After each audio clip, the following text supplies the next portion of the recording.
getting through the clap.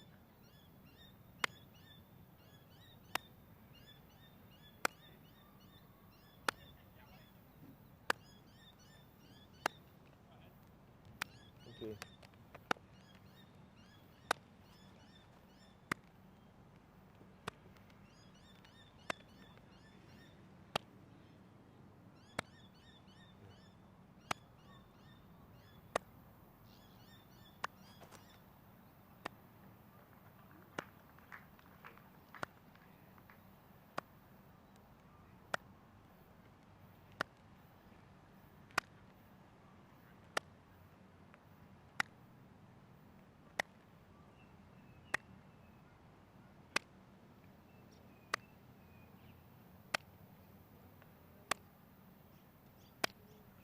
Sorry, someone calling. One moment.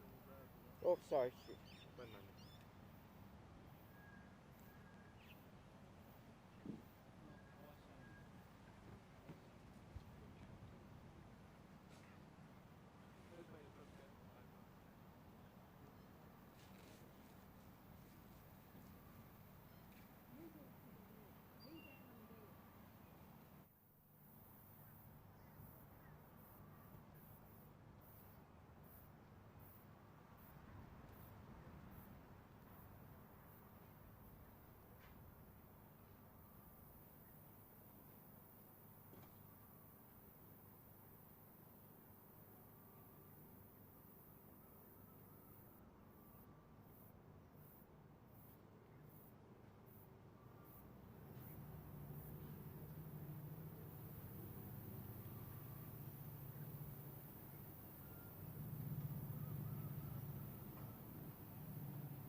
audio in my shop there. That audio mic. It's going to be just between the front end and that legacy 30 sitting there.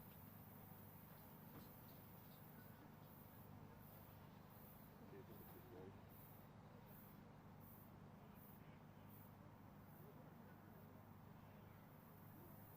I'm worried about that when it's going to talk to that.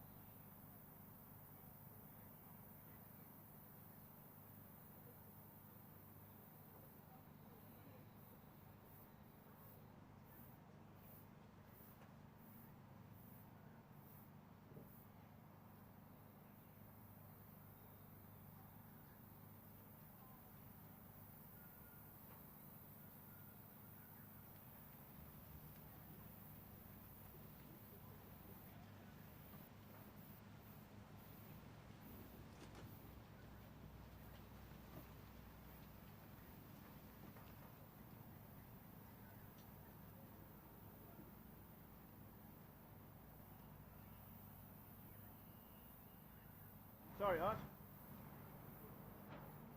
Probably just needs to go about 2 metres that side.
Welcome to the stunning Gold Coast. Wow, what a gorgeous place this is.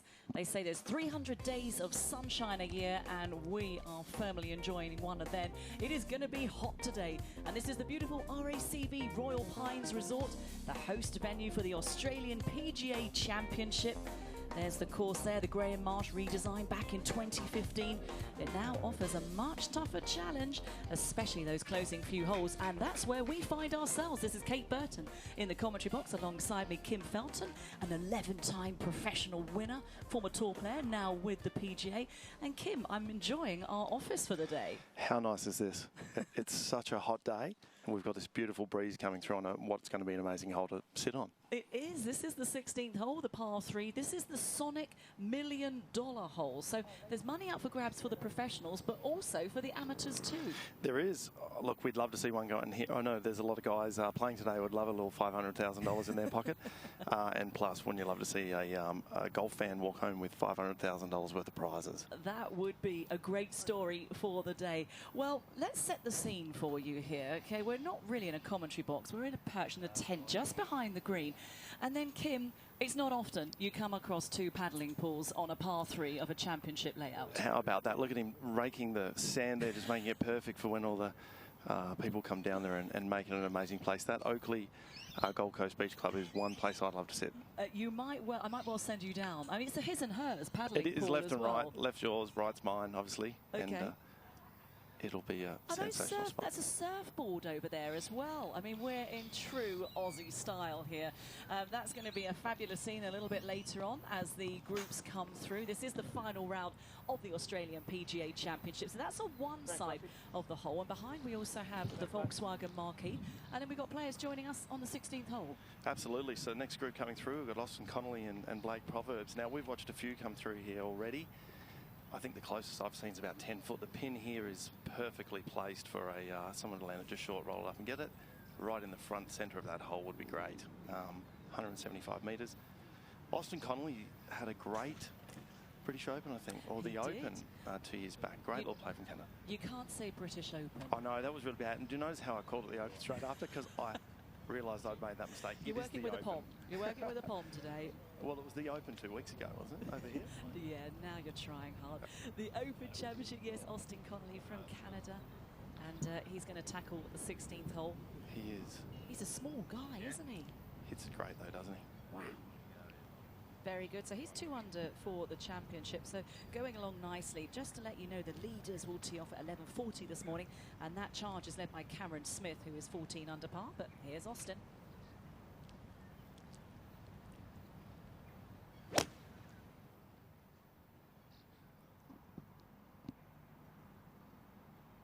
Oh, wow. Oh, that's good. All over it. That would have just shut this hole down straight away, wouldn't it, really? That going off on our first group coming through. Our job will be done. We'll be in that beach club before we even knew it. Now, Blake Proverbs, that's one of the best surnames in golf. Absolutely, absolutely. And sorry, this is actually Austin Connolly now. So if he can get it inside that, this will be the best 2-ball we've seen.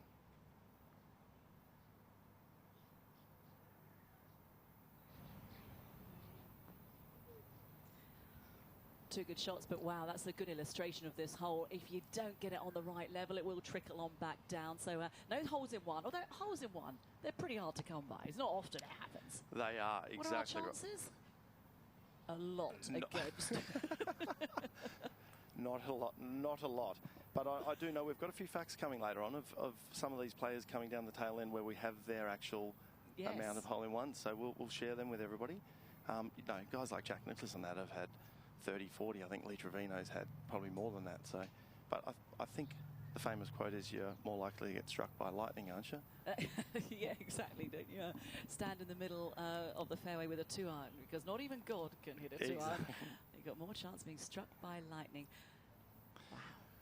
People are starting to roll out here. The Volkswagen marquee's starting to get a few roll in there too, which is another superb spot behind us here, isn't there, to watch these guys play some great shots in here. And these guys benefiting from the early morning conditions, because we've heard that temperatures are going to soar to 36 degrees. Ouch. Yeah, the Australian guys might cope with that okay, especially the guys from Queensland. But yeah, the Melburnians and the English and that might struggle in that. But the good thing about today is the last few days it's kind of stayed really still and not so much wind until around that 12:30 mark. Today that they've got that little breeze coming through, so it'll keep them a little cooler, and it'll help this hole too. Obviously playing a little downwind now, so good day for scoring.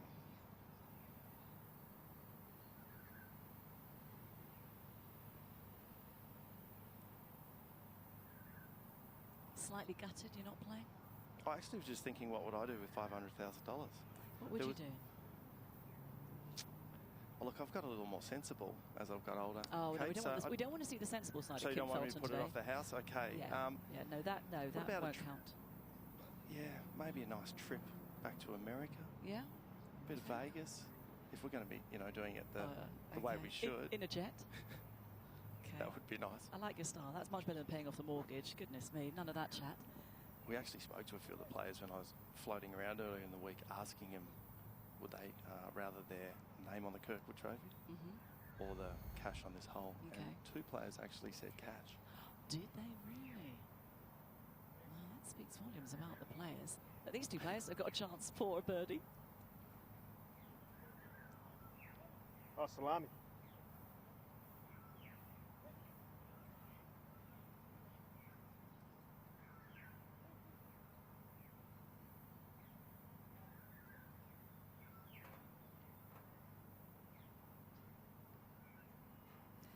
So Austin and Blake, they certainly can't win the championship, but it all counts towards world ranking points, order of merit. There's a lot at stake for these players that are playing through the year.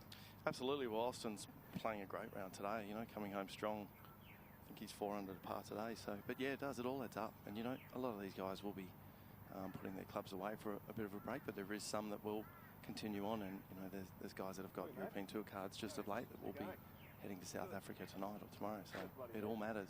Last round. Yeah. They're cold too, so you're a legend.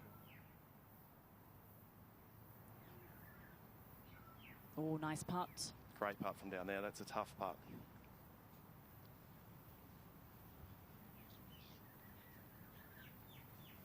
The thing you'll see with these greens is the light and dark patches. That talking to the players this week, they've really struggled to read them because light means down grain normally and dark means into the grain. And here they're very patchy over, so it's hard to get a grasp on where it's going. So when you see a lot of light, that means it's pretty quick. Hopefully. That's what they think. And it will affect the direction in which the ball rolls as well. So as if putting isn't hard enough. Yeah, exactly. Let's see, good chance for 2 here.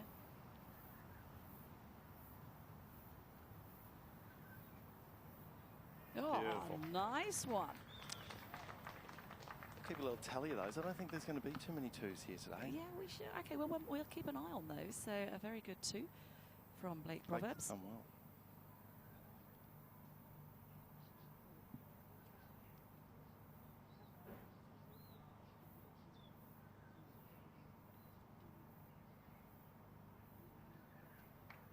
And Connolly tidying up has a 3. So this is match number 5. They teed off at 6:40. Yeah, hang on. The first group, Jason Norris, he's been in. He's gone to the port. He's gone surfing now. He teed off at 5 minutes past 6. Geez, it gets light early here. Absolutely. Well, you told me this morning, I think you were up about 3:30, weren't you? It was bright daylight. It's a good thing you got blackout curtains at the RACV. Spot on. Absolutely. Well, it's great to have your company here for the final round coverage of the Australian PGA Championships. The next group about to tackle the 16th hole will be Ashley Hall and Ryan Evans from England. I'm Cam Smith from Monteima Country Club. You're watching PGA TV.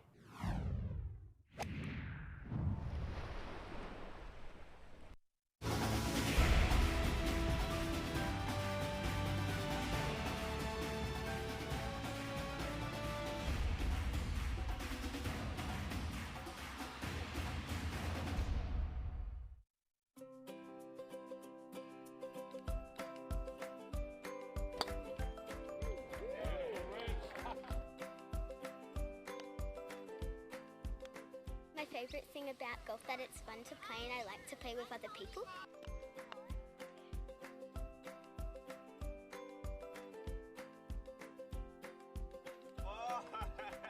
With my golf and what they're doing you know, it's huge for junior golfers like Isaac.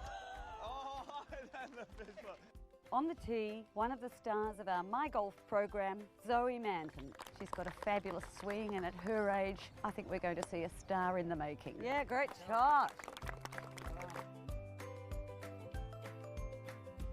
My advice to the My Golf kids would probably be always have fun. I think that's most important, because if you don't love something, you're not always going to be passionate about doing it. Just play and just have fun.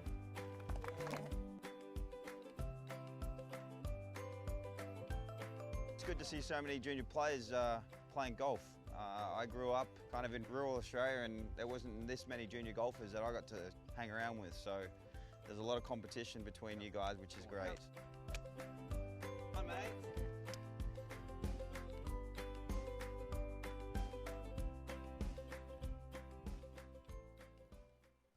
mygolf.org.au. Kim, has Ivy got involved with the My Golf program? Your daughter, she's here this week. Literally going to start at the start of the year. She's now 5, so she's moving to Collier Park, near where we live, to start that. So she's really looking forward to it. It's a great little program. How awesome. good is that? Now, we're going to talk about My Golf throughout the day, but we also want to hear from you. Let's get engaged here. Tell us what you think about what's happening with the championship, your thoughts on golf. We have a WhatsApp number, and that number is +61 423 012 and 307. Now, various things we'd like to hear from you on. But Kim, we were having a chat earlier this morning about golfing no-nos. Things that you've seen in your golfing career, like, oh, no. You can't do that. Oh, I wouldn't say probably professionals. Okay. But, you know, we're based, the PGA's based at Wembley Golf Course back in Perth, and I see some people walking past the office there and just shake their head and go, how do you ever think you're going to get a lot better? You know, the one no-no I have is that almost like the cart bag has started that, where it's the short clubs, the wedges up the top and the drivers and that down the bottom, rattling on the shafts, ruining all the shafts when they're carrying the bag through. That's probably my one little no-no. And I think Titleist actually did a survey on that with everybody in the world, and everybody said it's definitely no one's going to the golf course looking like that. Okay, well, that obviously gets your beef. My one would be, you know, Aaron Rai, he won the Hong Kong Open last week. He was brilliant, but he has covers on his irons. It must be worth a bit. Well, I mean, it was. He won $330,000 US to win in Hong Kong, and a really good bloke. Yeah. But to me, that's a bit of a golfing no-no. But we do want to hear from you on WhatsApp. But a host of great players competing this week, including Beef, who was enjoying the true Australian summer, and he tried his hand at jet skiing.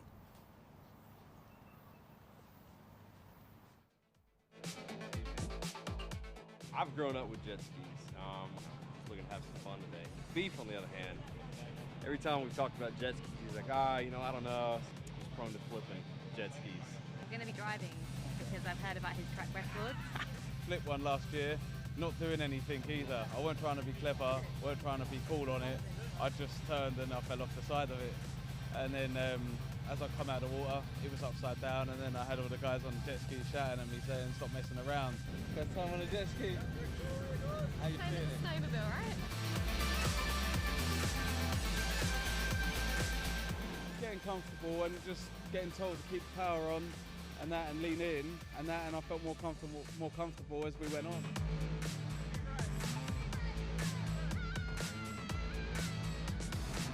So nice to come and get an afternoon like this, a morning like that, and experience different things and do fun things, you know, because you only live once, and we're travelling a lot, we're playing a lot of golf, and to get an afternoon to come chill out and try something new and see Australia, see something different, I think it's important. You still got to live your life and experience it, and we're so lucky to travel the world. You might as well make most of it and experience parts of different countries and seeing different cultures and things like that.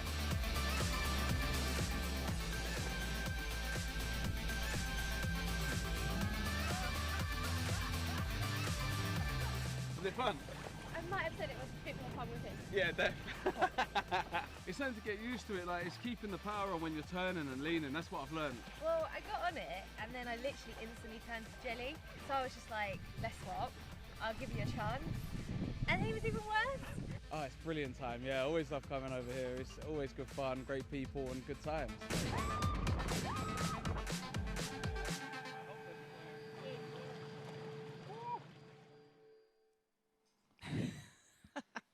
Super cool. And he's wearing the singlet top. That's mandatory in Australia, isn't it? It is, and this is what's so good about this event is most players are staying on course. So I've seen him walking through in that look as well, from kind of, not from the range obviously, but you know, back through the hotel. So it's great. Oh, but why not? Okay, Absolutely. why can't we in the future? Absolutely. Should be more Golfers of wearing singlet tops, Imagine shorts. Oh, maybe that's the future of the game. Wow, yeah, that'd be good. Little soft spikes on the bottom of your Havianas. It would be good to see. I mean, you can now wear shorts in Pro-Ams, so the tour is evolving. And as we've mentioned, we are on the Soniq $1 million hole.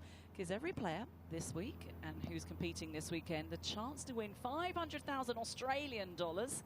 Kim's off to Vegas. I'm going to join him on his jet, drink champagne, red or black. And then there are a host of amateurs that were able to enter and align themselves with their own PGA player, and with also the chance to win $500,000. Absolutely. So 156 lucky, obviously, competition winners that were put with a PGA professional or a professional golfer.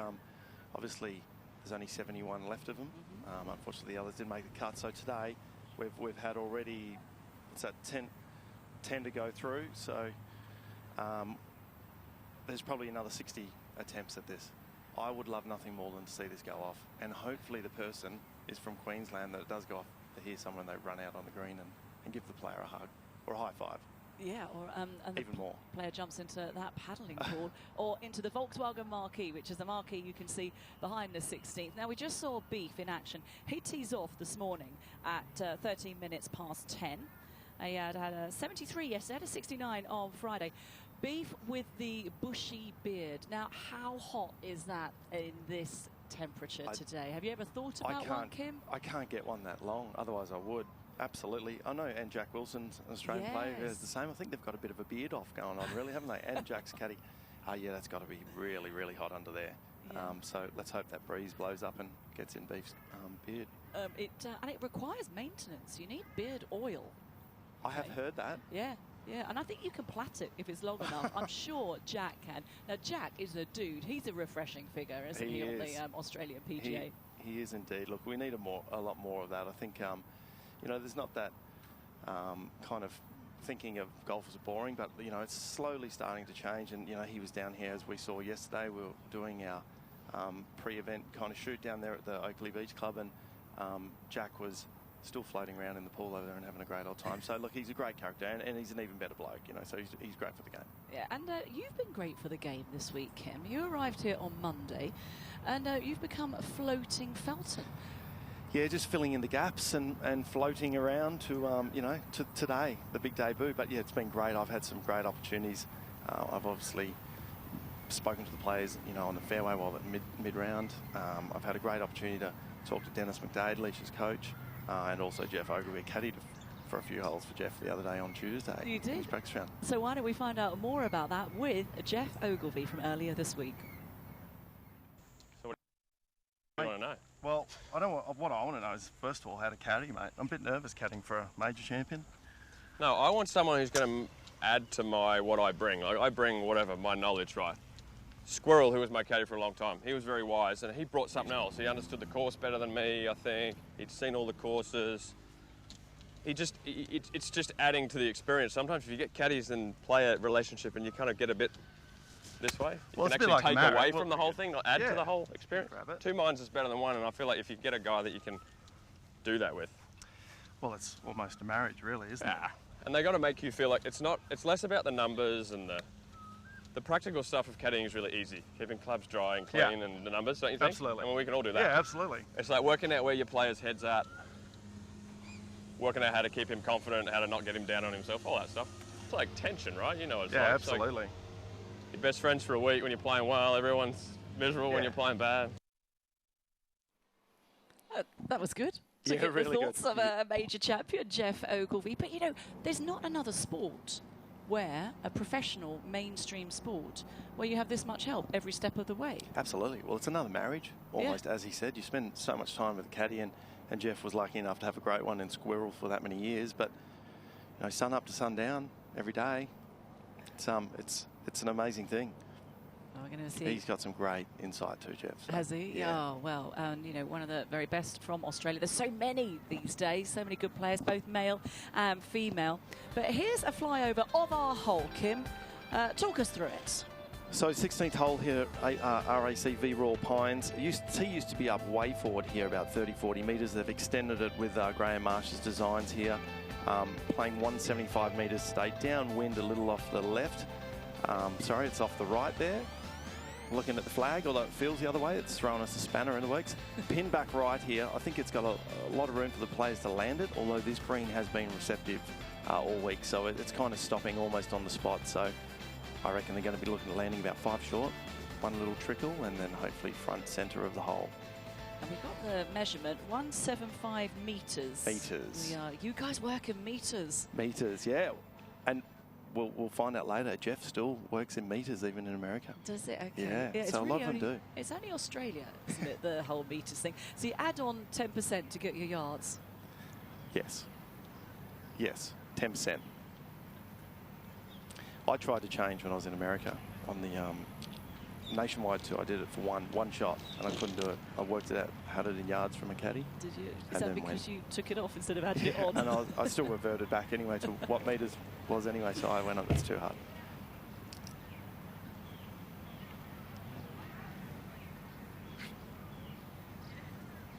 So our next group have arrived on the 16th hole.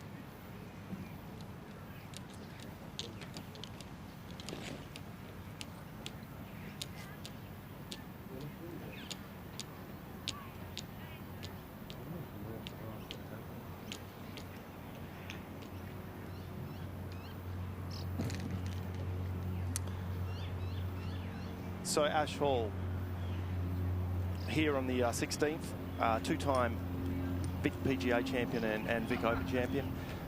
Played some great golf. He's a big fella. He'd be flicking in a little, I reckon, probably 8 iron here, 8, 7. And then obviously we've got Ryan Evans from England here, who I reckon would be feeling the heat. Oh, what do you think, Kate? Yes, just a lot. I mean, if he's just come out from England, I know the tour last year, European tour, were in Hong Kong. That was beautiful weather. That was about 70 degrees. So they've pumped up the temperature this week. And it's cold, it's wet and windy in England. So I bet he's more than happy to be on the Gold Coast this week. So just a little flick with an 8 iron or so, 175 metres.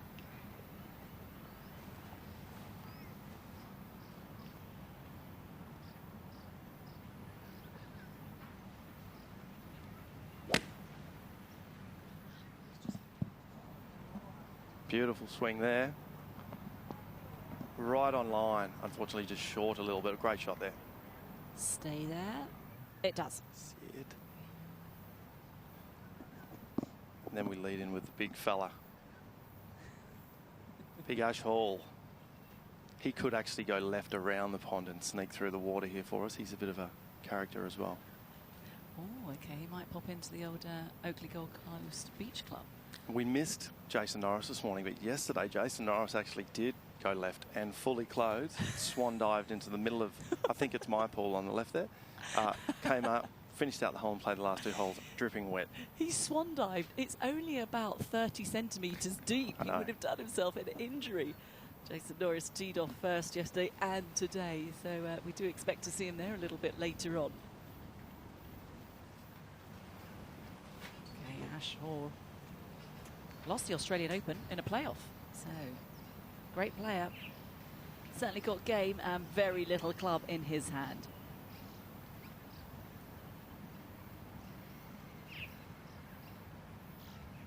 Take a little knockdown.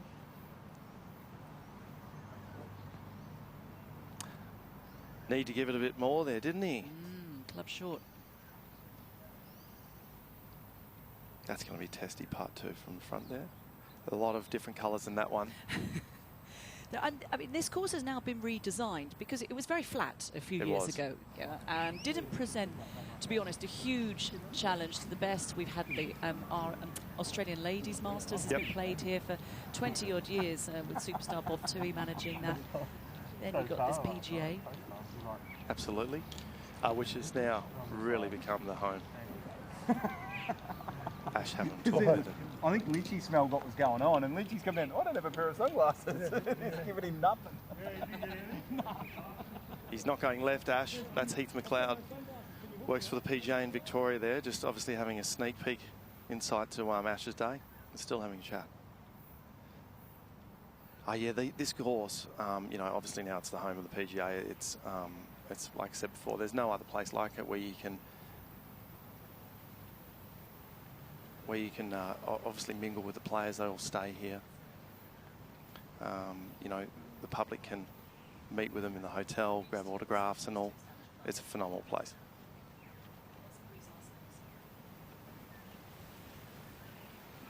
Well, we've had the chance this week to catch up with various players, and also we've had reporters out on the golf course, and Brie Loughlin caught up earlier this week to find out a little bit more about damaged clubs. What does she have to say?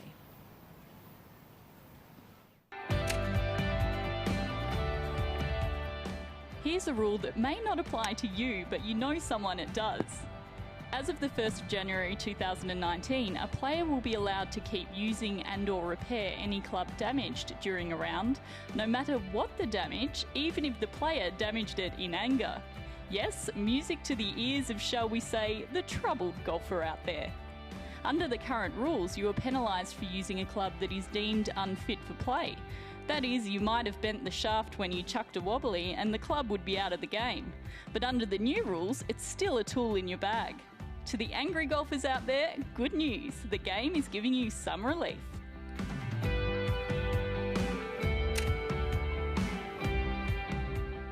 Oh, I'm enjoying some of these rules changes, and that's going to help Tyrrell Hatton.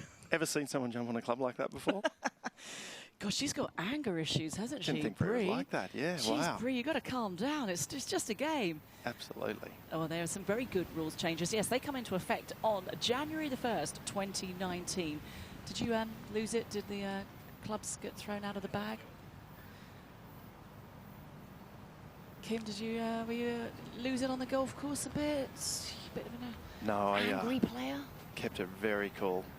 Well, everybody thought I was still cool, calm and collective, but no, I was fuming on the inside. I just never let it out.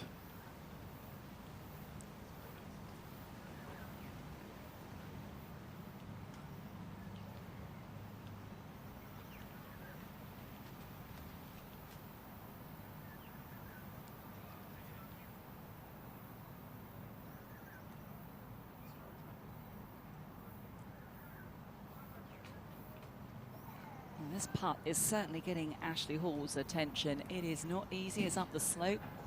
It's going to move a little bit from right to left. Kim, Absolutely. Is it going to go back the other way? It'll start, yeah, I reckon this is probably about a 4 or 5 foot break here coming up that slope through the middle of the green. Not so much pressure on it this morning, but later today, if he was here with this putt, with the 200-300 people in the Volkswagen marquee, if he didn't do what he needed to do, they'd be right into him, so no pressure.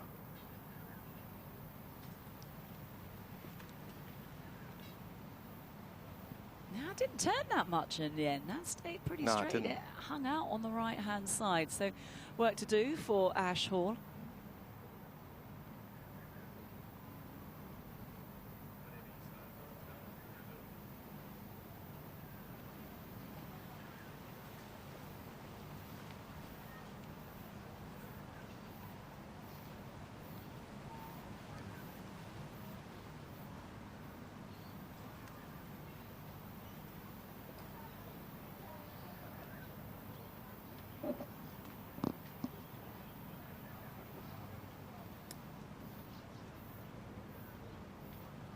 Ryan Evans. Nice little wave from Ash there, wasn't it? Maybe he can come and join us. Here his round has been. Looking very casual. It's a very friendly tour, isn't it? Yeah, the it is. Australian PGA Tour. As where you're doing most of your work. European Tour, I think that's why the Australians and Europeans get along so well. It's a similar line here to Ash's, isn't it? Just half the length. Yeah. So didn't break as much as Ash thought. So how about this for Ryan Evans? A line, just not the length up the hill. Yeah, European Tour's the same, isn't it? Oh, it's Lots great. of friends, dinners every night. The US is obviously a great tour, and it's got so much financial return to it, but I'm not sure they're as friendly as, you know, going out and having groups of 10 for dinner and all that with the players. Yeah, it's an interesting one, isn't it? But you wonder what's going to happen with the future of golf. Is there going to be one big global tour? And you look at a lot of the European Tour players like Rory McIlroy, he might not be a member of the European Tour because he plays so much in America where the WGC events are, where the big money events. And you need to be a member of the tour if you're going to play in the Ryder Cup. Yeah, yeah, very good point. Well, I know Greg Norman years ago said that's the way it should move, is the World Tour. Obviously, we've got the WGC events.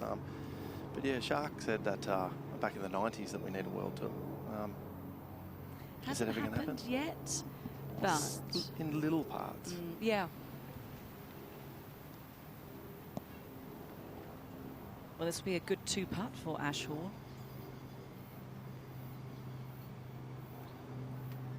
Well done.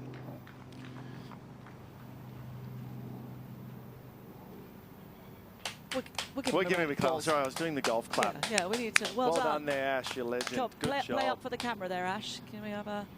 Thought you were going in the pool. Going for a dip?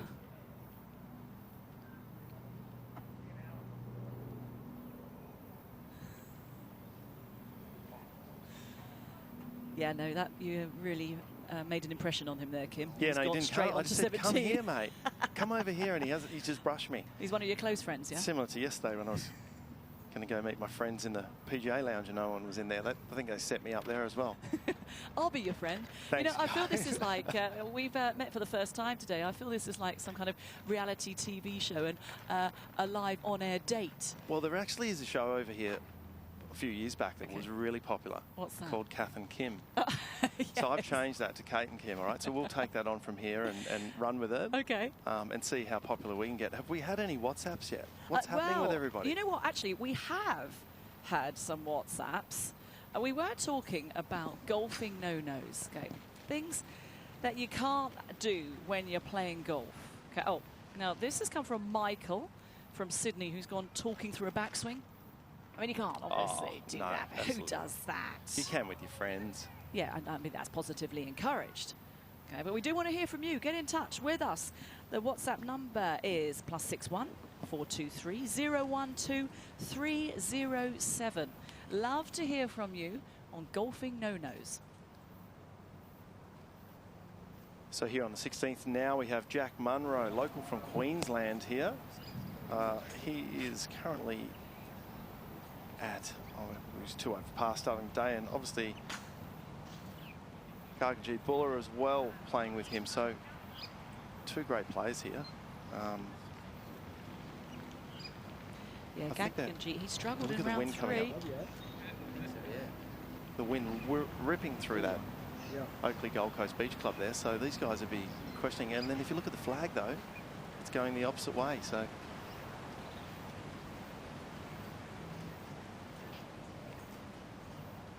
It's a tester for Munro. look at that golf swing.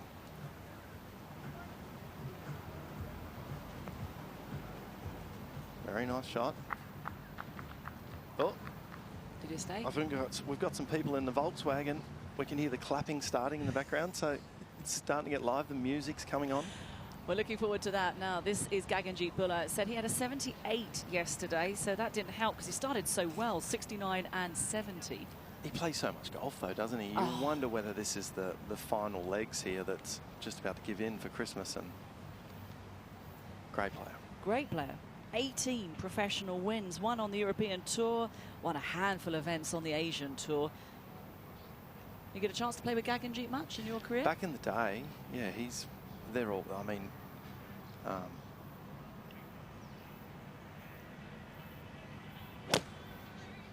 another great golf swing.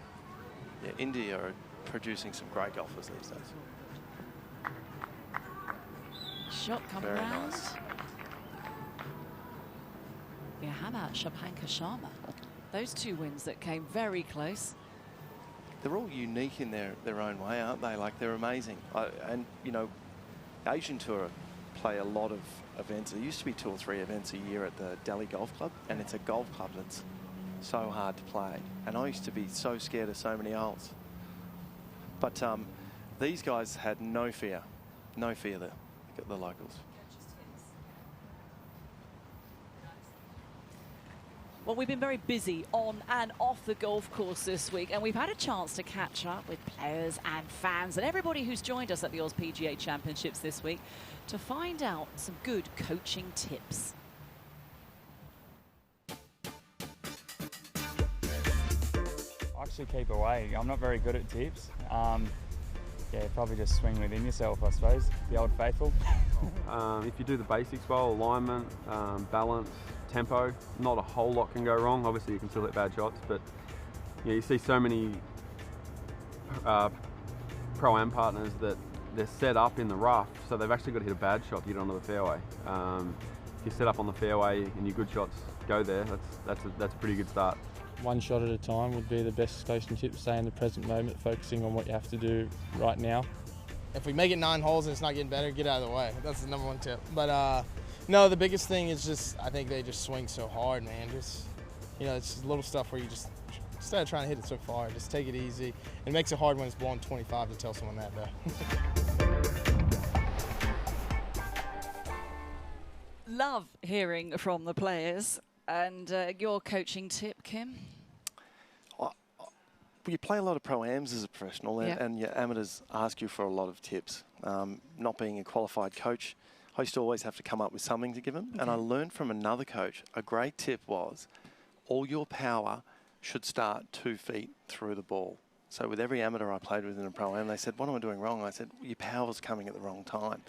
Feel like put a tee down in front of the ball or something and feel like all your power starts once your club gets to that.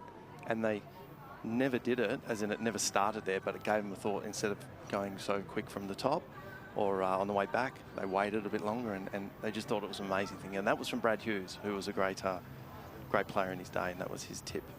I like that. That's a very good one. One I haven't heard before. I know the pros, last week at the Hong Kong Open, where I was with the European Tour, most of them were saying that amateurs always under club.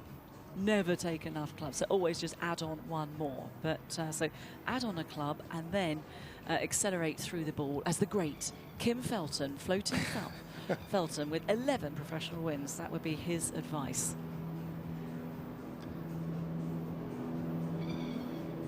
Now, Gardenjeet's got the first putt we've seen from this top level here, which I think will be kind of pretty straight. See how it's all just light straight back to him from where we're sitting?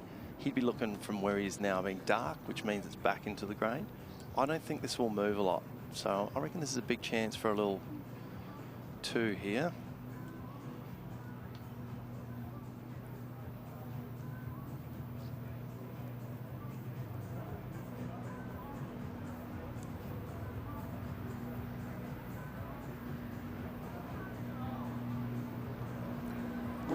Slower, because it was into the grain.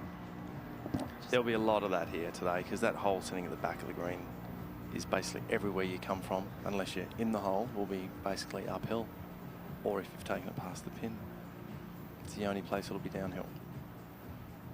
An uphill putt now for Jack Monroe. He's from Queensland, local lad. Local, yep. So should know this well.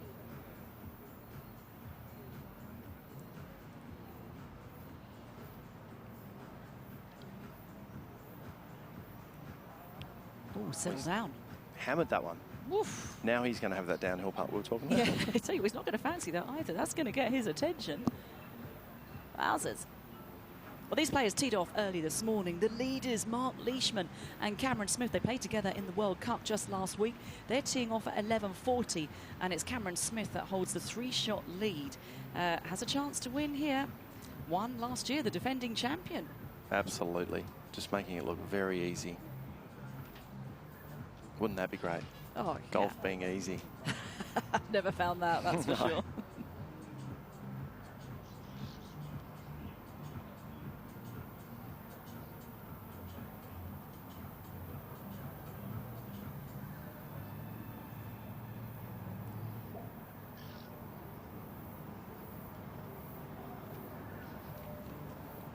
So this for a 3 for Jack Monroe.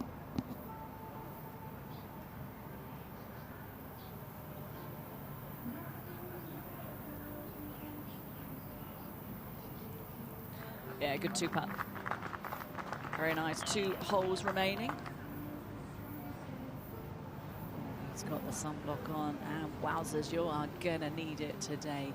It is a blistering day out on this golf course. Absolutely stunning. But it's only, what, 10:15, Kim? Yeah, feels like about 3 in the afternoon, doesn't it, with that sun?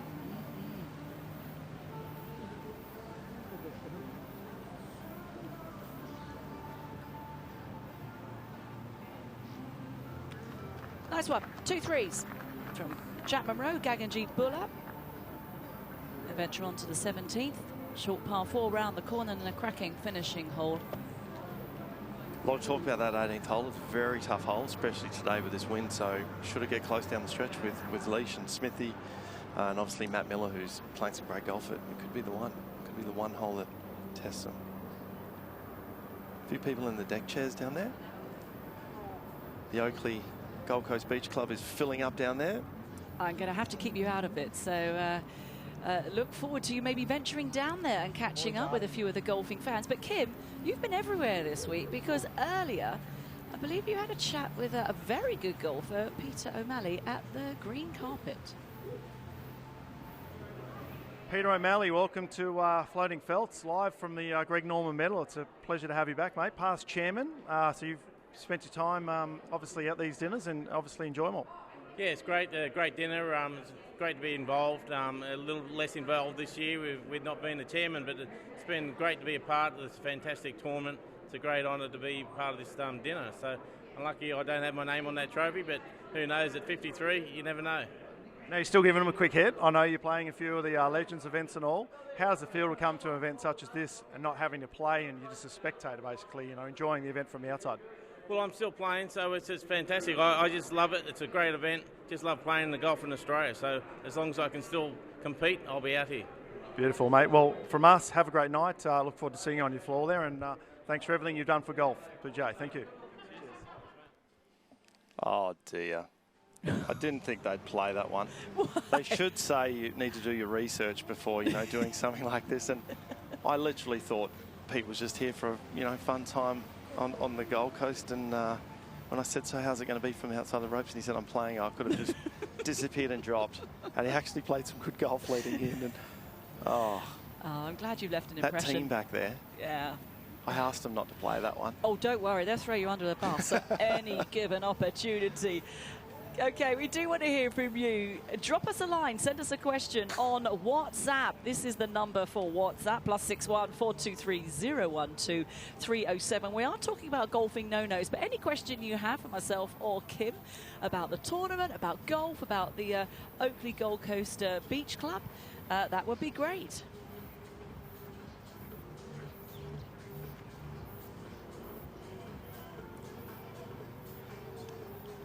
We'll have a chat about this later too, but maybe everybody listening at home could send through who they think is the best looking golfer, because there's a bit of chat at the moment going around. There's obviously our young guns at golf coming through, but we've also got some attractive young males coming through that is attracting another side of the sport, isn't it? And that's females coming to watch. I'm loving the fact that you're talking about attractive young men on the golf course. No, absolutely. There's some absolute beautiful lads out here. Who's in the run? Now, I think Dimi Papadatos. Well, he's got the guns. He's a crowd favourite for sure. Absolutely. And got a great personality to go with it. Look, Jason Scrivener. Look, I'm going to mention a couple of WA boys because I think they'd be there, but I'd love to hear what the viewers think. But Jason Scrivener's a good, handsome-looking young fella, and Matty Jager, well, everybody, he came over and played some Pro-Ams this year in WA and had the ladies that he played with in the Pro-Ams just falling over. So I'm going to put Matty Jager in mine and Scriv. Okay. It'd be even better if they jumped into those paddling pools. Wow. We popped into those yesterday. They were a bit warm by about 4 o'clock in the afternoon. Bit of grass. Look, they were wet, but looking into them, if only we could have got a camera in there to see. There was a lot of sand, a lot of grass, some beer. Yes. A bit of Yenda, the sponsored product being thrown around. I'm sure our producers and directors, I'm sure that Philip Beasley and Terry Digby can sort that out. They are magicians at working things technically. So mine's on the right, yours is on the left. Yeah, mine looks a little full. Yours is actually leaning this way, which means you've got a lot of fresh water in there, so that'll be good. Another sensational day for They will not be empty later, those chairs there. So if you're coming down to the golf, go and have a chat to Heath on the door. If you don't have a ticket to get into the Oakley Gold Coast Beach Club, go and work your best magic and see if Heath can slide you in there for one of those beautiful deck chairs. Does it help saying they know Kim Felton? Will that get them in, or no that'll chance? be a definite no. Okay. And don't use that one at the Volkswagen Marquee either. Just say you know Matty. There you go, Matt Jager, or Demi Papadatas. There you go, one of the players. This is rare, Kim. Now, I know this is what I love about Australia, and I'm fortunate enough to come every year to cover the Australian Women's Open. We were there earlier this year for the Perth Super Sixes. But how many golf holes are there at a championship tournament that have paddling pools? I think this is the first, and that is genius. Yeah. You know, the team at the PGA there, along with obviously the Gold Coast Tourism, have created this thing. And this week, it's amazing the amount of players that have wanted to be a part of it as well. So instead of walking the normal, route there to get to the green, they've all kind of walked past and had fun and dropped their feet in there. Some have gone full, like Jason Norris, but it's an absolute great initiative, and I think there should be more of it. Although it's a great time of the year to have it, isn't it? Because it's hot. Next group are coming through, and a question for you, Kim, that's come through on WhatsApp has. Who's the biggest lunatic at the Oakley Beach Club yesterday? You know, you were there yesterday. There were people certainly getting into the spirit.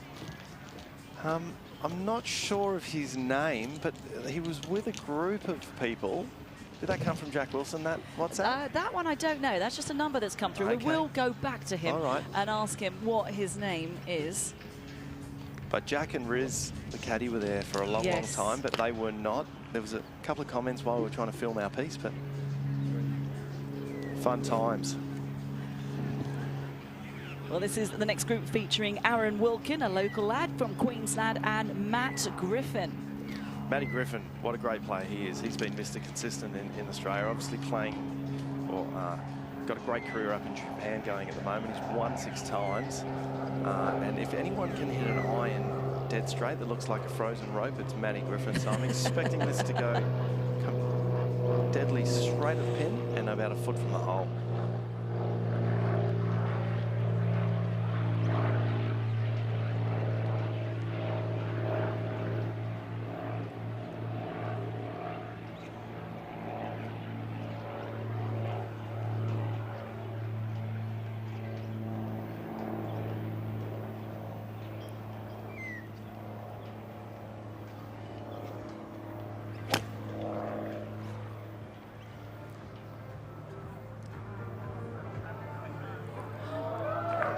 Great shot. One of the best iron players out there. Matty? That cheering's getting louder, isn't it? It certainly is. They're warming up the vocal cords. And then we'll have Aaron Wilkin play his shot. For another local lad from Queensland. Great player. He's been out on tour a while now, so a couple of great results.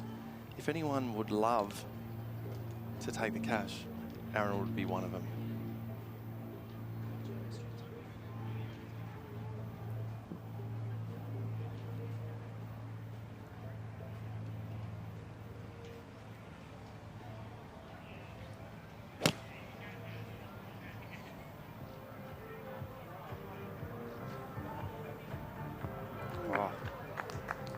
Two beautiful shots. Yeah, they were good all at the pin. Zeroing in on the target on 16. That was the group of Aaron Wilkin and Matthew Griffin at the Australian PGA Championships. Hi, I'm Lucas Herbert from Commonwealth Golf Club. You're watching the Australian PGA on PGA TV.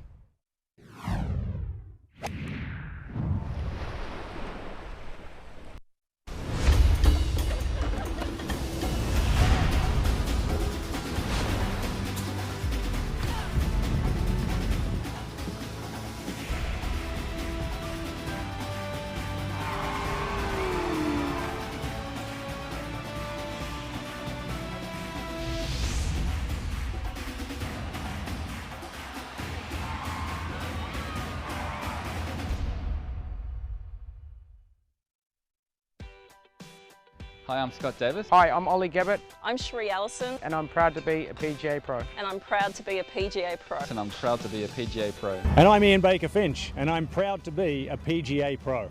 Every day, PGA professionals around Australia dedicate themselves to inspiring more golfers through their passion, helping with those little things that take your game from good to great. Those little wins which help keep your love of the game alive. Find your nearest PGA Pro at pga.org.au and let their passion inspire your game.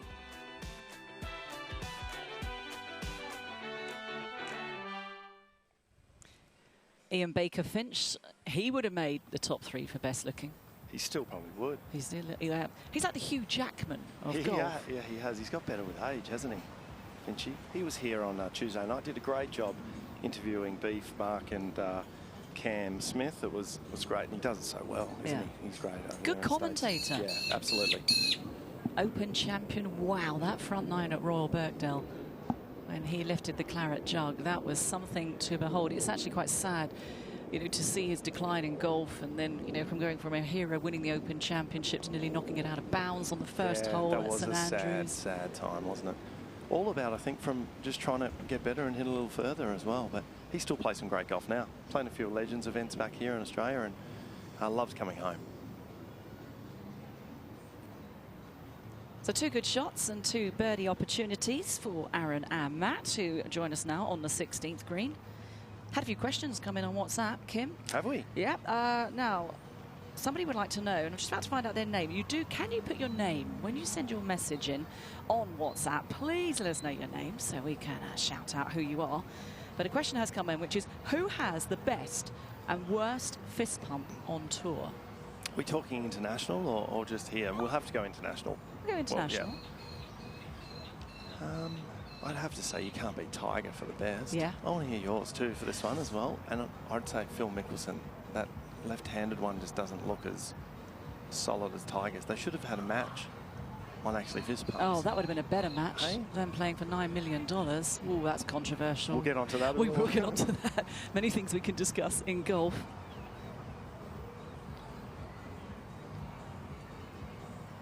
So Aaron for this little left to right slider for his 2.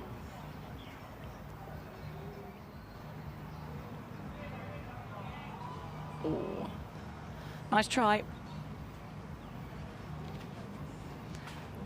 Porter, best celebration in golf. Oh, you know, when he gets fired up in the Ryder Cup.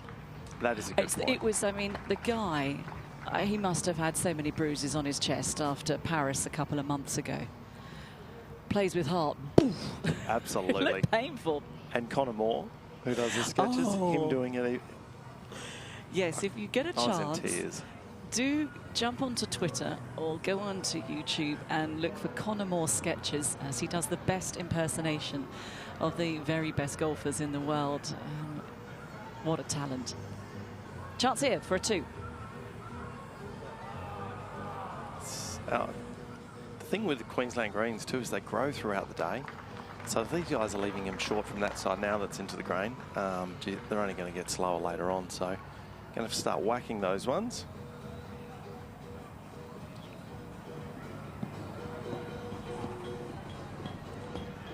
So that question was from Sarah from Melbourne about the best and worst fist pump on tour.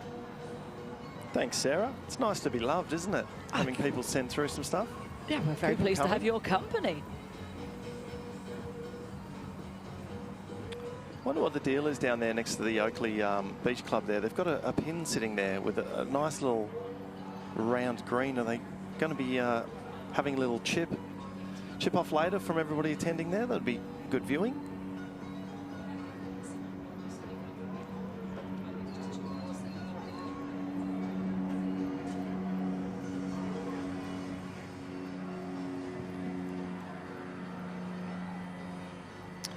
I've got so much respect for our cameramen in these events and what they do. He's just standing out there he's going to just get completely baked trying to film this hole-in-one that we all want for 7 hours. Yeah. And get the ball follow as well. That's quite hard. We all just sit at home and expect this just to come on through. What happens behind the scenes is amazing at a golf course. Here comes Oakley Gold Coast Beach Club manager Heath McLeod, obviously on the hunt for something. Look at him over there.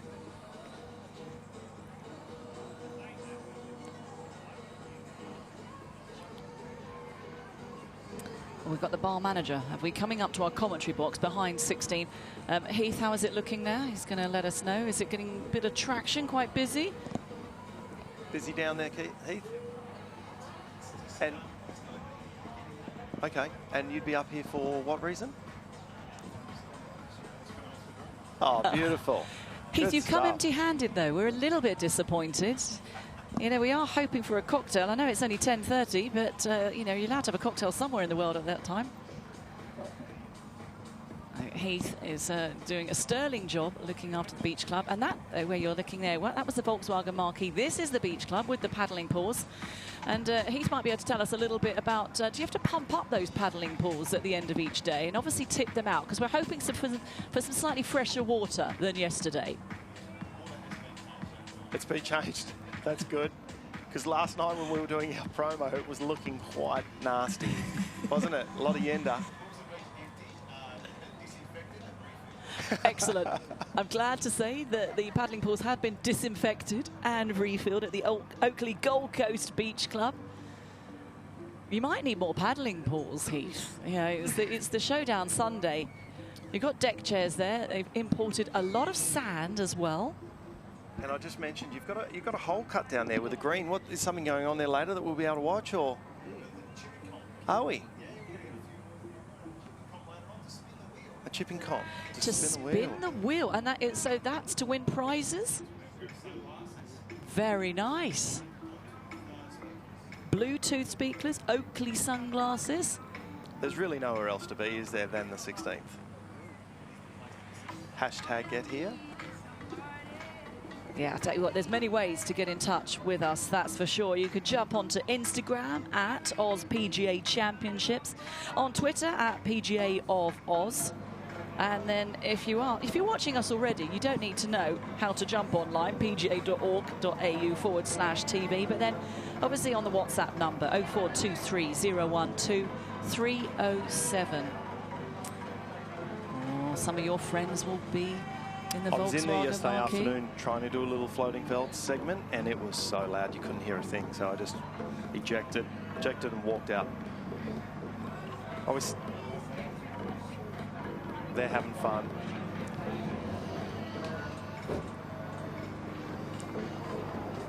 So there they are in the marquee. We're next to them. Oh, there we are. There we are, guys. Come and say hi. Yeah, please do.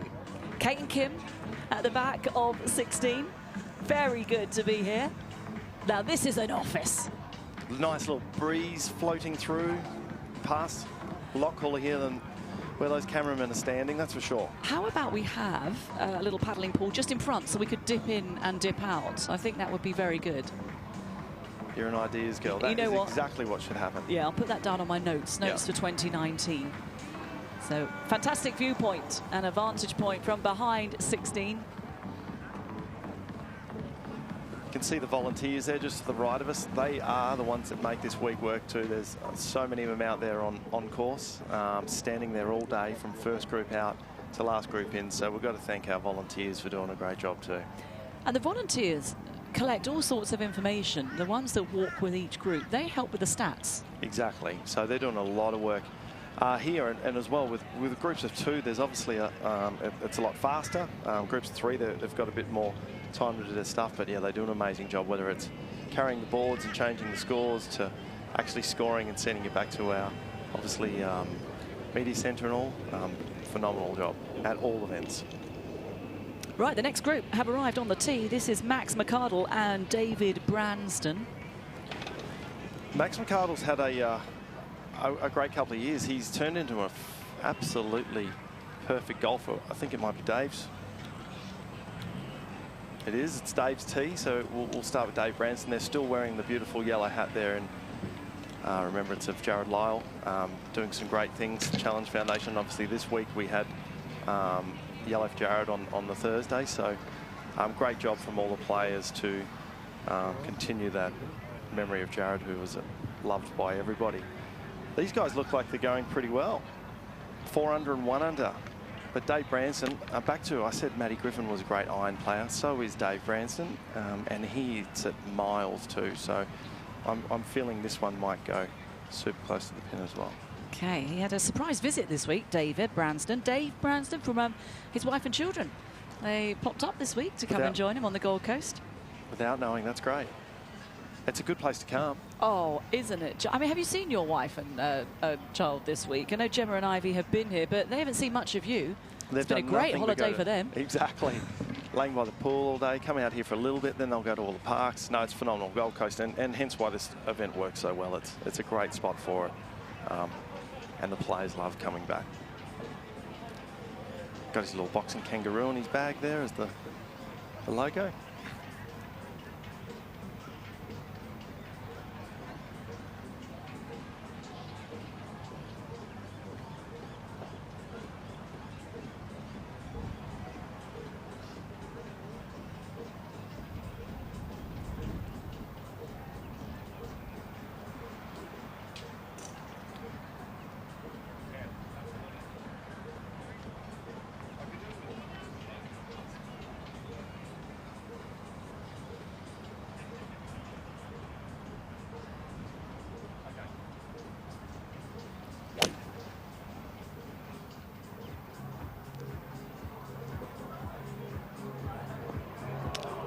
Ooh.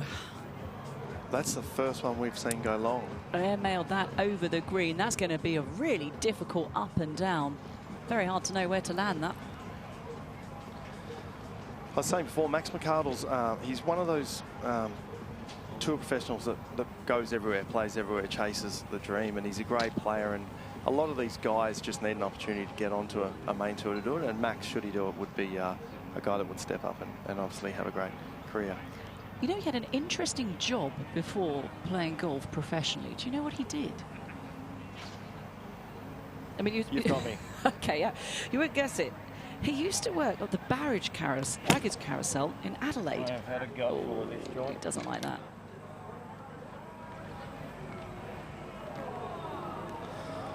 Bunker?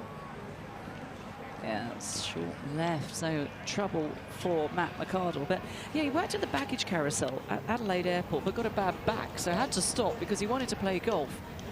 But you can see how you get a bad back from that. Oh God, just a bit. And that's you certainly don't want a bad back if you're going to play professional golf. It's a strain on the body anyway. But work to do for Max McArdle there.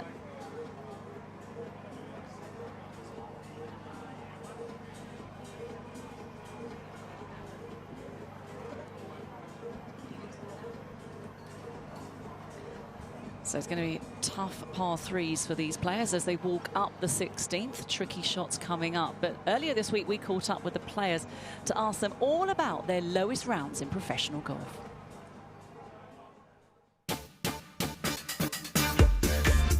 Portugal Masters this year, so can't remember the name of the golf course, but yeah, 8 under, 63. I think it was probably here last year when I had 8 under in the third round. 62 Toowoomba Golf Club up in the Queensland PGA. 63. 62.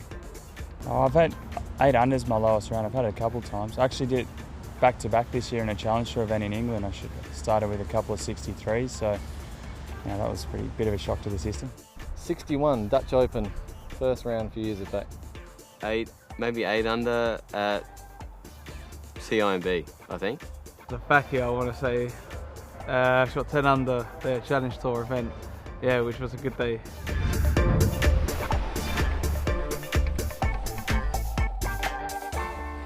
Oh, the amateurs are going 8 under, 10 under. Stop it. Yeah, and the way they can't remember it either. Oh, I think it was a 63, it was an 8 under. And I'm being pretty harsh. Cam Smith lowest 8 under. I thought he would have gone way lower than that somewhere. Still a great score. Well, in the dropping zone, because that ball went into the water for Matt McArdle. Oh, so, it's going to be a oh no, it's still not on the green. So a straightforward hole has all of a sudden got a lot tougher for McArdle. This is the thing, though, on this hole. A lot of these guys change their game plan knowing that there's $1 million or $500,000 for themselves. They go straight at this stuff. You know, Dave's gone a little long here, and you're not going to lay a pin that you could generally just take the middle of the green and have an attempt for birdie on a tough hole, if not take your par and run. You're going at it because you want the cash. So, you know, like what Dave's done is coming through that, getting a little more aggressive, I'd say. And same with Max.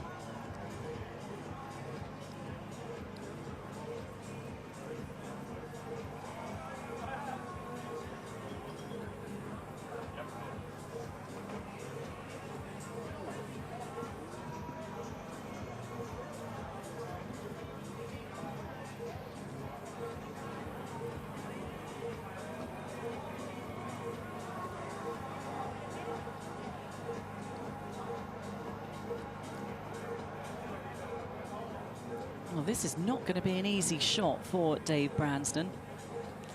You know, just looking at his options, if he tries to bump and run it, it could just, you know, veer offline very easily because it's quite an upslope. So looking to float it, get a bit of spin. Good option he's got is the floater, only because he's back into the wind. So these guys get some great. Looks like he's going for your first option though, the chip and run, maybe roll it up the bank there. Hard part about that is these fairways and the grass got a bit grainy in them as well, so it's hard to judge how hard to hit it. And knowing that, you know, 8 to 10 feet past the pin, you've got the downhill running off to the front of the green too. So this is a very tough shot.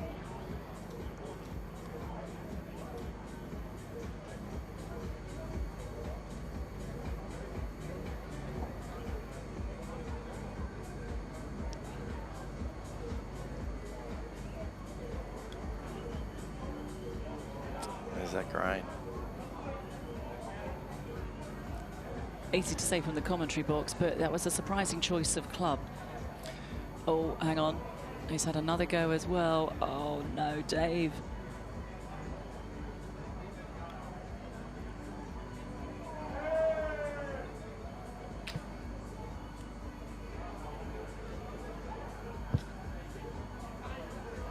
It's a shame, and you can see the disappointment in him.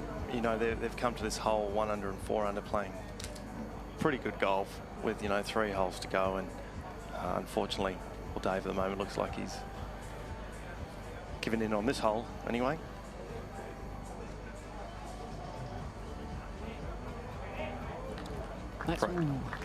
Good putt from Max there from another tough spot.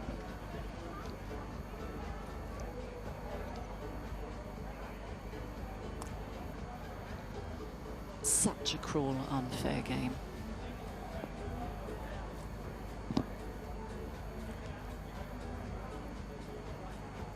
So that was for a double bogey 5. Oh, triple bogey 6. It's hard to do, but you know what, you've just got to try and move forward. You're still going okay in this event, so get a good check.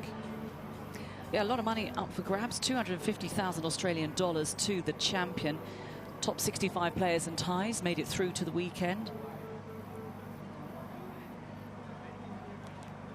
One of the biggest events on the PGA of Australia calendar. Yeah, 250,000 would be beautiful. That would help. That would be some good spending money, wouldn't it, when you go to Vegas? We'd still get there, yeah. I mean, it'd last you a day.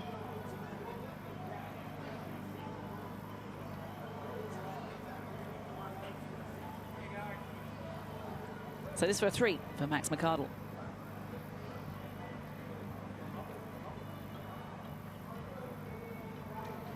Yeah, good up and down, but frustration for Dave Branston, an ugly triple bogey. Not a good hole, unfortunately, for the pair, and I know everybody can see that, but you feel for these guys. You know, they've worked so hard to get to that point where they could press the last couple, and unfortunately you've had a bad hole. Yeah, it's interesting because lots of people think, oh, being a professional golfer is the best job in the world, but the frustration that comes with it as we welcome the next group onto the tee. We do. So we've got here Jordan Soniq. Looks like he's got the honour here. Great player. Has won 3 times on the Australasian Tour. And he was runner-up here last year to the winner, Cameron Smith. Great player.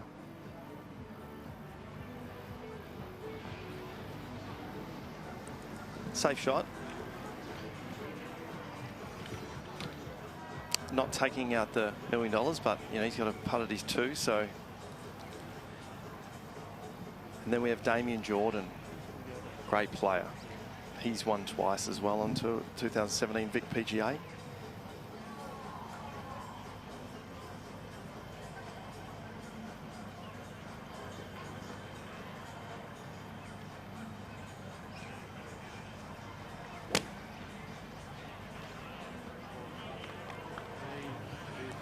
Staring it down.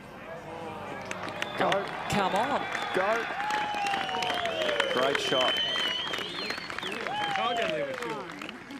That will certainly put a smile on his face. And an interesting guy outside of golf who served 2 tours of Iraq. Yeah, unbelievable, isn't it?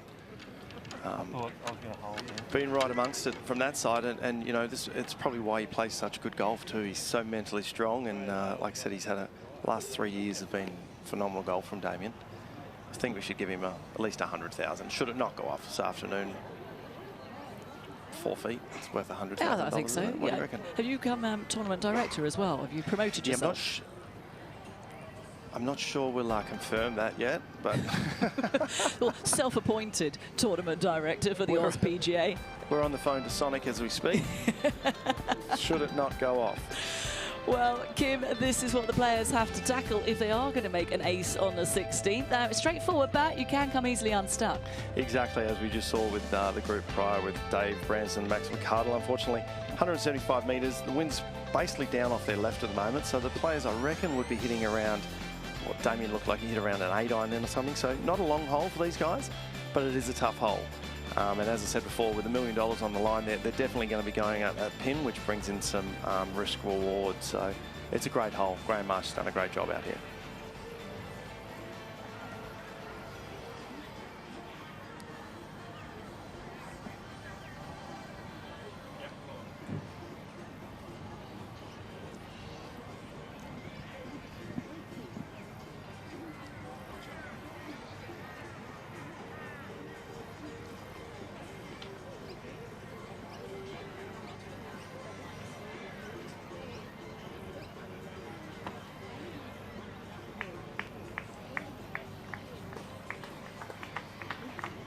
Well, we are hoping to have a chat with some of the players as they do come through. We were going to chat to Dave Branston, but I think after that 6, we decided most probably not a good idea. Push it back a group? Yeah. I'll duck down there and see if we can get these guys to have a quick chat too. What do you think? So Damien Jordan and Jordan Soniq, they are facing birdie opportunities. Let's hope they go in. So they're kind to my co-commentator. Floating Felton is going to pop down to the green. But crowds are starting to build around this 16th hole. It's known as the party hole, and for good reason. You've got the Oakley Gold Coast Beach Club, you've got the Volkswagen Marquee. We are at the back of the 16th hole. And the music is growing a little bit louder. The atmosphere is certainly getting better. And it's going to be the scene for when the final group comes through at about 3:30 this afternoon.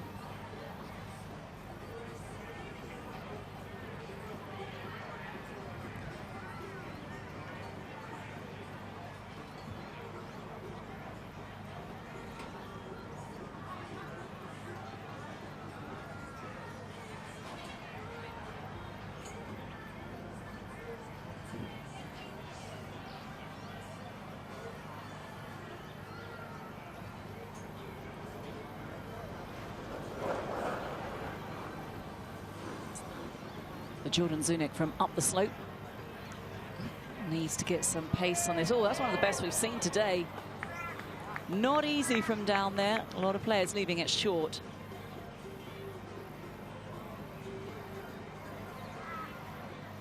Fascinating player, Jordan Soniq. A few years ago, very nearly died in a car crash. And obviously got through that. Wonderful to see him playing excellent professional golf. Puts life into perspective. Now Damien Jordan.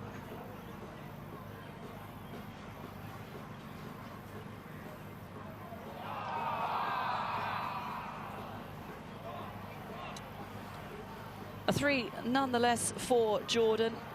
Opened up so well at the beginning of the week with rounds of 69 73 and 74 yesterday for Jordan. And surviving in this searing heat. Well, Kim is busy, has gone down around the back of the 16th. I think he's got those guys with him. Gentlemen, Jordan Soniq, Damien Jordan, great hole. Jordan, Damien, I thought you might have knocked that one in then for a nice little tune from the crowd. It'd be nice, mate. A lot of people are struggling. Jordan, how you been going today, mate? Oh, you know, bit up and down. I'm in the broad cage, just same sort of thing. Can't get the ball in the hole, just hitting putts, just rolling on the leg. You know, some weeks it's a bit like that, so we can get yourself into birdie and hopefully you make a few finishes. So, have fun there. Beautiful, it is a great event. Now, how about this party hole? Isn't it something else? I know it's $1 million up for offer, 500 for yourself, 500 for obviously a lucky contestant. Does it make you change your club selection on the tee to get it there to make sure it happens, or are you just playing it as part of the tournament? No, I definitely was trying to hold it there, so I said I'd leave it short, and I did. So, no, it's great to have a hole like this to play for. It's fantastic. Jordan? I agree. I mean, I said to him, we're going to make sure we get this up because we want to have a crack at this. I had the right length, I just was a bit left, so but it's good fun. Hopefully you guys get to see a few more good clubs come from there this afternoon. We'd love to see the $1 million go off.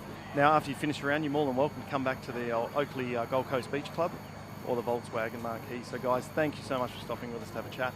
I know you've got 2 holes left, and after that, enjoy a little break for the end of the season, hey? Cool, thanks very much. Cheers, champ. Cheers, boys. Oh, brilliant. Good job, Kim. And always good to hear from the players, and we're starting to see more of that. Players on the 10th hole on the final Sunday having a chat with the on-course commentators. So that was Damien Jordan and Jordan Soniq. Teed off at 7:30 this morning. And you want to, certainly on a day like this, it is hot here on the Gold Coast. This is the final round of the Australian PGA Championship. Got the group featuring Dan Huizing and Josh Greery. Will be stepping onto the 16th tee in a few moments' time. It's been great. We've got lots of questions coming in from you on WhatsApp, so there is a chance to get involved and to hear from us and from Kim. Also get involved on Twitter at OzPGA Champs. And Kim, when you went down, good, well done, having a chat with the boys. Did you take the phone number, the WhatsApp phone number? Because I've just lost it. I haven't taken it. It's obviously blown away here. The wind's got up. It's so hot down there, though. Well, I'll tell you what, it looks baking. There you go. There goes the pavement. I've got the WhatsApp number here. There it is. +61 423 012 307. Send them in. We have had a question. All right, here we go. Okay, let me just log on here. So we have had a question. What do we think about the guys still using long putters on tour? There's a fine line to not anchoring it. Do you think what they're doing is okay? Those questions are hard to answer. No, that's a tough one. Look, yeah, I think for a while there they definitely stopped using the long putters. I think that the guys worked out a way to, whether it was the Matt Kuchar way or something up forehand, but a lot of them did it. But they've kind of reverted back now, haven't they, to the long putter. I know Bernard Langer's having great success still on Champions Tour. There is a lot of using them. How do you monitor it to see whether it's right or not? I'm not sure. There's a lot of baggy shirts out there. But yeah, it's interesting because you see it more on the men's tour than you do on the women's tour. So LPGA, which I cover, there's a player called Annie Park. She has a long putter. Hello, we're going with ice hockey as well. We could do with that because it's hot out here. But there's only one player on the LPGA tour, Annie Park. And then a lot of players now, like Adam Scott, obviously, who used to anchor, and Tim Clark, other golfers who used to have an anchored putting technique with the long putter. Justin Rose is one who uses the claw grip. Tommy Fleetwood does that too. That's going well. You know what? And that's given hope to amateurs as well, hasn't it? So we've got our next group coming through here on the Soniq $1 Million hole. Damien Jordan has the closest to the pin at the moment at about 2.5, 3 foot, and was unfortunate to not make his 2. We've only had 1-2 here, but here we have Josh Geary, who is a great player here from New Zealand. looks like, I didn't see what his score was as he came through there. Well, he's had rounds of 72, 71 and 73, Josh. I keep saying it. They're all such long hitters these days. It's, you know, where 175 metres back in the day, you'd be looking at a 4-iron or a 5-iron. These guys will be, there's the scores, 1 under and 4 under. So Josh is going quite well here. 4 under for the day. Yeah, but then none of them are as long as Cameron Champ. Oh, talk about attracting. We'll watch Josh just hit the shot and then we'll have a chat because he's caught my eye. What a great name. Like John Awesome.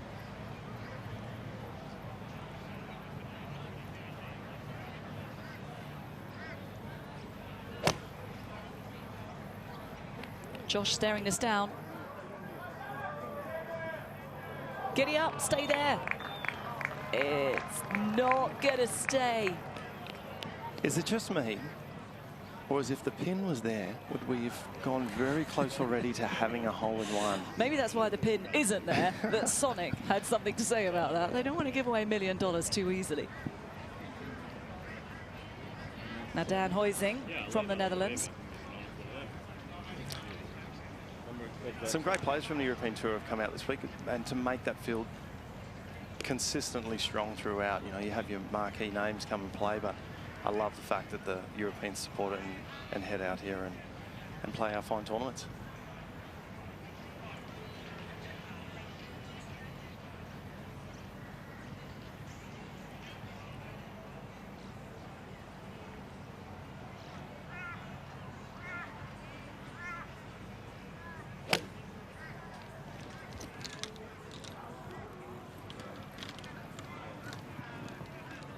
Huizing 4 under par, a chance of a 2, but that's going to be a difficult assignment for Huizing. It's not easy from down that slope, coming up over the rise.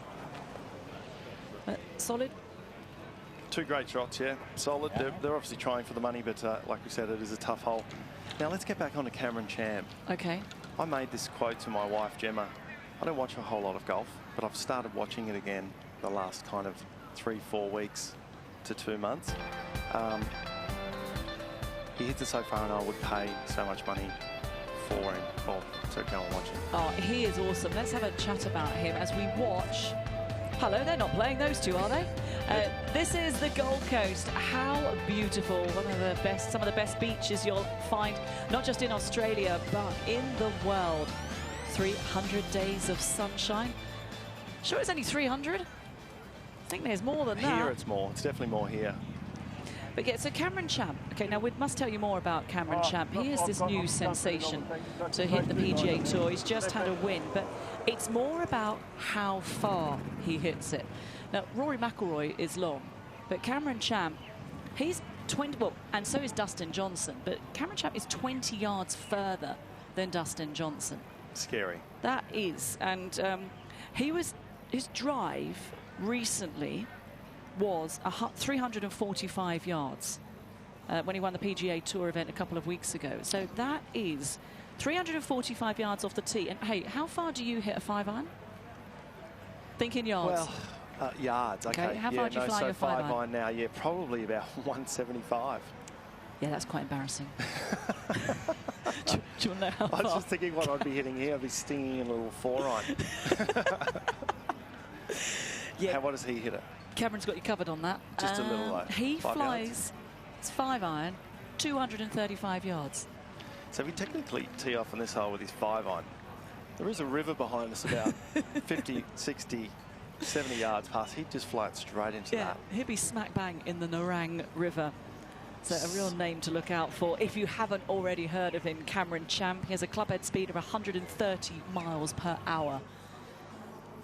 I can't believe that. Yeah, that's insane. When you think, okay, so great players, 120 miles an hour, and Rory McIlroy, LPGA players, the fastest ones, just over 100 miles an hour, players like Lexi Thompson, Yarni Seng, they're powerful, but that is something else. And they say it's about 2.5 to 3 yards, isn't it, per mile per hour. So if he's, 15 further than, faster than anyone else, you're already looking at 30, 40 yards right there. But yeah, like here, he'd probably, with this wind, You'd think he'd be flicking in like a wedge or Oh. a 9-iron to this one, wouldn't he? The air conditioner's turned on. I'll tell you what, we're liking that breeze. It's the Cameron Champ, the player with the great name and an even greater golf swing. He's not playing this week. We hope to have him one day come to the Australian PGA Championships, but we have got some fabulous players in the field. Now, here's a chance for a 2. Slow. This crowd's just waiting for something to happen, aren't they? They were very rowdy yesterday, so I mean, when we saw Beef hole that chip shot from over where Max was before, I think on Thursday or Friday, it went nuts around here. There was so many people, it was an amazing atmosphere.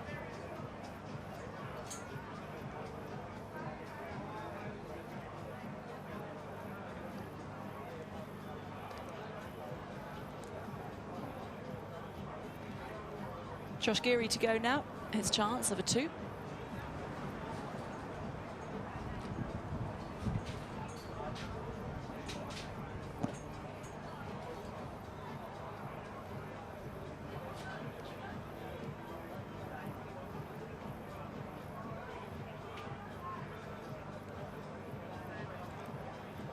As I keep saying, we're expecting everybody just to make ones or make birdies. Make ones. This is actually a very tough hole, and it's a tough green. So you know, that's a good putt from Josh. I like it. You're a real glass half full kind of guy, aren't you? I did a floating felt segment yesterday when they moved the tee up on 8. I think it went up about 54 metres, and I said I'd be expecting around 85% of the field to eagle this hole now, because it was only about 230 metre par 4. So I'm not sure if there were how many eagles there were. We might be able to find out that and see whether I was close, but I'm guessing I wasn't. But we just expect so much from these guys, don't we? Yeah, and it was interesting when they were talking about their low rounds, which we heard from them a few moments ago about their lowest rounds, 63s, 8 unders. The lowest round is a 59 in professional golf. That's been held by a few players. I know Annika Sorenstam, Jim Furyk, Brandt Snedeker. I mean, that's just to name a few. What can we expect in the future? You know, will the game improve that you will get 58s, 57s? There's a birdie on every hole. There is. Look, and I think that's what's so great about our game is there is no limit. You know, with darts, 180, 180, whereas ours, a game of golf, you can go as low as you want. And yeah, look, I think the mile got broken running and all that stuff, so there's definitely going to be a 56, 57 at some stage, depending on the golf course, don't you think? But have you then, it opens up a whole can of worms. You then have to start thinking about equipment. Yeah. Well, it probably would be, but I don't like that argument. They're just good. They're just athletes. Come back to that in a moment. This is the group featuring Renato Paratore from Italy and Riccardo Gouveia from Paraguay. What great names. You say them so well. Can you roll your R's? Okay. Geez, they've all got good swings, haven't they? There's not many bad ones out here. Don't get to play at the top level. Oh, good, but just a fraction short. Chance of a 2. I've got to say, though, that's a far easier putt than being down the left where a lot of them have been. So that right side gives you a pretty straightforward, or straightish putt. So I'll expect one of those long ones to go in soon.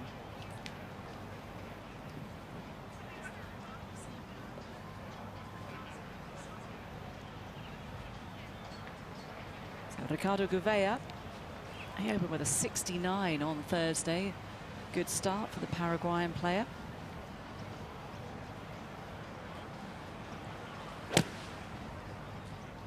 Love that sound.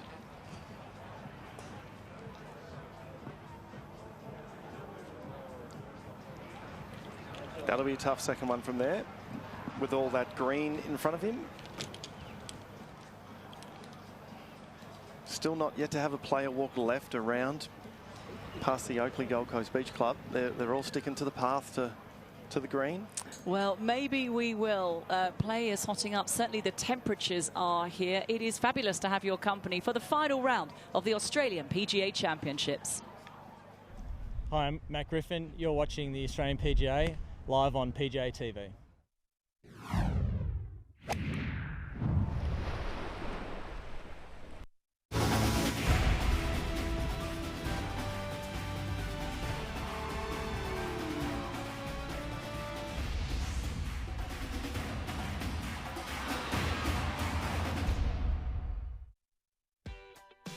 I'm Nev Austin. Hi, I'm Bobby Wallier. Hi, I'm Axel Jung. I'm proud to be a PGA Pro. I'm proud to be a PGA Pro. I'm proud to be a PGA Pro. And I'm Ian Baker Finch, and I'm proud to be a PGA Pro. Every day, PGA professionals around Australia dedicate themselves to the game of golf through more than just their passion for coaching. From ensuring your golf clubs are perfect for your game, to making sure you tee off on time, and managing clubs and facilities for your enjoyment. Their passion is at the heart of Australian golf. Find your nearest PGA Pro at pga.org.au and let their passion for golf inspire yours. Yes, they did a great job, the PGA professionals. We're all very proud of them. From grassroots all the way up to, obviously, the tour professionals we're watching now. They're amazing.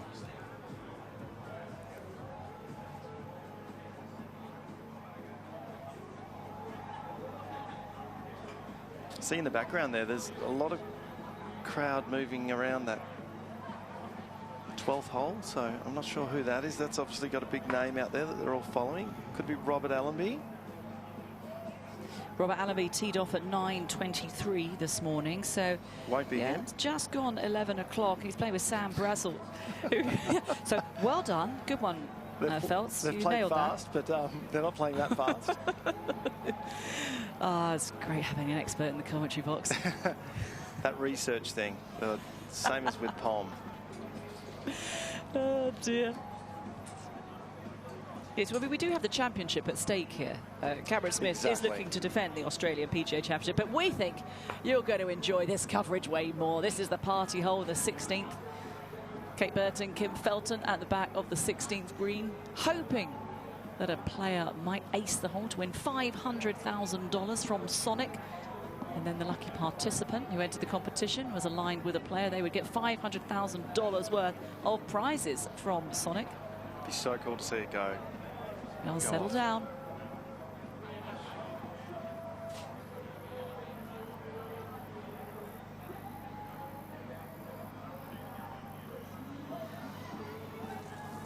I reckon there's a little sneaky one out there this afternoon the two big boys need to look out for, and that's Matt Miller, who was voted Player of the Year by his peers on Tuesday night at the Greg Norman Medal. Very consistent fella, and yesterday just snuck out there, posted his little 5 under without anyone knowing, and there he is sitting beautifully third in the field. That was one of the low rounds of the day yesterday with Brandon Becker and Cameron Smith, the 67. And you talk about consistency. Now, Ali Whitaker is in the commentary box, main commentary box, doing a sterling job, might add. She said he had 28 top 10s in the last couple of years. That's not bad going. It's like a walking ATM, isn't it? Hey, you're not having too many weekends off doing that.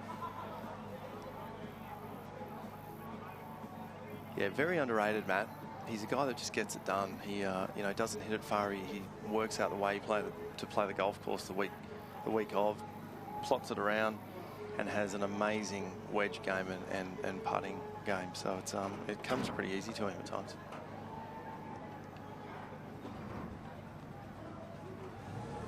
Yeah, man. Just what makes it for that.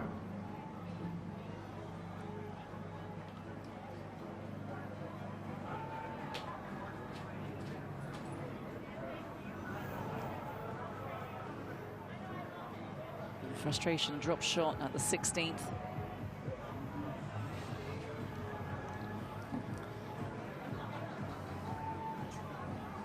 Who's got the edge on this hole, you think, at the moment, Kate?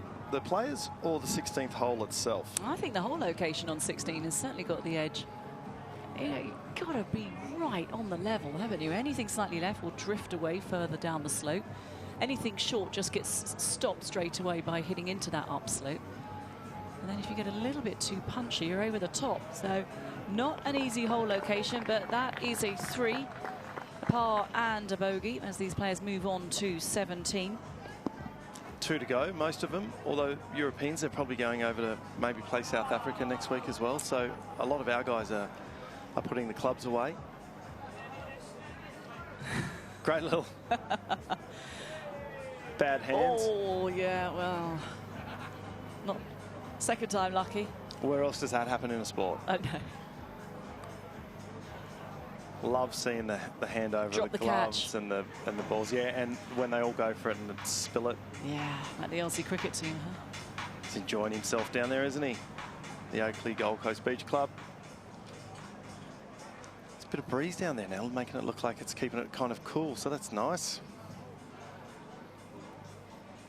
Well, we saw Bree Loughlin get pretty upset with her driver earlier when she was discussing rules changes, but she's got another one for us for these new rules that come into effect in January 2019.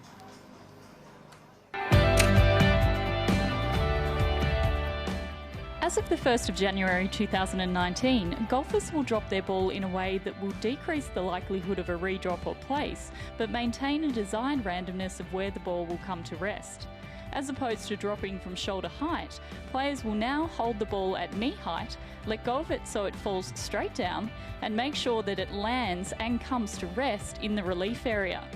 The player must ensure they don't throw or spin the ball as it drops, and they don't let the ball hit them as it falls.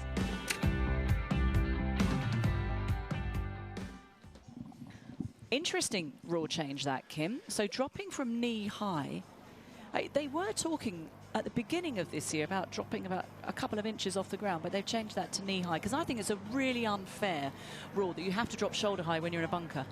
Well, I heard a story that you used to have to drop, I mean, I'm not that old, I'm getting there, but you used to have to drop it over your shoulder. Yes, I remember Sevi Ballesteros having to do that, the Open Championship. And Felton used to actually practice it, he said. Yeah. Practice his dropping. Unbelievable. Yeah, some good changes coming in 2019 to speed up play and make it a lot easier, you know, than... It's a bit confusing, some of the rules and some of the interpretation of the rules. What's your, okay, name one rule you're looking forward to in 2019. Well, I like that one, because you obviously can get in there close. I like the one, I think it is where entry into the bush, it's dropping it where it entered, it's kind of like a hazard. I just think if they can continue to move the game to make it easier to play and faster, you know, watching John Sendon on Thursday with that unfortunate driver incident, that just to me is another example of too much going on in golf. So you would have seen, you were still back over in Singapore, but John Sendon unfortunately on the, I think at 9th, took his club back driver and it snapped in his grip on the way down through to hitting the ball, and because he was deemed attempting to hit the ball and that it was a not a penalty obviously, but a stroke at the ball, so he had to drop it off the tee. See, that's rubbish. And the footage you watch, you could see it doing it, and that's where I kind of go, we've got some of the greatest rules officials in golf here on the week. Why couldn't they just go, yeah, no? Yeah, common sense needs to prevail, because certainly not his fault, beyond his control. But this is the group 13 that have now arrived on 16th hole. Alex Edge and Hugh Jean from Belgium, currently 2 under par.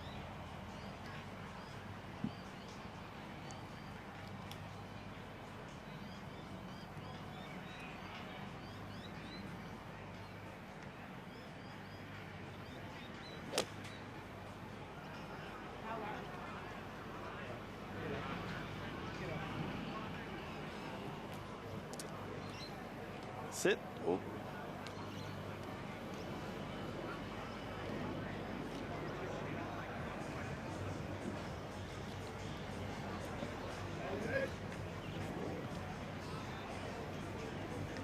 Here is Mr. Alex Edge. Now, talking to Cameron Champ before, Alex is a big boy and can give it a complete rip. So he'll be going in with something around that 9-iron, 8-iron mark here too, I'd say.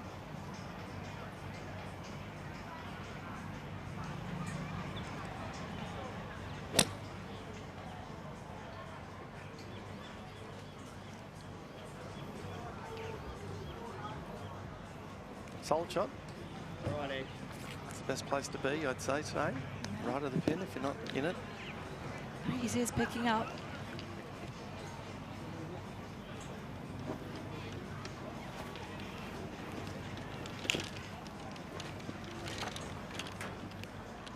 Just had another golfing no-no in. Okay, got various ones coming in here. Right, one is, this has come from Jake from Sydney, who has said, golf glove. Do you remember when you were younger, you had the golf glove and you used to have the marker how on good it, were the they? popper marker? Yeah. using that to mark your ball, which we all did when we were juniors. Is there any way you can still get those? Because they should be coming back in, as well as flaps on the golf shoes. Flaps on the golf shoes, they certainly need to come back into golf. And do you remember how gutted you were when you lost your little marker? It was almost you went and bought a new glove just because you'd lost your marker. But trying to put it back in was always quite painful. You really had to shove it back in there. Yeah. And then in the heat, like today, it'd stick to your thumb when you keep putting it down, and it was. And you mark your ball, and then it would, flip over. Yeah, that's a real golfing no-no. We want to hear your golfing no-nos on our WhatsApp number. So not a text, don't call us, but WhatsApp us on +61 423 012 307. What is your absolute no? No, you can't do that in golf. It's just not allowed. Keep them coming. We love them.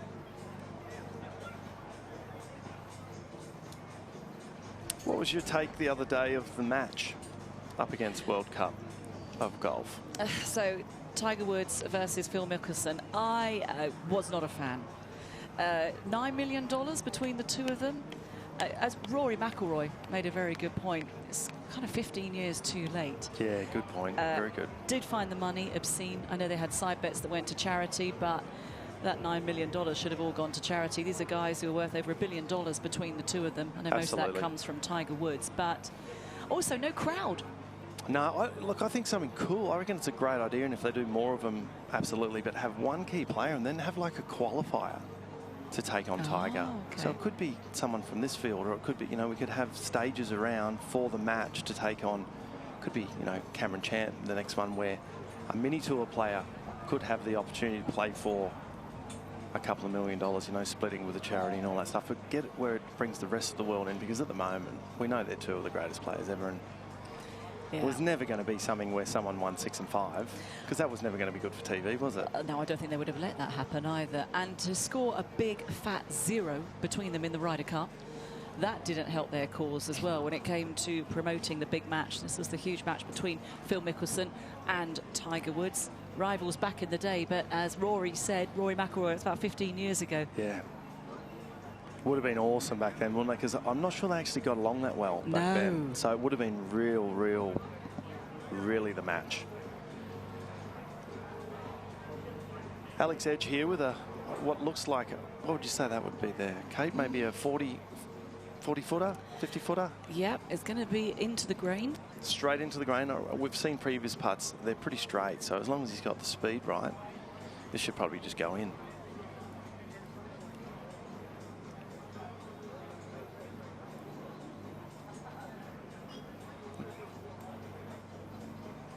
See from that side, they're all struggling with the into the grain part. Everybody's left it short there. Left to right putt. Shame we can't tell them. That's not really allowed in the rules of golf. Hey, Edgy. It's really slow.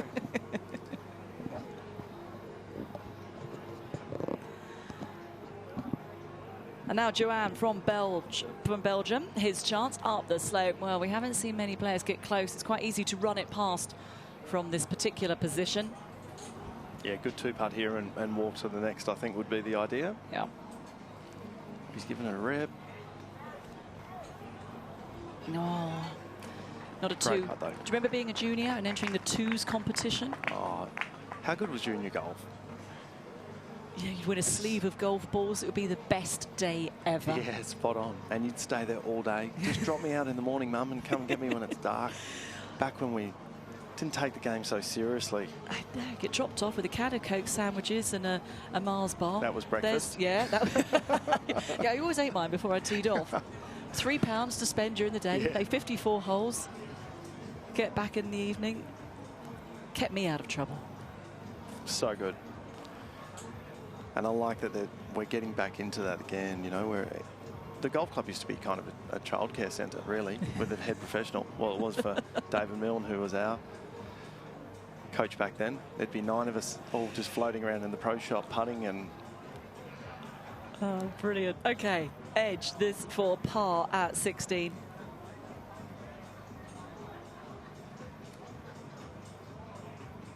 Oh, good two-putt. Great save. He's playing well, so that's a pretty key putt there to roll in on 16 and move to 17, 18, which are quite difficult holes, and finish off the round. Sweating some beads there. Big Edgy. Give us a wave, mate. Yeah, another one of your close friends. It's really going well, that for you, Kim. Oh, dear. Up the hill. Oh, yeah, go on, get up there. You need to go and give him a shove. Okay, next group. Oliver Farr and Jason Scrivener. Now, Jason Scrivener, I'm not sure who's going to be going first here, but Jason Scrivener, iron player, phenomenal. And they're playing well. So Scrivs, 5 under, 4 under today, and Oliver is even par today. That's still at 1 under par, but Scriv is a phenomenal iron player, and I know he's got his yardages down pat and will definitely hit one close here. Oliver, I don't know much about. I haven't seen him play a whole lot, so let's see what he can produce for us here. We're almost getting to halfway through the attempts at the hole-in-one, so it'd be great to get the crowd revved up now, and then when it's fully packed out here, someone just knock it in.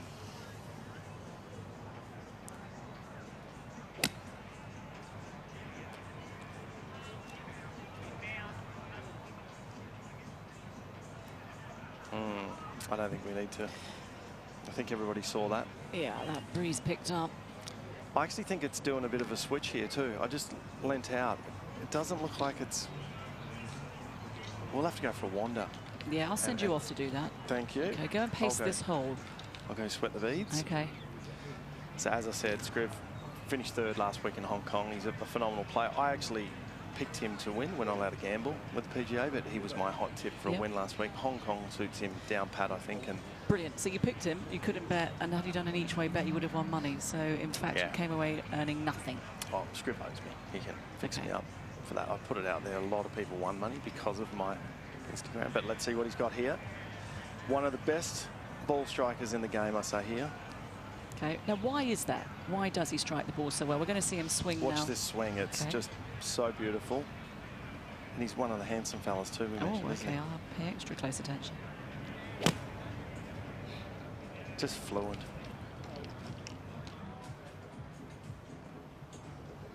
It's a good shot. Yep. Right level. We want to go down and say, Jason, it breaks left to right, and you've got to hit it harder than you think. Yeah, absolutely. Everybody's left it short right. So Scriv is a phenomenal player. He's been on European tour now, you know, 3 or 4 years. I think Scriv is one of the nicest guys out on tour as well. Yeah. And I think it doesn't hurt him, but he doesn't have that. He might inside, but he doesn't give that killer instinct away to anybody. And I think once Jace realises how good he is, and he gets that one big win, whether it's a European tour or an event like this, I think the floodgates will open. Yeah, a lot of people say that golfers are too self-absorbed. You're a former touring professional. What are your thoughts on that? You're in your own space basically the whole time, so you are, you know. I used to say now they talk about teams, and, you know, we saw a great piece, and hopefully we'll see it again today, of Lucas Herbert prior to his round on Friday, and they all talk about their teams. You know, going back when I was playing full-time, my team was, you know, my girlfriend at the time, Jem, my coach, and the 2 people in my head. One was positive, the other one was very negative, and over the one that was saying how good you are.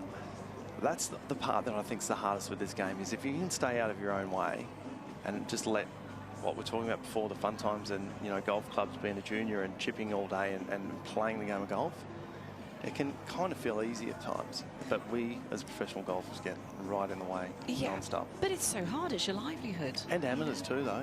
I listened to my dad after a round, you know, and he's 78, still has a great whinge about this and that, you know. Self-belief, if you are going to be a golfer, you look at the greats, okay, Kim, so you look at Justin Rose, had that brilliant finish in the Open when he was an amateur, and then when he turned pro, he missed his first 21 cuts. Yeah. And this is a guy who's #1 in the world, a major champion, gold medalist as well.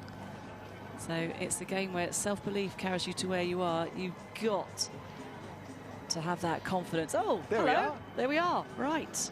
This is Kim. And Kate. Very good to have your company for this final round of the Australian PGA Championships. Hey, Scriv. Jason Scrivener with a chance of a birdie, hit it to the right position. Oliver Farr, though, struggling from Wales, has found the front left-hand bunker.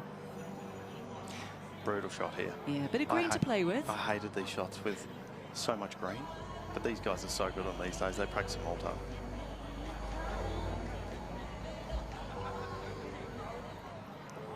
Settle down. Good shot. That one golf shot, I reckon, that's still the hardest in the world, is that 40, 50-yard bunker shot, isn't it? And it's hard because you've got to know exactly how much sand to catch between your club face and the ball, and that's what's so difficult about it. Yeah, absolutely. It's great in these events, though, isn't it, when your caddy rakes the traps? I used to love that.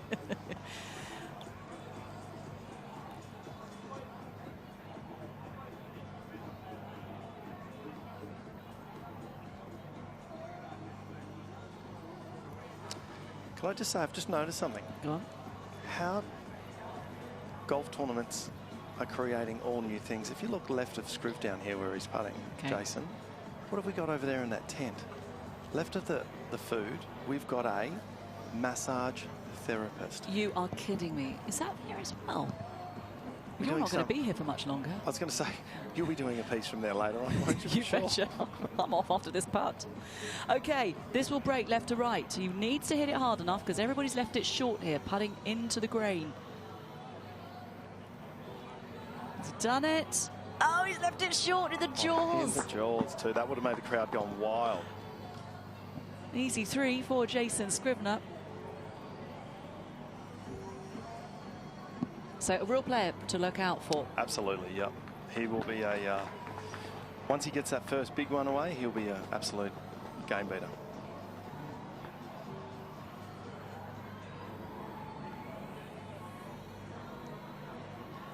So you've got the massage therapist here.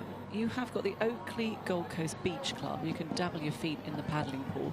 The Volkswagen marquee and the chance to watch the very best professionals from Australia and the European Tour battle it out on the 16th hole. What's not to like about this final Sunday here at the RACV Royal Pines Resort?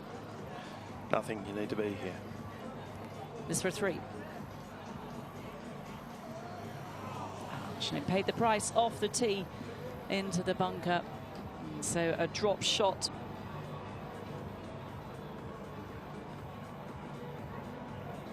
However, Farr was even now 1 over for the championship. Just so you know, the leaders are going to be teeing off at 11:40. Mark Leishman and Cameron Smith, they played together in the World Cup last week. So good friends off the golf course. Leishman 11 under, but Cameron Smith looking to defend his title, 14 under par.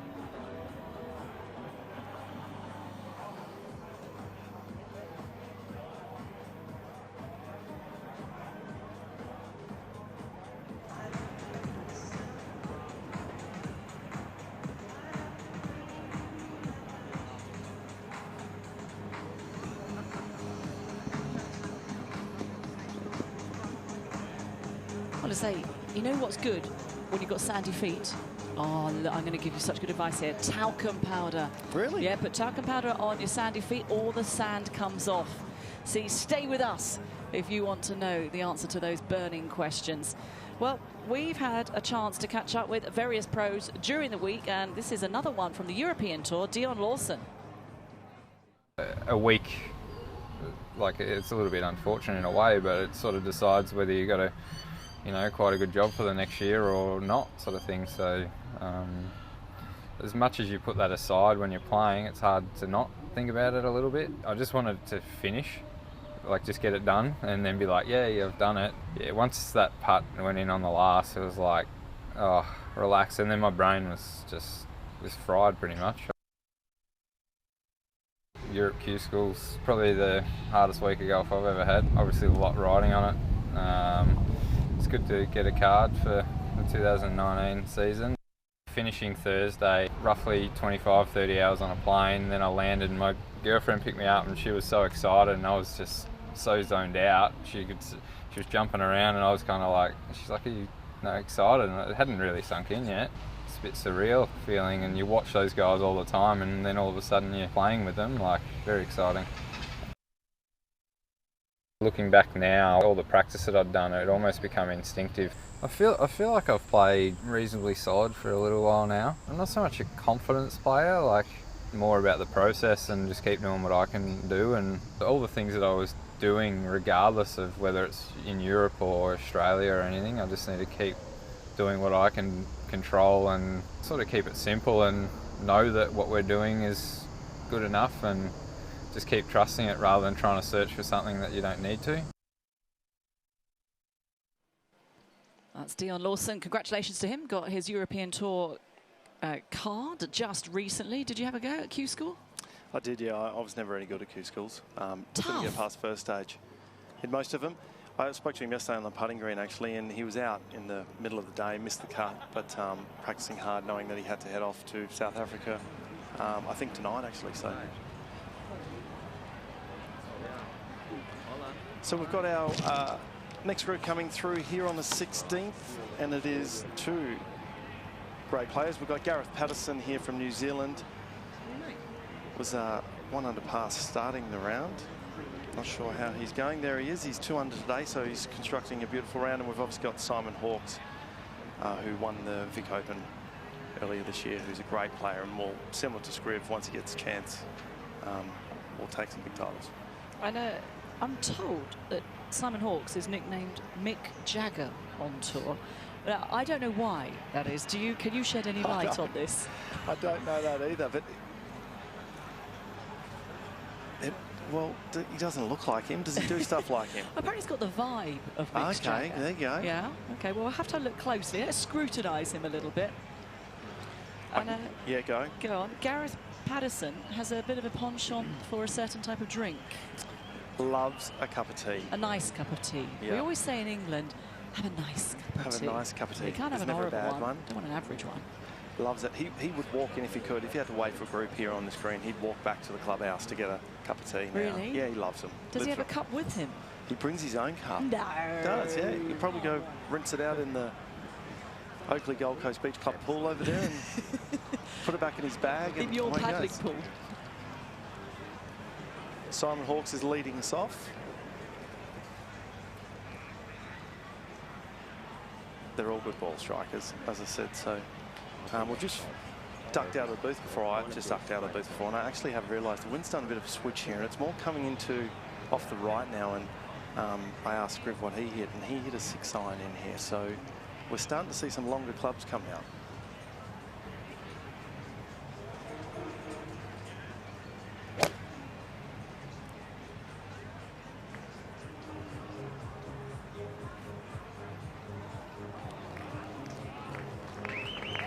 It's a good shot.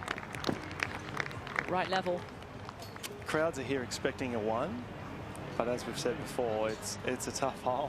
It's a big ask. It's a tough hole. Gareth Patterson, 3 under for the championship, one of the few left-handers in the field. Yeah. Looking fitter, Gareth. It's like he's done a new gym regime or something. He's looking far bigger and fitter.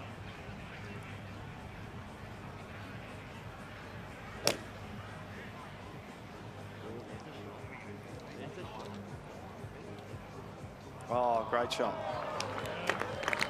I'm going to even give that one a clap. Yeah, I think you should. Beautiful stuff. Very good chance of a 2 for Patterson. Say looking fitter. All these golfers are getting fitter now, like Brooks Koepka. He can bench press over 300 pounds. It's unbelievable. The good part is that it's obviously working for him, but I couldn't think of anything. I'd snap in half, or the next day not be able to move. I wouldn't be able to do 300, probably more around the 50 mark. But geez, they work hard. You know, they, as I said, they've got these teams around them now that have so many people as part of it, and you know that. I know him and Dustin Johnson work very hard on that part of the game. So, and it's clearly working. So yeah, it works for them. Would he make your top 5? He's a good-looking rooster. Isn't he? What, Brooks Koepka? Top 5 of best-looking golfers. Yeah, yeah, not Dustin Johnson. No, he's not in there. Yeah, Brooks, he's got a chance of making a top 5. I'm really looking forward to Matthew Miller, though. When you're saying that he, penultimate group, he's one of the best-looking golfers. So, ladies and gentlemen, we'd love to hear from you on our WhatsApp number. A, golfing no-nos. What's an absolute golfing no-no? And B, the best-looking golfer here this week on the WhatsApp number 0423012307. It's not a bad title to hold. Yeah. There's Simon. Maybe he's got a bit of swagger about him, hasn't he? The Mick Jagger, sorry. The Mick Jagger of the Australian PGA. Caddy and Simon both wearing their Jared Lyle hats. As we said, it's been a great week this week, remembering Jared and everything he's done with the game. And Robert Allenby will be coming around later. I think probably another 5 or 6 groups. But gee, he's done some amazing things with Challenge Foundation. I actually heard on Tuesday night they announced that he's hit $40 million through his own Robert Allenby Day for Challenge. Wow. Gosh. And I think about 17 or 18 years. So phenomenal stuff. And it's such a good charity that everybody keeps giving, and it's a shame Jared couldn't be here to play one of his favourite events. You're good friends with Jared? Jared was great. I don't think there was anybody who didn't like Jared. He was awesome to hang around. Always happy. Golf never, he never really let golf dictate his emotions off the course. Obviously going through so much tough stuff off the course, golf was probably just something that he was able to do and do it so well that he took so much pleasure from. So he's a great fella. Always good to have a beer with Jared.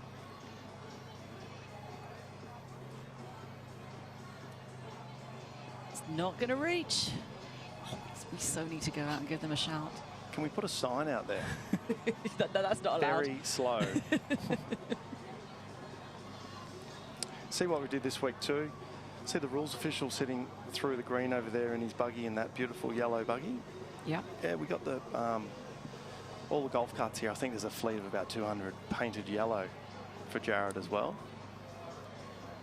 We didn't. Well, I'm just joking. Oh. It's just they're always yellow, but I just thought we'd roll that in there. That was very good. But you know what? It's great because I'm blonde. I fell for that. I was like, that's a great touch.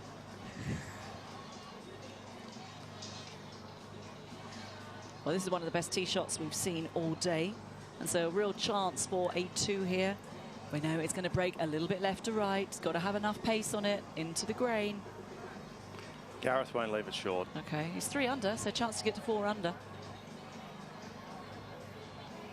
Where is 4 under sitting at the moment? Well, the leaders they haven't gone off yet. They're about to. So Cameron Smith is 14 under, so he's not going to win it. Even if he makes this putt, he will be 10 behind as play stands now. But it's still a good amount of money to make after 4 rounds of championship golf down under.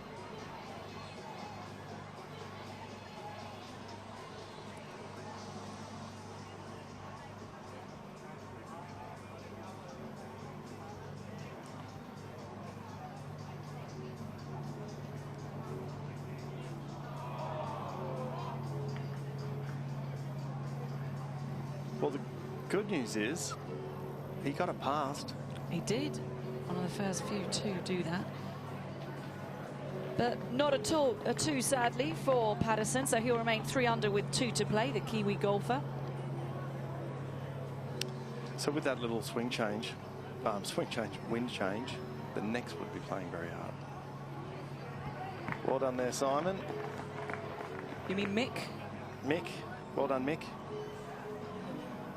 Mick Jagger with the swagger.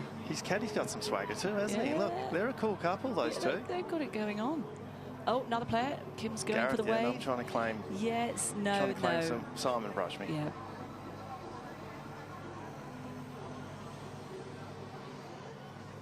Why don't we hear more now from the players throughout the week? We asked them the question, who have they been inspired by in their golfing careers?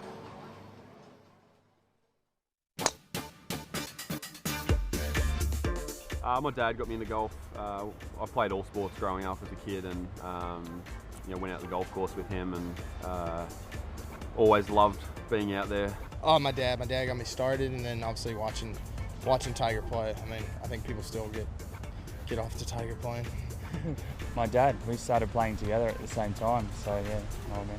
I actually used to ride my push bike past the golf course as a 6-year-old, and I got myself into it, to be honest. I think it'd have to be my dad and Greg Norman. Norman was my hero growing up, so wanted to be like him.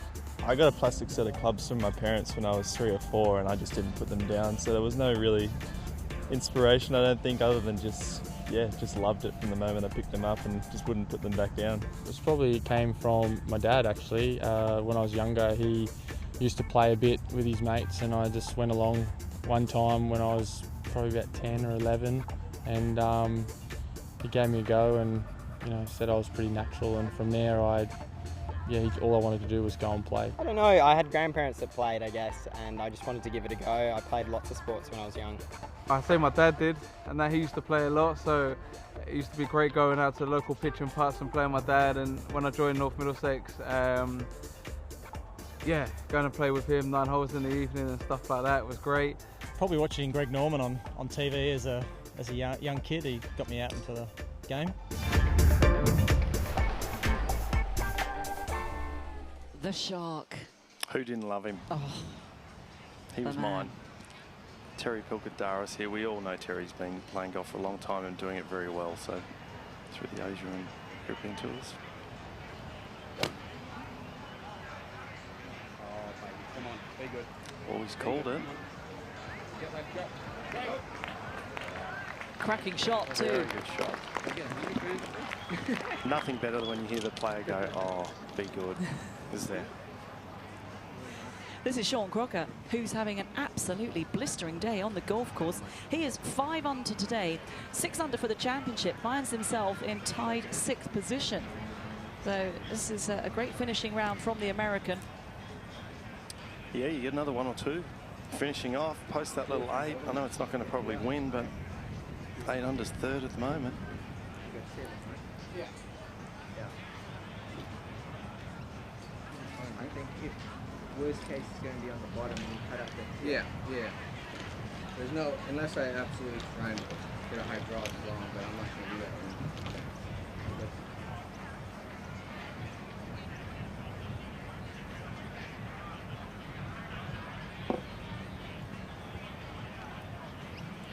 He's doing some gardening before he hits this one.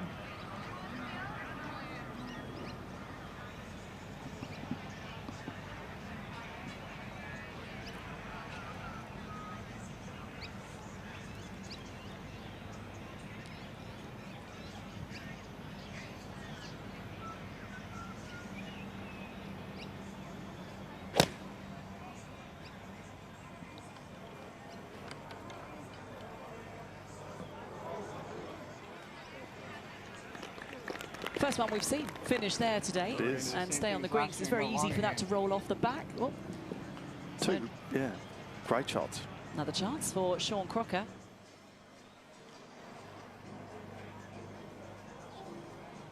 It's very good to be on the Gold Coast. You're a WA boy.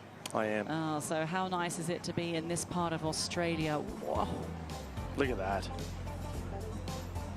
Q1. Skyscraper in the distance. Oh, I've always wanted to do that. Have you? Not sure I've got the core for it, but got to start somewhere. Very popular. What a place to come and visit. If you do have the opportunity, come and join us here next year at the Australian PGA Championships. We are at the RACV, Royal Pines Resort, about 8 kilometres away from the sandy beaches of the Gold Coast. Lots of good restaurants. And you went to Top Golf last night. I did. What a place that is. Whoa, tell us about it. Love a share in that place.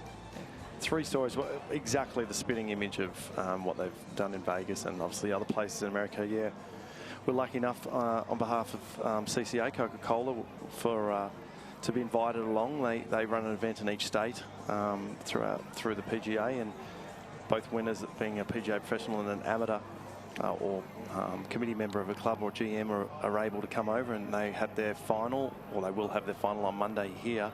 But part of the fun is having a night out, and they decided to go to Top Golf. Well, I'd never seen it before. I'd been told about it. Yeah. Unbelievable.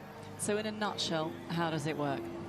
So in a nutshell, it's basically go and play golf, have some fun, try and get as close as you can to all different kinds of targets. It's points. whilst it's not your shot, sit back, relax, have a nice cold froth or a beer, and enjoy time with the family. So you can get up to 10 people playing at once in the one booth. And you don't need to be a golfer. I mean, I could take my daughter and my grandmother. Exactly, exactly right. And this is 3-story. Every booth was full, completely packed. And if you're on the top one, there's a 25-yard, 25-metre target that, you know, Ivy, if I was to take, we could take our little ones, as you said, and have no problem in them having fun. It's a great initiative. That's where the game's heading. I know Keith Pelly was talking about Top Golf in a recent podcast he did on the European Tour. Maybe we're looking at a shortened form of the game as well. What will golf be like? You know, maybe 18 holes. We saw how popular, and we do see how popular 2020 cricket is in the shortened form of that game. Absolutely. Well, and the end result is hopefully a few more of the top golfers take up the game and join golf clubs and that as well. So you can always have that fun part, but we still want to have the classic style as well, don't we? Sean Crocker does, because this is an opportunity for the American to move to 7 under for the championship.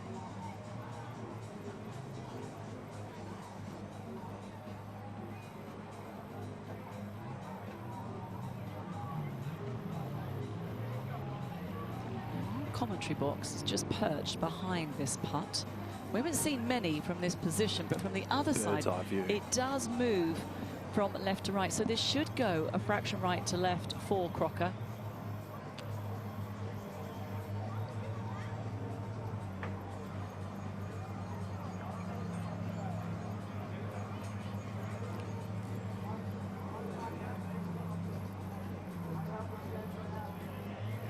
Oh. Good attempt. That's brilliant. I read that wrong. Off that slight slope. That was a definite left to right breaker. This part, though, for Terry Pilkadaris, this will move a little bit from his left to right. Just got to give it enough. Terry's left adapted hand there. low. See, yeah, he's got the Kuchar style now, see, with the up the forearm.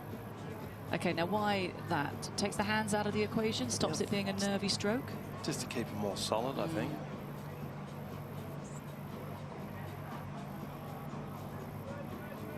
Another one misses right. Interesting, on the LPGA Tour, you get a lot of players and some of the best players in the game. So Inbee Park, Lydia Ko, they putt left hand low. And you've got a lot of them on the LPGA Tour, and they do it because, you know, it takes the hands out of the equation, stops you being a bit too nervy, and you're just rocking your shoulders, so it's a much more solid stroke. That's what they say. But that definitely works for him. Yeah, it certainly does. Inbee Park, best putter in the game. And it's interesting too, because Terry's been great. As I said, he's been around for a long time now. Terry's around my age, and you know, had wins on the Asian Tour back home and all, and he's always been a great putter, so he's still testing and changing and all that, you know. You just got to keep adapting. Oh, you've got to wave. You've got to mate. Good on you, Tez. Oh, WA boy, see, I've told them all to do it. A couple of the guys there. They're at the Oakley Gold Coast Beach Club. Take off the shoes, feel the sand between your feet, dip your toes in the paddling pool. We've had a message in on WhatsApp, and this has come through from Gareth from England, who has said, if someone gets a hole-in-one, will we both go and jump in the pool? Absolutely. I'm going straight in. You going to go? Yeah, let's do it. Okay.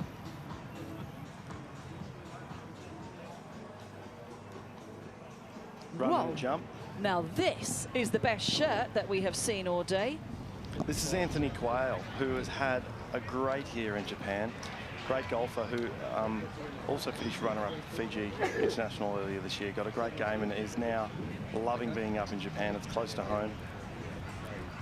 And I think will be similar to our fellow Australian Brendan Jones, who's made a great career up in Japan too. So interesting shirt that, though, isn't it?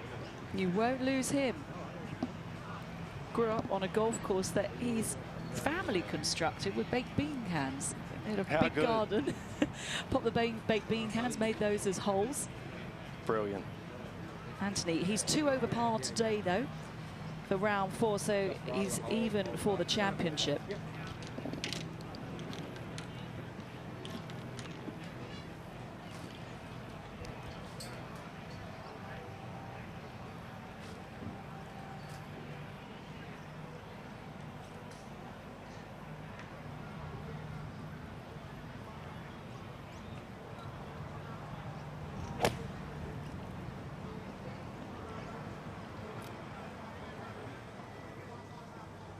Oh, great shot.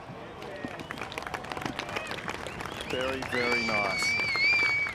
Which now leads us to Zach Murray. Okay. He is a character. Okay. He's now professional, but he wasn't fortunate enough. He won the WA Open about 3-4 weeks ago.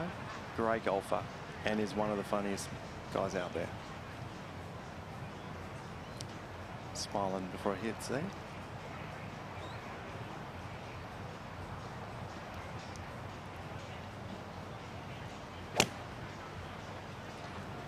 Two over for the championship. Went out in 37, dropped a shot on the front line, but oh, hang on, hop, skip and a jump.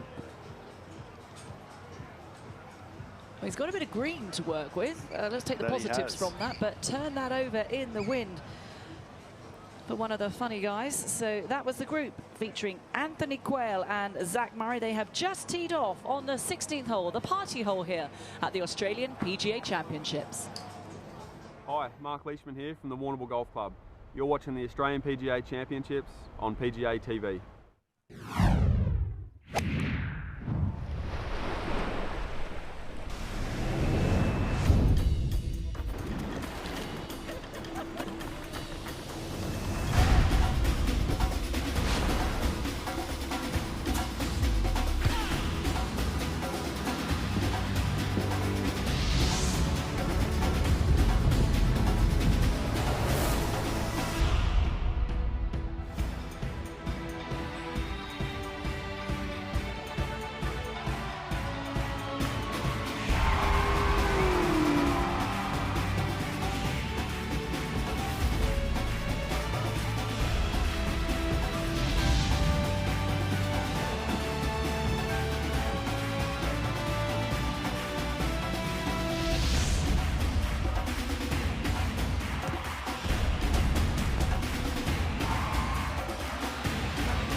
I'm a big left to right golfer. I chase the ball more than Tyler. He's more down the fairway than I am, and I enjoy the red dirt where Tyler enjoys the green grass.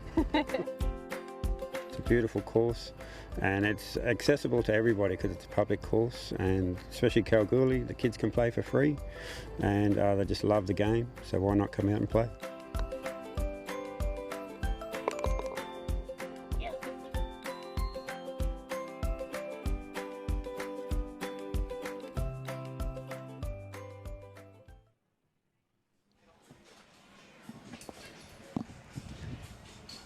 Zach Murray sizing up his second shot on the 16th hole.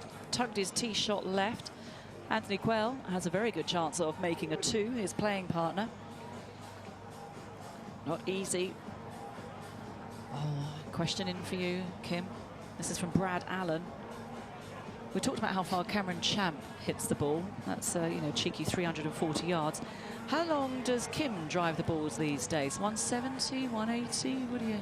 That is not a real name, Brad Allen. That's one of my friends at home having a little poke. Yeah, look, I get it out there around about that 225 mark. Yeah, with the run-up. Yeah, okay. On the firm fairways. Let's see what young Zach's got.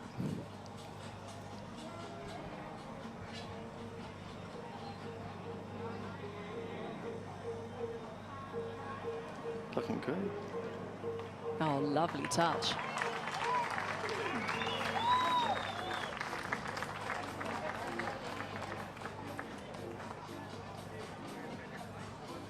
Two over par. That putt will be to remain 2 over. You're not going as smoothly as the group before, is it, for these two? But like I said, they've had long seasons, these guys. And although Zach's still an amateur, I think these days they're more like professionals with the amount of golf they play. So I'll be looking forward to a bit of a break. But this putt will move a little bit left to right for Anthony Quayle.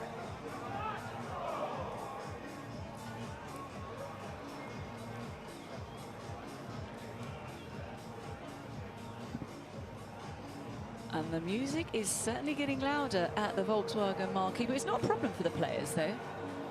They don't get fazed by it. No, I think it's great. Needs to be more of it. I don't think one player's complained about it this week. whatever it takes to get people to golf tournaments.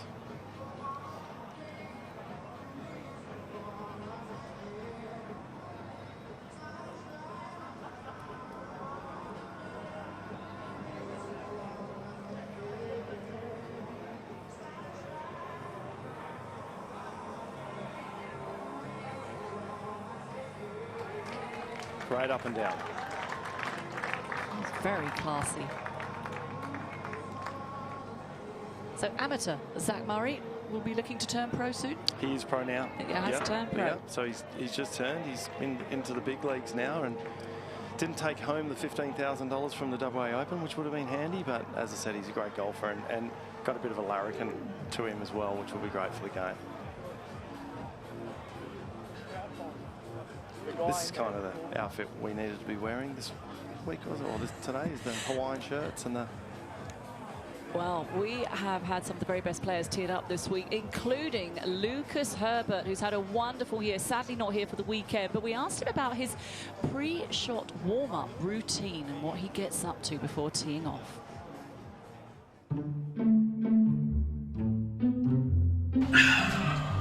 Morning, fellas.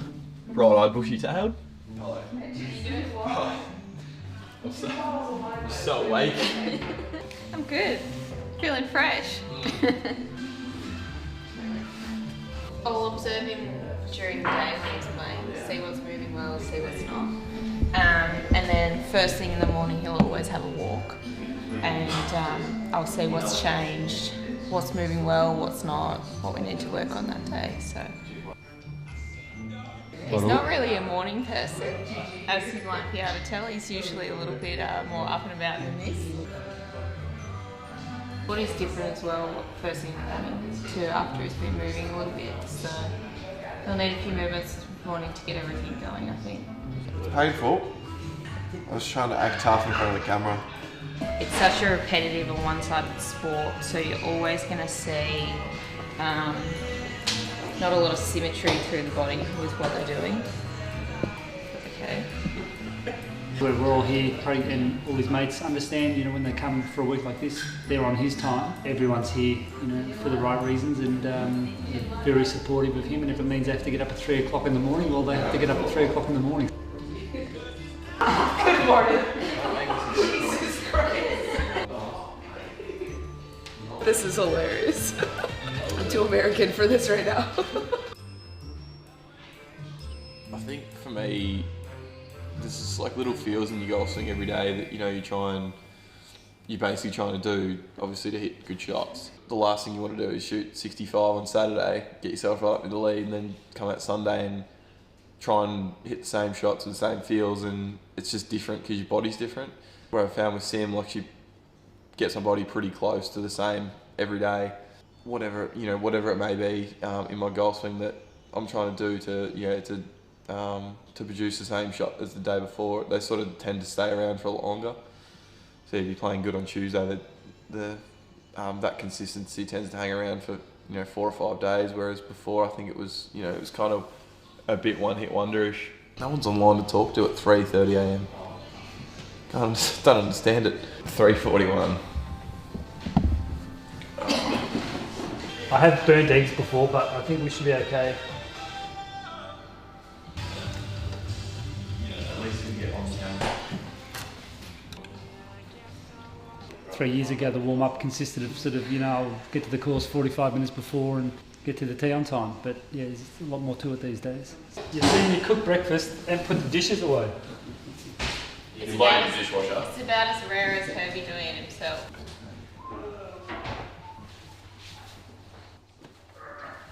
Right, 5 minutes. Magic of television. Where's the sock game, Simmy? Bit of style. We've gone Caddy Shack today. Yesterday was Evel Knievel. Just put a GIF there. Yes, that's perfect. We're only 12 minutes late, mate, so let's get rolling. Hour 17, I reckon I've woken up. I like the way you work it, no diggity.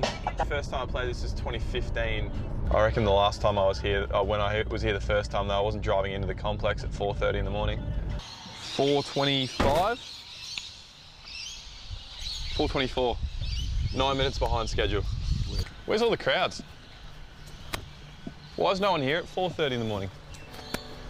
I noticed it a few times. I was trying to get one video, last 2 holes actually looked alright.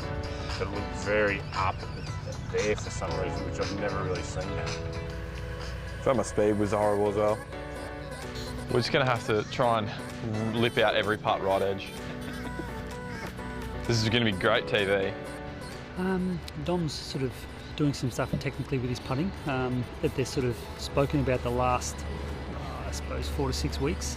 Just some patterns in his stroke that they're trying to sort of manage and get on top of. So it gives us an opportunity to just work on a few things and take it out on course and just see how it feels. As the range session sort of unfolds over the next hour or so, he'll get that little bit more game face on. So, you know, he likes to be nice and relaxed, and that just helps him to perform. That's where his sort of best performance is, when he's in that relaxed mindset. So 10, 15 minutes before that tee time, he'll really click into more sort of game mode. Simi does a really good Drake in My Feelings. Kiki, do you love me? She does it really well if you want to get that on camera.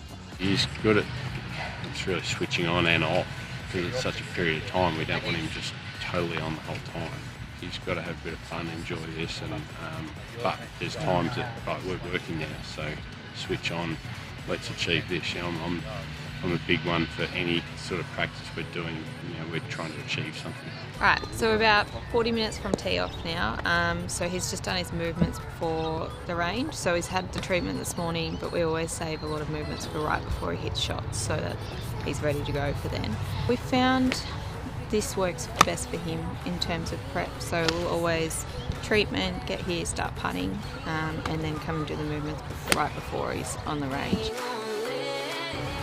Me and Tom both from Bendigo, so Bendigo boys. Yeah, well, we know what he has to do and where we sort of fit into it. So we know to get up and be ready so that we're not holding up his schedule or anything like that. So it's definitely a team mentality. Like, even though we're not physically part of the team, it's I guess we're the support network that he likes. So.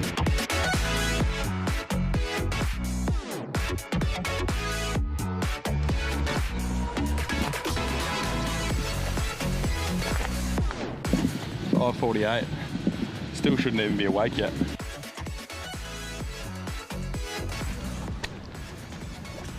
Caddy well. Rancius Maximus. Enjoy, mate. Good morning, ladies and gentlemen, and help me welcome our first group onto the tee this morning. After a very successful year in Europe, please welcome from Victoria, Lucas Herbert.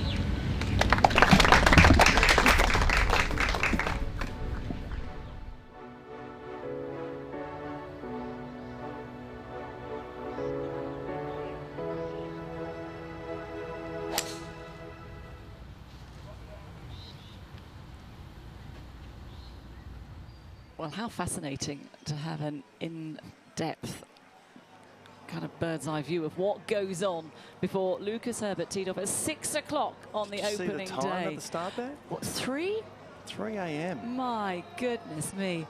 Sadly, Lucas missed the cut. I know. I think that was Friday morning too. But oh, what a great player. I had an opportunity to talk to him on Tuesday night at the Greg Norman Medal, and if there's anyone that the young guys should look at, and in regards to taking opportunities, it's Lucas. He got an opportunity this year over in Europe and just continued to build on it, and now is 78th or 80th in the world. Yeah, just outside the top 80s, now at 83, but what a good run of events he's had. Unbelievable.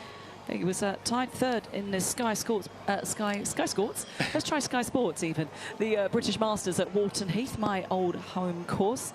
Tied for 7th in the Alfred Dunhill Links as well. So, and Nordea Masters, top 5 finish there. So really has seized the opportunity on the European Tour. And the only place he's going is higher. Hits it Absolutely. a long way too. Absolutely. They all do, don't they? But once again, see the team? Yeah. It's one in, all in, you know. They're all up at 3 a.m. doing the same thing Lucas is. You know, you don't see that behind, and that's with what the guys did there. It was amazing and a great insight. So for amateurs watching this, Kim, the amount of effort and the dedication and focus that goes into the strength, the biomechanics of the golf swing. A lot of players, if you ask them, if you had 10 minutes before you teed off, what would you do? Would you hit balls? They all say, I'd stretch. Yeah, absolutely. Absolutely. It's all everybody boring has answer. Yeah. Especially in a place like this. The last thing you need to be doing, that was morning, so it's different, it's cooler, but, you know, the leaders teeing off today, the last thing you need to be doing is standing on the range, beating ball after ball. It's a warm-up, it's not a practice, it's a warm-up. If you haven't got it by now, you're never going to have it, so... That's a very good point you make. A lot of players who do go to the range, you know, don't hit it that well, and they're like, oh, that's it, my round's over before I've even started. Absolutely. We've all been there. Well, hello. Well, we've got someone in the pool. Crikey, with a fair bit of ink going on too. He's making the most of this opportunity. And the kids, beautiful. And this is where we'll find you later, is it? Yeah, you bet. Later, sooner, rather than later. Very good. That's on the other side of the 16th green to where we are positioned, the massage therapist. Right next to the pies and sausage rolls. Beautiful. An Aussie meat pie. Nothing better. Oh, yes. And a glass of red? Yeah, a bit warm for the red today. Okay, So yeah. it'd probably be a little beer. Our beautiful sponsor, Yenda, would probably have some option we could look at there, a pale ale or a Pilsner or something. So that would go well with the pie right now. Australia's finest crystal. Oh, yes. She's That's... Were they imitating us later? Should there be a hole-in-one? It's a mini Kim and Kate. There we go. That's awesome. Love seeing that. Certainly got to get the sunblock on, though, for a hot day like today. So we've got our group coming through now, which is our final group from the first half of the field. Jared Felton and Doug Klein. Jared Felton. It's been many a question whether I'm related to him, and yes. I'm actually not. Okay. It's kind of close, though. My wife and her company do manage Jared, so it's quite funny in her emails. She has to put at the bottom, I am not Jared's mother, when asking for stuff. But what a great player Jared's been.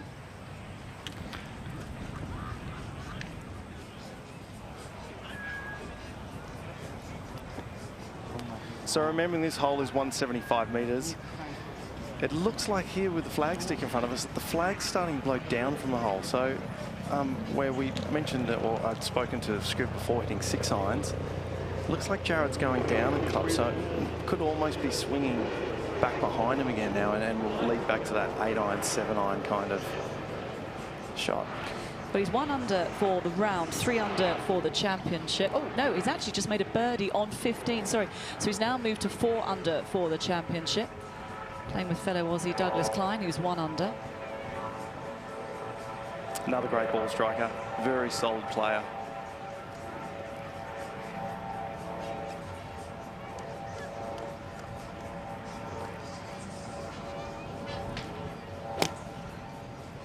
Great tempo.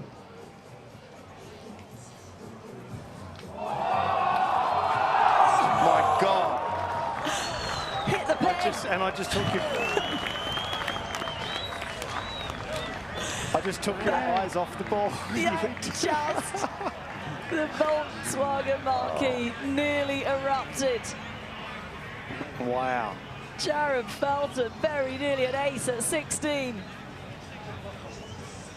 Woo, how good was that? Well, we've got to see that replay again. Here's Douglas anyway. I'm not sure how he's going to back Follow that one that. up. And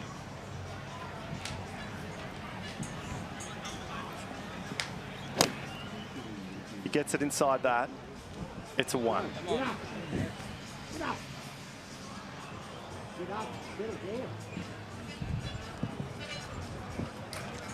Tricky for Klein, easy for Felton. Very nearly an ace at the 16th after an exquisite iron shot. 175 metres, wind swirling, not easy, but he had the measure of it. Unlucky, it didn't go in, hit the flagstick, but gimme range, and that's to move 5 under for the tournament. Great playing, yeah, and that shot there. Oh, the little things, hey? Oh, dear. Like cracking the pin, it could have gone in, done, and this crowd would have We'd have They all rocked jumped it in. anyway. We'd have Yeah, all been we in were- those paddling pools. We were literally one bounce away from dropping Yeah. the mics and running to the pool. Well, throwing the children out. Sorry, we need to jump in instead. And Jared Felton, has he got Jeff Artis on the back? He has indeed. And look, here comes Jared's girlfriend here, Hannah Green, who is a phenomenal player too. Why don't we try and get her in the booth at some stage soon? So yeah, they've got the team of Jeff and Jared there. Jeff ran into a bit of trouble. We'll just ask Anna. Hannah, we're going to get you to come round if we can. So come on over. We're going to get you to talk to us because she would have got a great view of the tee shot that her boyfriend Jared Felton just hit. Very nearly went in. Hannah Green, LPGA player herself, known in Australia from Perth. And Hannah, tell us, how good a tee shot was that? I was just talking to Rebecca and was just joking around saying, you know, if you got the hole in one, I think we'd be going shopping into the casino. And what do you know, it almost goes in. That was brilliant. How's he playing today? He's had a couple of bogeys, but he's managed to bounce back with some birdies, so he's going well. I think this will get him to 3 under for the day. So Very nice.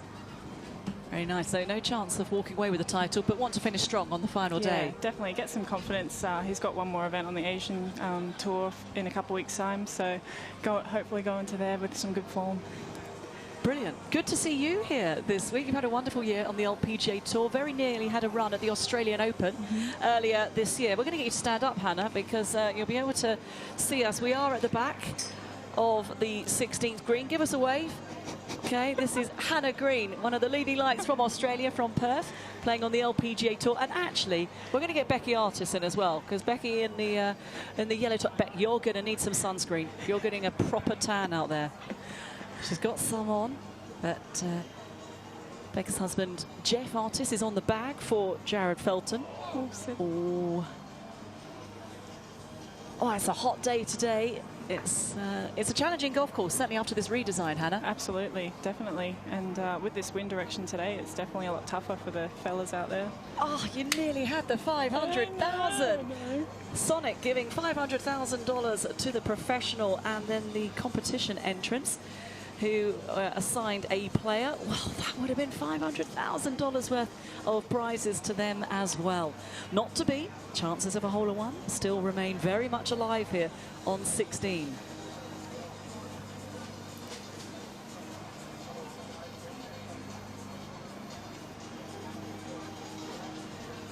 So, Hannah, do you get the chance to play with Jared very much? You've both got busy schedules yourselves. Yeah, no, not a lot anymore.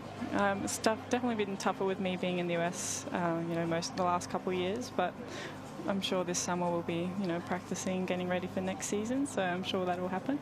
Brilliant. How have you enjoyed your time on the LPGA? Oh, I've loved it. It's been great. I'm just excited to not be a rookie anymore. Okay, well, this is now putt for 3. Oh, that was for Douglas Klein, so it will be a drop shot for Klein. This is now birdie opportunity, though, for your man, Jared, which would be very handy, too, on 16. Absolutely. Birdied this hole yesterday, so he obviously likes it.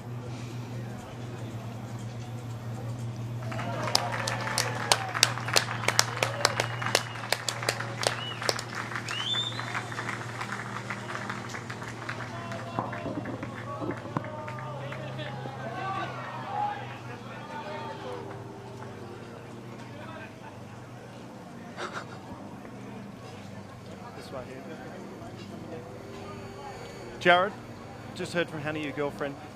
Birdie yesterday and almost a 1 there for the $1 million. Yeah, I had a good number there today. I was actually feeling pretty good. And what, did it hit the flag? I didn't see. Yeah, absolutely. Cracked the flag. Now, clearly it was a good number from Jeff. First time he's had a good shot all week. Mate, the crowd went wild. What do you think of this hole? What an amazing opportunity, hey? This is great. This is what golf needs. I mean, Oakley stand over there and then the guys in the back here, it's fantastic for sport. Now listen, one thing, you're in an ambulance yesterday. Yeah. Everything's okay and you're fit and well, given good clubs. I wish I caddy for him more often. I'll give you a heart attack, this young fella. Awesome, guys. Finish it off, eh? And good playing today. Well done to the guys. So an excellent 2 from Jared Felton. Hannah, thank you very much for joining us in the commentary box. Hannah's going to go on to 17. cheer, Jared, for the last couple of holes, and good to hear from Jeff Artis, who thankfully is feeling a little bit better today. Has been under the weather, so good to have him on the bag. There it is, the Soniq $1 million hole. Every player at the Australian PGA Championship opportunity to walk away with 500,000 Australian dollars, plus $500,000 in prizes for a golfing fan.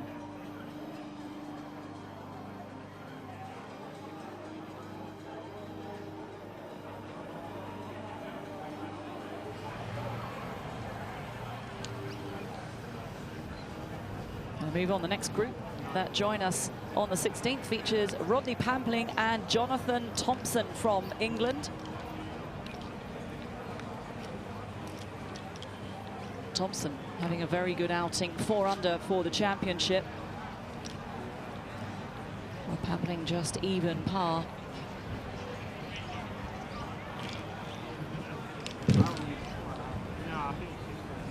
This breeze is certainly picking up and it's swirling. It's so hard to gauge just what club to hit. Now, the flag on the green has just changed direction completely. It's down breeze.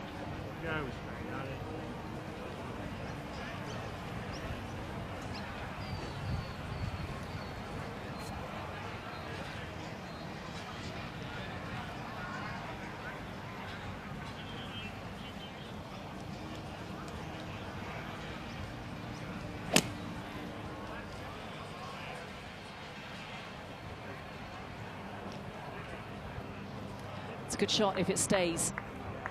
That's fine, that's on the right level. And these players trying to chase down Cameron Smith. They're not going to be able to. They've only got 2 holes remaining after this 16th. But Smith has dropped a shot on the opening hole. And so the margin at the top is now just 2 shots between him, who has the lead at 13 under, and Mark Leishman, his playing partner and teammate from the World Cup. Leish just 2 back on 11 under through 2 holes. I'm back in here. Well done. You're getting around. It's nice now, though. That breeze has swung around. It is down. So Rod Pampling we have here. Another big hitter of the ball. He's not as big as his playing partner. I tell you what, Jonathan Thompson's a big unit. Wow. Talking about benching 300. You can most probably bench Rodney Pampling.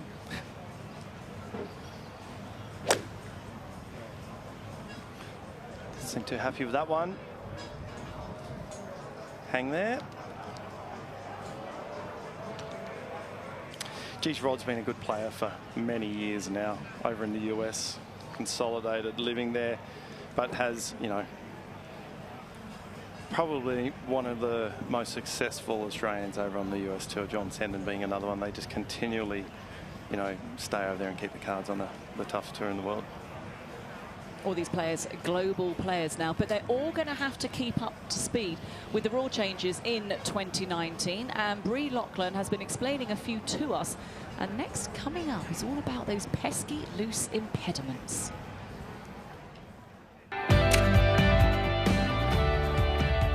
Under the new rules in 2019, a player will be allowed to touch or move loose impediments in a bunker and will be generally allowed to touch the sand with a hand or club.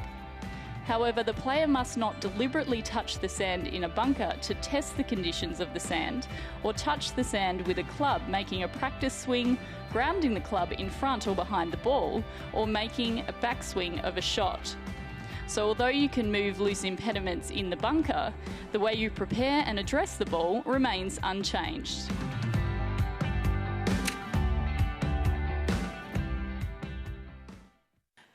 Now that, to me, is a very sensible rule. Sorry, Kim's just catching his breath because I've sent him off to the bar to grab a drink. It's only a softie. I'm having a Coke, but Kim, being able to move leaves in bunkers, I mean, that Absolutely. has got to happen. And you know what, that was one I didn't think of earlier when you put me on the spot. That is brilliant. Yeah. Absolutely, I think so. You can move stones in bunkers, but I think it sort of depends where you are in the world. I mean, in England, it's always a local rule that you can move stones. That's just dangerous. Well, in Australia with, you know, the gum trees and all the big leaves, there's a lot of golf courses that and they don't have the staff or the greenkeeping staff to, you know, constantly go around and take them all out. So, yeah, I think it's a good one. Look, once again, if it makes this hard game easier, we might get more people coming into play it, you know. It's not like darts where we can just continually peg 180. This will test his skills here, won't it? Rod Pampling down to the right.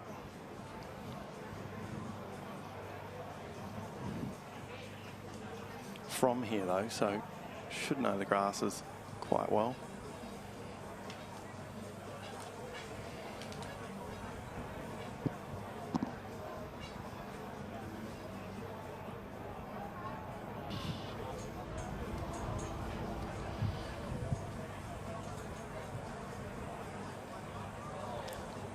Oh, it's a nice try. Tried to kill it on that slight upslope to take the sting out of it.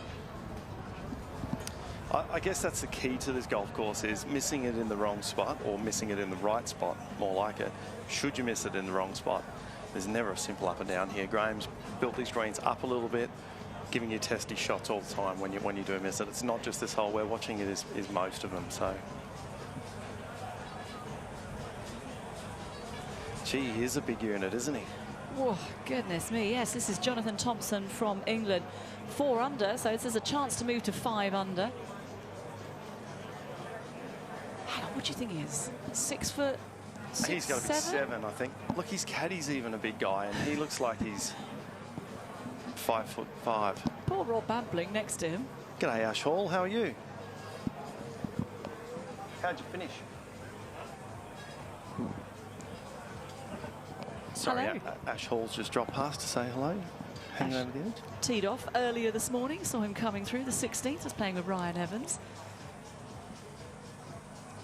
Now, Jonathan Thompson, opportunity for a birdie.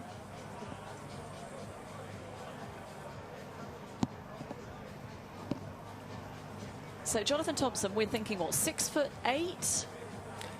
I reckon 6'8", and 130 kilos. What do you think?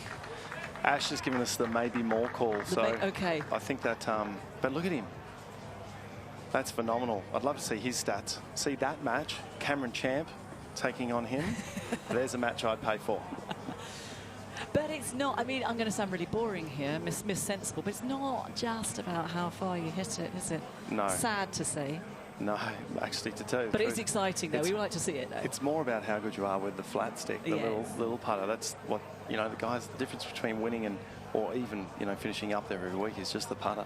Yeah, actually, they all forget can play. that. We will just love them seeing them bombing Exactly. it 340 off the tee. But this flat stick is required for Rob Pampling to save par at 16. This will be a very good up and down.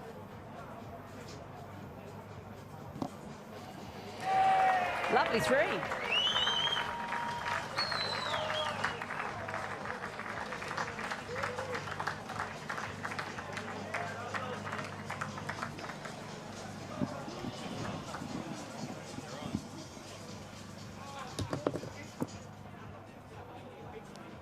Nice work, certainly giving the fans in the Volkswagen Pavilion just behind us something to cheer about.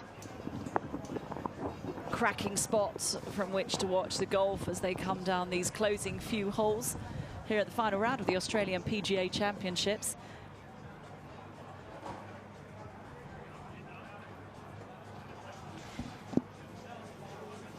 Well, oh, stand up, Ash. We're very pleased to have Ash Hall join us here in the commentary box. Do you like our office? It's beautiful. It's beautiful. Got a beach over there. Got a lake in front. There Some we good golf. are. Here we are. Give us a wave. Have you heard that Jared just hit the flagstick to a foot and nearly took away the $1 million? You have heard it? Good You look fit. No, I disappointed. haven't. No, I'm disappointed it's not going off. Well, we're hoping I'd love it it to will. go off. I think it'd just be the best thing for the tournament and for the whole hole that it goes off. I was sort of saying out there today, maybe it needs an easier pin position. It's tricky, even with this breeze picking up. But how cool is this hole, Ash? I mean, why didn't you go in the paddling pool after your tee shot? That's what we really want to know. We were 2 holes behind, so we kind of. I was getting the motion to come in here and have a bit of a word from Felton before. I'm like, oh no, we're two holes behind, even though we played in 3.5 hours this morning. But 3.5 hours? Okay, that's what we like to see. That's how it should be, though, isn't Absolutely. it? You love the 2s. 2s are so much better than 3s, aren't they? 2s is very fast. Now, speaking of, Kate mentioned jumping in the pool. Mate, you're looking very casual out here with your Haviana or your thongs on, as we call them in Australia. Yeah, it means something very different in England. I'm on my way down to the Oakley Beach Club. Yep. I went in there yesterday and I found out the golf shoes don't go so well on that sand, so I bought the thongs today. Oh, brilliant. Hey, I've got advice for you, and I was saying this to Kim about half an hour ago. Do you know you get sand when you go on the beach? You guys know well about this being Australian, and children hate it, gets everywhere. Talcum powder. Put talcum powder on your arms, on your feet, falls off. Smooth as a baby's bottom. Yeah, I didn't know that. That's it's been worthwhile just sitting here with Kate today just for that fact. Glad. It's brilliant. Glad. I love that. Absolutely. Yeah, and everybody listening at home will be going, I'm giving that a go. Yeah. When I head down there today. Ash, you've played this hole. Yeah. We talk about it. We haven't been out there playing it. So why don't you give us an insight to what these next group's going through? I think it's James Morrison and You got your yardage book? I'll get my yardage book out. I'll tell you exactly how far we had. We had 148 metres front, 174 to the hole. And we were looking to land it probably about 20, so 168 I was looking to land it. When you were there, was the wind behind or more into? It was kind of straight across. We played it straight across. I actually honestly didn't have a club for this. I was right in between 6 and 7 and tried to smash the 7-iron, and I hit it fat. But that's where I reckon the flag should be, right where I hit it. There's been a few. There's been many finish in that position there. It's a great hole though. Graham's done a great job with redesigning it. You know, obviously before we were up further, 40 metres or so further from times we played. It's interesting, and I can see it, and I tell a lot of people, but there is a very, very famous hole that he tried to emulate here. You going to fill us in? Just a quick. It's a major championship course, 16th as well. Oh, yeah. Augusta. So I'm tipping this probably now straight downwind, so at least at most 7-iron.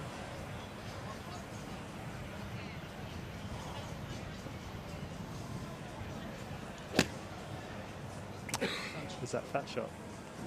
Hand came off the club pretty quick. Leaked it right. Oh, that's going to roll down. It's been a bit popular there. We were discussing earlier, Ash, the greens are pure to putt on, but they're hard to read, aren't they, with all the colours? Yes. Have you found that all week? Yeah, no, it's like that. All the colours is all grain, so you can have a 10, 15 footer with 3 different ways of break and speed. Speed's the one, you know, if you get it into the grain and down grain. It's James Morrison. That's yes, James it is. Morrison, Yep. It's James. Sorry, that TV's too tall.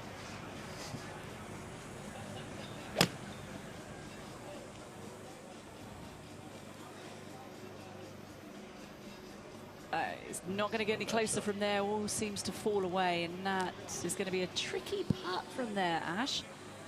Yes, yeah, across the slope, or across that little ridge, you have big left to right swing early on that. The dreaded good shot yesterday. That was quite close. Exactly, that always happens though, doesn't it? Someone will finish on the old hole with a yellow dot on it from the day before. You're a day late. So some great closing stretch of holes. Ash, talk us through this 16th. So yeah, like I said before, Graham Marsh has modelled this. I heard it out of his mouth. He modelled this on 16 at Augusta. So you got the lake left and bunker left and short right, and the ridge in the middle. Augusta National, that 16th hole's got that big falling ridge. Augusta doesn't have that severe drop off to the right. That's what we are all afraid of, because there's no easy up and down from right or long. But you've had a good week. This is one of the best tournaments on the tour. It's a fun week. I wish the family could be up as well. My kids normally come up this week. It's a fun week for them too. They love staying at the resort here. My boy in particular loves the pool. We can't get him out of the pool here at the resort. everybody. I reckon I probably would have him in, now that there's a beach over here, he's probably in that beach all week here on 16. So yeah, hopefully we can bring him up next year.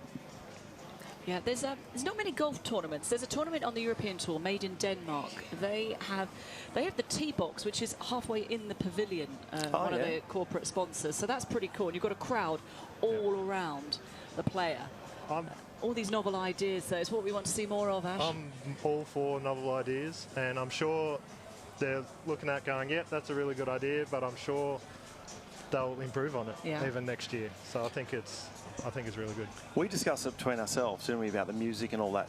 No one has an issue with this, do they? As long as it's up and everybody's having fun, it stays the same. Yeah. We want people out here. We want people enjoying themselves. More people, the merrier, because you never know. Someone might get invited here and want to sponsor the tournament next year, and prize money might go up, or someone gets an individual sponsor. But it's an event. And it's like the horse racing. No one goes there to watch the races. Good point. Very good point. Everyone goes there for the event. Very good point. That's not good down there. He's putting. That's Alexander down there. Has he got putter out, has he? Yeah, it looks like he's putting. What would you do from here? Ash, you've played here all week. I actually just saw Pamps hit the same shot. Putter's not a bad play.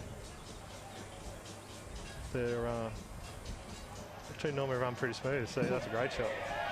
Oh, great call. The Volkswagen marquee are just waiting for something to happen, because we've heard them all go nuts with Beef and they're very edgy to get going. Beef set him off. Yeah, they did. Earlier in the week, didn't he? Yeah, clever choice of club. So 3 and a chance of a 2, but a very difficult putt up the slope, hard to get the right line on the ball. Now, Ash, we have had a WhatsApp number this week, and we've been asking people watching at home their golfing no-nos. So in your time as a golfer, what are some things that you've seen? You've gone, oh no, you can't do that. I mean, we were saying head covers on irons. I saw a winner. Was it a winner last week? Yeah, no, a winner last week. Yeah, he had irons on his irons. Yeah, iron two covers gloves. on his irons. And 2 gloves. 2 gloves. Has always played That's with 2 interesting. gloves, Aaron. I was watching it last night in Mauritius, and one of the leaders was playing with no glove, and that seems strange these days too. Yeah. So. There's a couple of players on the LPGA do it. Catherine Kirk, Aussie player. No glove. No glove. No glove. No glove. And then there's some players who actually put a glove on to putt with. Well, Finchy never used to take it off, did he? Yeah, Finchy used to always putt with a glove on. Here's James for his birdie. Yeah, Tough putt. Good putt. Not bad. A lot of people take the glove off for feel. That's why they do it. So it's interesting that some players and some of the very best, like Lexi Thompson on the women's tour, she has a glove when she putts. You say Ian Baker Finch. Why is that? Just habit? Shan Shan Fan, former world #1 in women's golf. Yeah, I think it's maybe they tried it one day and they played good, so they kept it rolling. We're pretty superstitious and funny sometimes, golfers. So I've worked it out. It's because of what you said you used to love, was that glove with the little marker on it. Finchy probably had one when he was a kid. He needed his marker. The gloves don't have those markers on anymore. We were just saying bring them back. Then the flaps on shoes. Don't you reckon that'd be awesome? The flaps on shoes are good. That's a look. Yeah. Oh! Good catch too, That was a crowd. good- Well done. So you'd want to catch that because that would be quite painful, a tightness on the forehead. Absolutely. Well, Ash, while you're here, why don't you talk us through this next quick group on the tee as well? And we've got Ross McGowan and From what I Christopher saw, Wood. Ross McGowan is flying. You'd know Christopher Wood pretty well? Yeah, we're actually playing at his golf course tomorrow, Chris Wood, where he did his traineeship at Wynnum in Brisbane. Tell you what, when you Ross say McGowan's flying, he's 8 under par today. through 14, so he possibly even picked up birdie on 15 too. Gee, so he finds himself, as you say, on 14, 10 under par for the championship, Wow. 3 off the pace. And interesting tidbit as well, he played in the first group by himself yesterday. How good is that, though? No, what a comeback over the weekend. Do we know how fast he played? Oh, he's got to 11 under. He's only Well, he 2 made birdie behind. there. Here we There you go. Roll this in for a 1. Post 13, give the leaders something to think about. Yeah, that lead still held by Cameron Smith, but 13 under. Now under threat.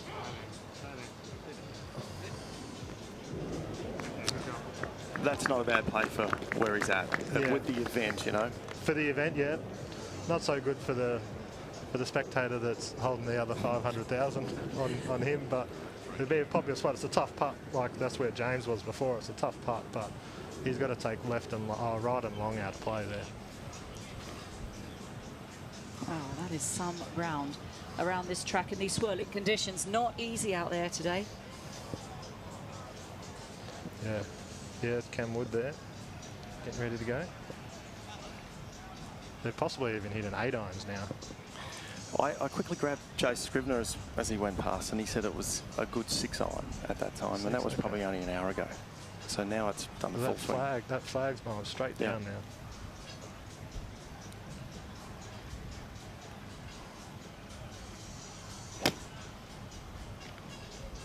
Yeah, Jared hit 8 when he hit the flag. Oh, there you go. And nearly took the money. Good shot as well. It's not far away from being an amazing shot, isn't it? It's a tough pin position. Like I said, the million potentially pretty safe, barring like Jared hitting the flag or something like that.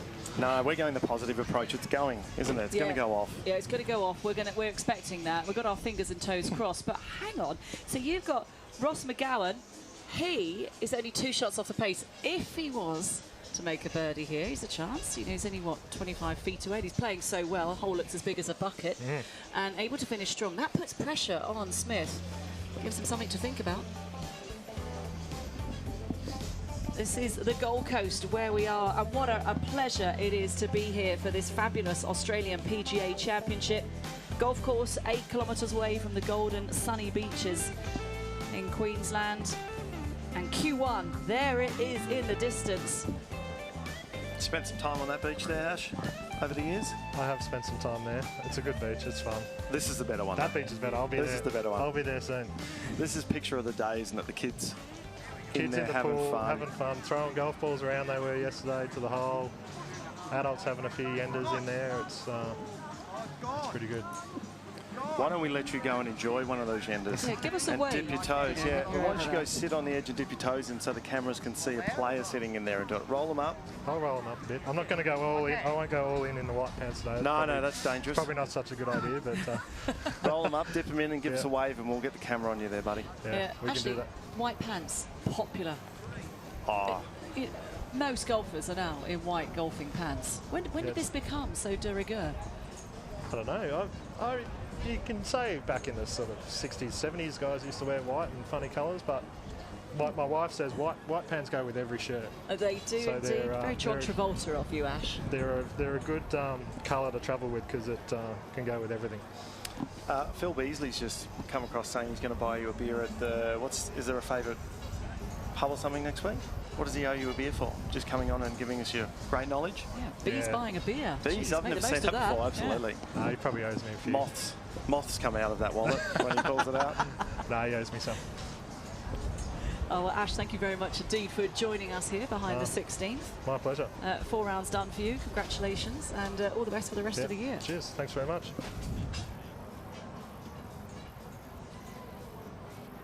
This is a hot player on the golf course right now, Ross McGowan.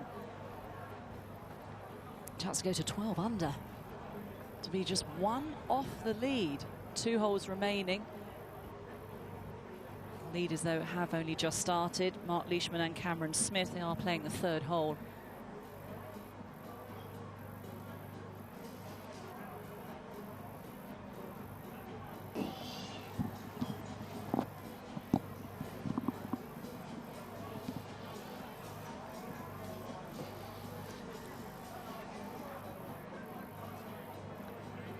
So up the slope now for Ross McGowan. Chance of yet another birdie in this fabulous final round.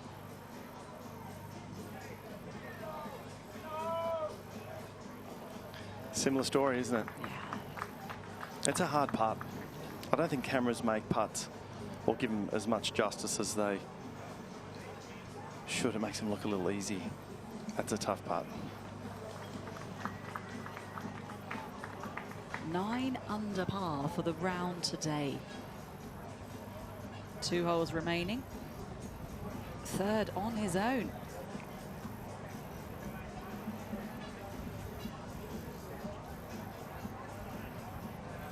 Just we're having a look at his scorecard. How good is that? That's 5 in a row from, sorry, he's had 4 birdies the front 9, 5 the back. Bogey free. Now Christopher Wood.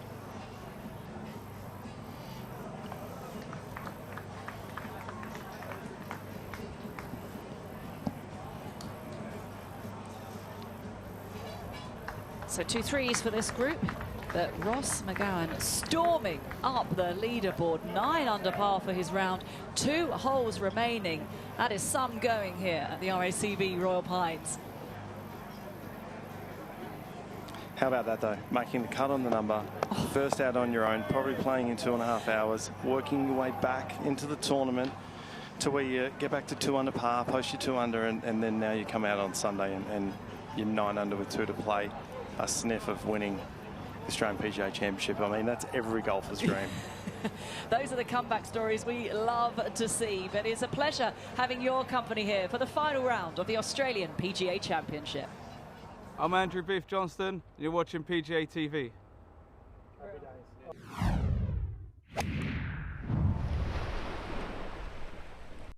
Hey Thomas, Yeah? is it fun playing at festivals? It's pretty good, mate.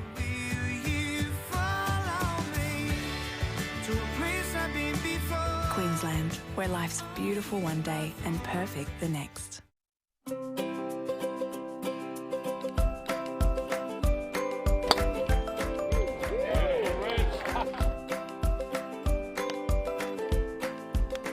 My favourite thing about golf that it's fun to play and I like to play with other people.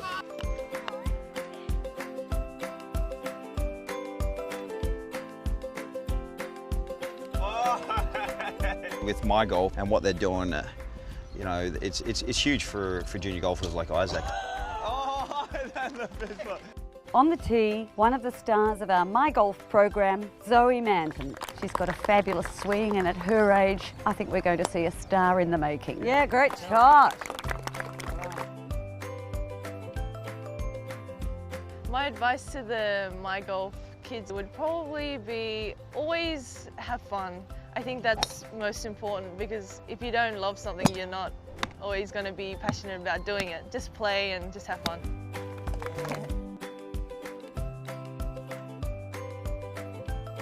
It's good to see so many junior players playing golf. I grew up kind of in rural Australia, and there wasn't this many junior golfers that I got to hang around with, so there's a lot of competition between you guys, which is great. Hi, mate.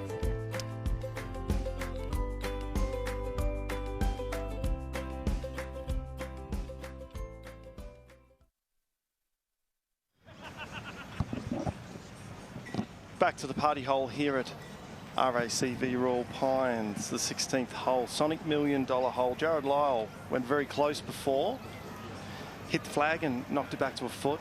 And now we've got Robert Allenby and Sam Brazel here on the tee. Mentioned before, Rob's done amazing things with Challenge Foundation, raising I think over 40 million now, so and no one's given as much back to the game as Robert has towards that, and his good friend Jared Lyle. So you know what would be great? I reckon if Rob put this one in the hole, I reckon there'd be more of it coming. Oh, well, he'd be thoroughly He's that deserving kind of it of as guy. well. But what a player, though, Robert Allenby has been over the years. Yeah, I mean, what event hasn't he won? He's won everything down here. Still, you know, I know he's close to getting to that 50 mark. I know he's staying in the game. He's doing some great stuff over, you know, trying to stay fit and do that. To get to the Champions Tour, he'll have some status, I think, on that. But yeah, he's a guy that's just performed. I mean, who didn't love seeing Robert Allenby come back to Australia and playing the Australian Masters and PGAs and Opens and all that? He's been a great supporter of Australia, and I know Australian golf thanks him for that. So it's still downwind here, and as we can feel the breeze, I reckon he'll be going with what looks like a 9 or 8 as well.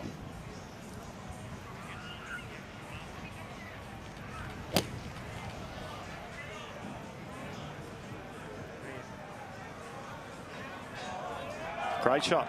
Go. Oh, good. Getting better. Beautiful. Very nice. Crowd's getting rowdy. I love it. We'll hand it over to Sam Brazel now. Winner of the Hong Kong Open. There you go. Hey. Which is when I was playing, one of my favourite events, and I know you've worked at. How good is that place? It's the Not best as good as terrace this in one. golf. Yeah. Doesn't have a paddling pool, though. It does not. 2 of them. Yeah, they're a bit stuffy in Hong Kong. They wouldn't entertain a paddling pool. Not those members, but they are a fabulous bunch. It's a great win for Sam Brazel. birdie of the last to put Rafa Cabrera-Bello out of the picture, and a big win in Hong Kong. Yeah, he's turned into a really handy main tour player, Sam. You know, he was one that, like most Australians, stayed in Australia for a while and then got the opportunity through Asian Tour and Hong Kong Open to do it, and he's taken it on. It's great to see. Gritty player, I reckon.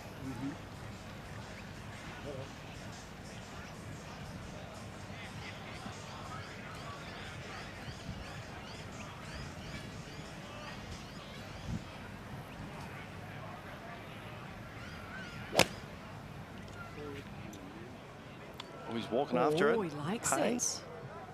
Oh, yes. Well, Jared has the best shot of the day. That is the best group of the day right there. Well done. Robert Allenby playing alongside Sam Brazel.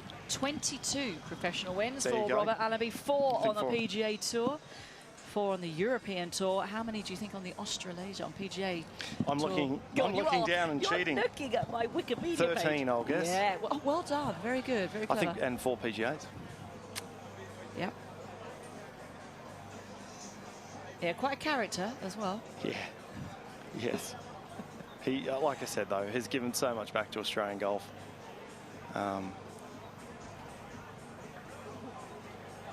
Not just through the Challenge Foundation, but allowing Australians to see him when he was, and he's not out of his prime now, but when he was in his prime winning everything, geez, there was no one who looked, he got that steely eyes look like Greg Norman kind of had, you know, and he was always going to be right up there at the end of the week, and as we can tell, he was right there at the end, 13 of them in Australia. Got so many good golfers from Australia, and the winner on Tuesday night's Greg Norman medal was nobody that was competing here this week. Minjee Lee, that amazing for the game. You know, we're trying to get more female participation, and you know, all the tours around the world, the female tours or women tour, are doing amazing jobs. And to see Minjee after this year she had take out the Greg Norman medal, everybody in the room was so excited. You know, I think it was great and proving what a great job they are all doing. She's awesome. Winner on tour this year on the LPGA, 4 wins. And as we welcome this group onto the green, and you know, struggling to be the best golfer in her family because her brother Min Woo, he's pretty useful as well. Yeah, you got to watch out for that younger one, don't you? They learn from all the mistakes you made, although Minjee hasn't made a whole lot of mistakes in her career. But yeah, look, Min Woo's going to be a phenomenal player. Hits it a mile as well as we lead back to that distance thing. But yeah, what a family of golfers. Yeah. And I don't think Mum and Dad even play. No, Mum does. So Mum does, okay. Mum was a Korean golfer. There you go. Yeah, so they did learn, but then they refused to have lessons off her now. They said, oh, Mum, you can't help us at all. And so Mum got the boot, she got sacked, and then she said, I know that Minjee Lee's been working with Richie Smith. Richie, yep. He looks after a few golfers. Does. He was here this week too for the Greg Norman medal, popped over. It was great to have a few WA locals in the room, and Richie's obviously doing a great job with all his students as well. But the question is, Kim, who is the best Australian golfer? I'm going to throw Peter Thompson. I'm going to throw Kari Webb into that as well. That's definitely a WhatsApp question, I'd say. I think we need to get some answers from the viewers as well. That'd be hard to go past Peter Thompson, I'd say. 5 major championships of the Open Championship. The Brit. Just stop it. All right, let's make 2 2s.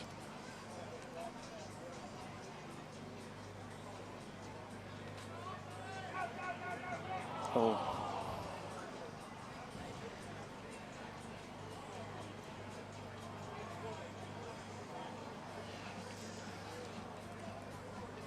Easy 3 though for Sam Brazel. Remains at 4 under, 2 holes to play.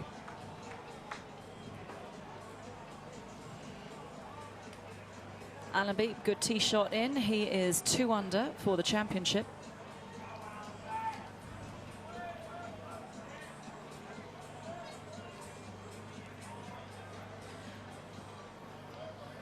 News in from the course. We've got a new leader.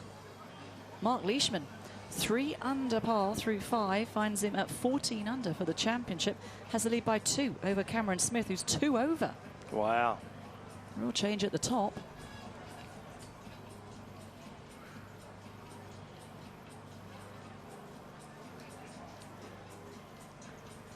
This a very handy 2 for Robert Allenby.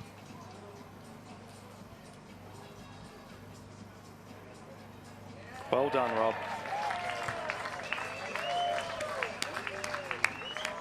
A birdie on the party hole. Robert Allenby.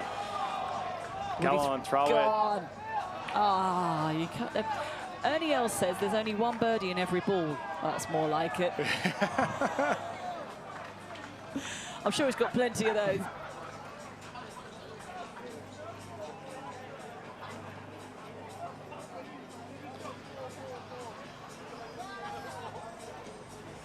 Oh, the highly recognisable figure of Peter Senior, playing alongside Tom Murray.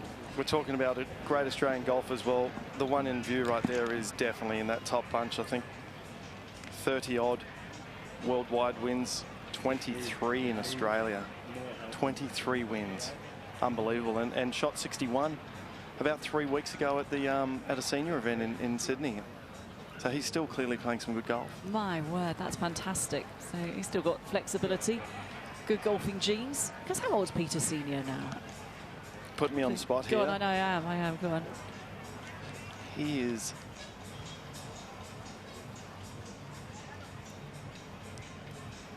60? 60.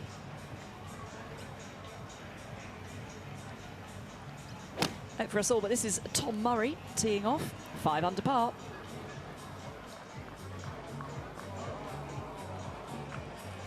Stay there. Oh, that's fortunate. That has stayed there, hasn't rolled back down the slope. I've just got word that Peter Senior is actually only 59. Okay. So it was a year out. And still swinging it like he was 35.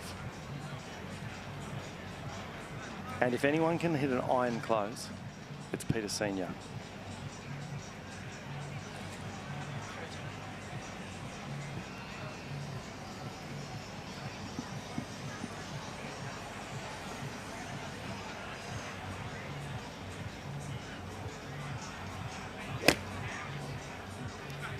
Swing hasn't changed much over the years for Peter Senior. Online. Exactly. Good shots, good shots. Good company, Peter Senior, funny guy. Yeah, okay. I think so, yeah. He's just one of the most genuine guys going around, you know, so caring and would do anything for anyone. And I just think it's amazing that he continually tees it up in these events and not just tees it up and makes up a number. He actually competes and, I mean, he started the day at 3 under and he's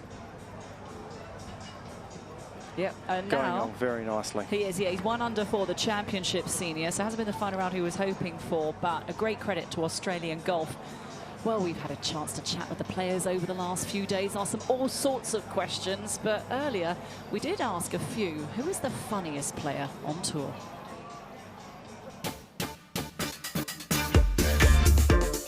Pete Lonard is always really good. Nathan Green's quite good. Or if you get Soren Kelson, his caddy, Mick Donohue's also really good fun. Beef Johnson's got to be up there, he's pretty funny, but no, there's a few characters on tour. Harold Varner, he's a lot of fun to play with. Yeah, I'd have to say probably Dimi Populatis because he's just, I've played with him a few times and he's a good mate of mine and we always have a good laugh when we play together. Aaron Price he's always a bit of fun. He's got some strong political views and it's always a good chat. Jeff Ogilvy. That's a really good one because I played with him in the States. That's one of them. Lots of Aussies, you know, just because they're really super genuine people. They're pretty honest. But I probably it's more me than anyone else. Jimmy Morrison from England. He's a legend. He's so funny. Lincoln Ty's pretty funny. You sort of hope you don't get drawn with him because he's a bit too funny sometimes. I don't know. I have a good laugh with everyone, but I'd say all the Aussies are great to play with, and we all have the same sense of humour, so we all just kind of, you know, throw some chat around.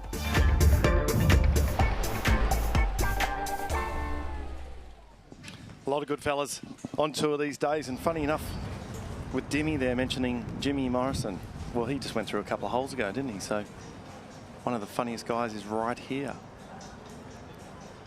Back to the 16th, the Soniq $1 million party hole, or $1 million hole, with the great man himself, Peter Senior, about to attempt to make it 2.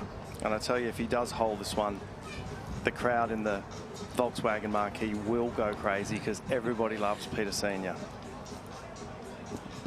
Did he inspire you when you were younger, Kim, to take up the game? Who were your Aussie heroes? Yeah, Pete was always one. He was always great to, you know, offer up a game of golf in a practice round or something like that.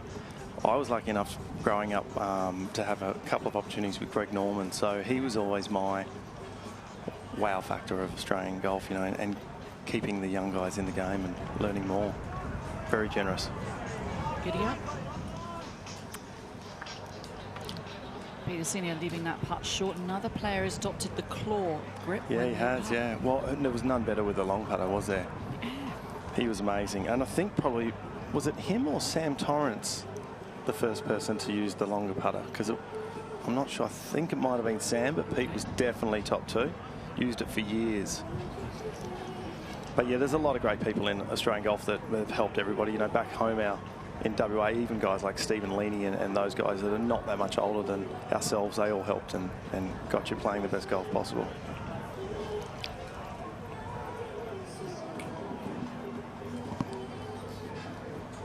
Bopping away to the music. And this is Tom Murray, who's having a very good championship. He's 5 under par. Chance to get to 6 here.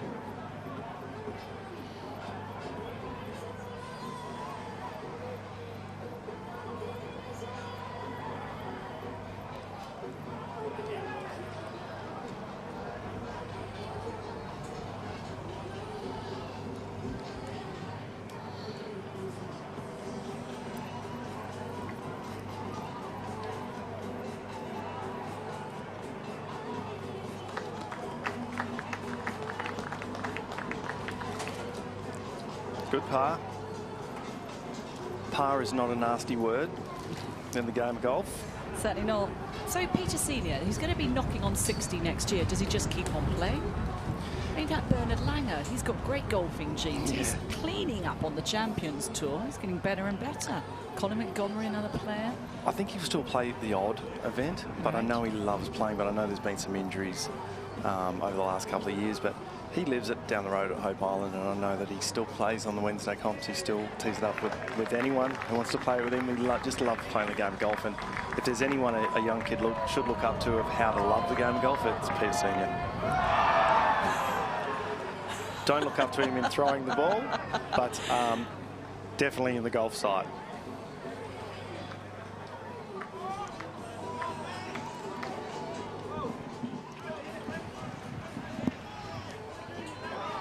He's going to have another go now. Oh, he's gone for the underarm instead. A bit more success there. So 2 holes to go for Peter Senior. 1 under. Would be nice to finish with a couple of birdies if he can. Tricky couple of closing holes, especially Kim. This breeze is picking up. I mean, we like it because it's blinking hot.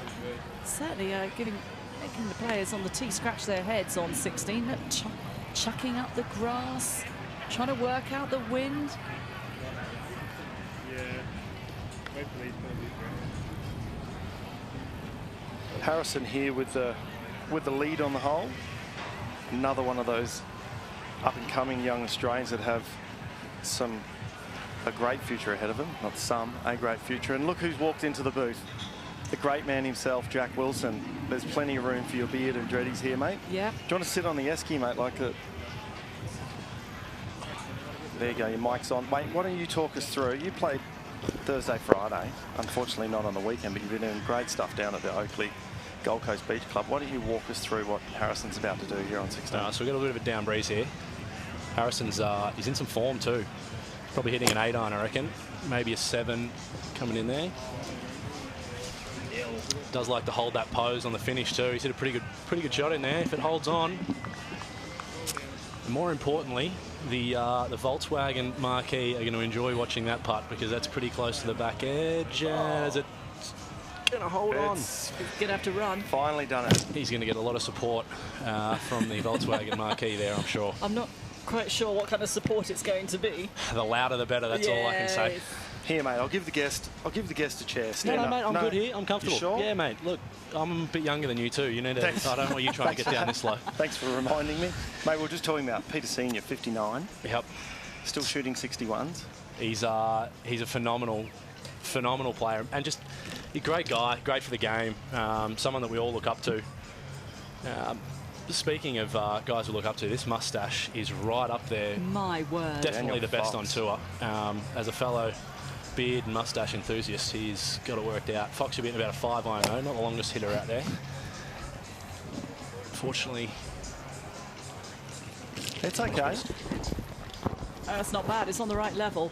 The question is, Jack, does he know it's December now and that Movember has been and gone, or does he have that moustache all year round? No, well, he's much better looking with the moustache, so really? We're trying to convince him that that should stay around. Some seem to think it's potentially an animal on his top lip there, but it is it is a great addition to Foxy's face, that's for sure. Wow, I'm wondering who's got the best tash between Wade Ormsby and Foxy. I mean, it's a tight, tough call. Well, yeah, no, both. And both been winners of late too, so they should keep the stash. I think Wade's probably a little better looking. Nothing against Foxy, he's a good looking rooster, but Wade is one of the better looking guys out here. We'll get into that as well. But Foxy has raised some great money for... Give us a wave, Jack. Well, there we are. Can you see Jack's beautifully? Is it oiled? We were talking about beard oil before. Chai latte is the flavour at the moment. Is it really? Have a look. Does it get hot under there, mate? That's another question. It'll get it's a bit hotter up here. This what I got going up top is certainly a little more warm than the beard. But no, look, I think to look this good and to keep up with my caddy, more importantly, I need. Can I touch it? Oh yeah. Do you mind? Go right on in there. Do you ever I'm more plait into it? the dreads. Well, I've thought about dreading it, but I struggle with the females as it is, so I don't know whether dreadlocks in my beard is going to be a good addition or not. Can you keep your lunch in there? Yeah, I've got a little bird in here, my pet bird actually, if I just sort of get him out of there. We usually use Riz's beard for most of our snacks on course, actually. That's where we like to store him. That's good. I think I can see him over there. He's got a beer dispensing helmet on at the moment, actually. I think could well be over there drinking free beers. There he is on the right there. There he is, just up near the bar there. He's a celebrity, mate. They're all shaking his hand. I don't get invited into any of the marquees anymore unless I'm with him. So he's actually got to take off and do some work tonight. And unfortunately, once he leaves, I'm pretty much obsolete. So I'll try and get as much in as I can before he takes off. So Jack, you're a progressive golfer. This is a brilliant hole. We've got a couple of paddling pools. We've got the beach club, the marquee. What would you like to see in golf? What have you seen? You go, that's what we need to see more of. I think we definitely need to see more of this. I think that speaks for itself. We spent the afternoon, Riz and I spent the afternoon in there yesterday. The vibe there is something that hasn't been associated with golf before. And it's something that we need. All our competitors in other sports are doing it. So if we can get more of that going, I think we're going to bring in a crowd that don't see golf as golf. They see golf as an event now. And I think that's what we need to be. We're a destination. It's one of the most beautiful settings you can get worldwide. A golf course is fantastic. And to be able to have as much fun as what you are out there, it's great. Ash Hall touched on it before and made a very good point. He said, you don't go to the races to watch the horses. Well, that was great watching this. We want more people to come here and have fun that might lead into them playing golf. 100%. If they can see guys like, Harrison and these boys having the fun they are, I'm out there with my best mate. I get to come to work with my best mate. So we have a laugh all day, and there's plenty of other guys out here. You watch, whether it be Jake McLeod or Dimmy, they're having a great time. So, all right, Foxy, he's good with a flat stick. He needs to be, but he's going to have to hit it hard enough. All day long, hasn't it? If we had $1 for every putt left short. I hate that saying, but it would have been good today. I'd be buying your beers in the beach club very, very soon. We should say if we had a beer for every time that happened, we might be not able to talk. Oh, come on, Foxy, smile. He did a great thing, though, raising money for Movember. Actually. He is smiling. It's just that, the fantastic moustache is hiding it. Oh, mate. You're not happy, though, is he? He isn't. We might have to go give him a hug, I think. But he did raise some great money for Movember, so well and done every to Foxy. year, Yeah, he does. Every he gets year, amongst it. Great cause, raising awareness for mental health. Great opportunity. Here we are, Harrison. And the Volkswagen Marquee are getting around him. Is he going to hit it? Oh, that's another beer. Could get messy. Yeah. Yeah, you're sitting on our esky right now as well. I mean, it's going to be full soon. It's feeling a bit light, actually. I might have to do a run for you guys, I think. Oh. Unfortunately. You know I know what? that feeling all too well. I was there last year on the same hole, the same time. But, you know, great. Look at the smile on him. He's just 3-putted. Could be costly. Might give his putter away as well. We've all been there. We all know that feeling. But it's great to see, you know, Harrison, one of the young and up-and-comers, able to have a laugh at a crowd and understand the importance of this entertainment on this hole. Yes, a very interesting ridge running through the middle there. We all get caught out. It's the redesign here a couple of years ago has proved to add quite a bit more difficulty to this hole. It is, you know, you're only hitting a mid to short iron in, but the target areas are so small. So if pin being where it is, you can easily miss it over the back there, and with the support you're getting from the Volkswagen Marquee, that chip shot becomes a lot more difficult. And then if you're down the tier, the putt up. So, you know, to see the shots we have come in, it's very impressive. Who we got on the tee, Felts? Next coming up, we've got Craig Ross and Ryan Fox. Big hitting Ryan Fox. Yeah, he'll be going in with sand iron here, wouldn't he? If not lob wedge, this wind picks up like this. Foxy is there's plenty of stuff that he's been doing on the European Tour. Sensational year again, you know. And Foxy, he's a lot of human, and he certainly gets behind it. It's he uses it very well. It's incredible to watch. He's one of the guys you walk past on the range, and you find yourself stopping and really admiring the amount of speed that he's generating.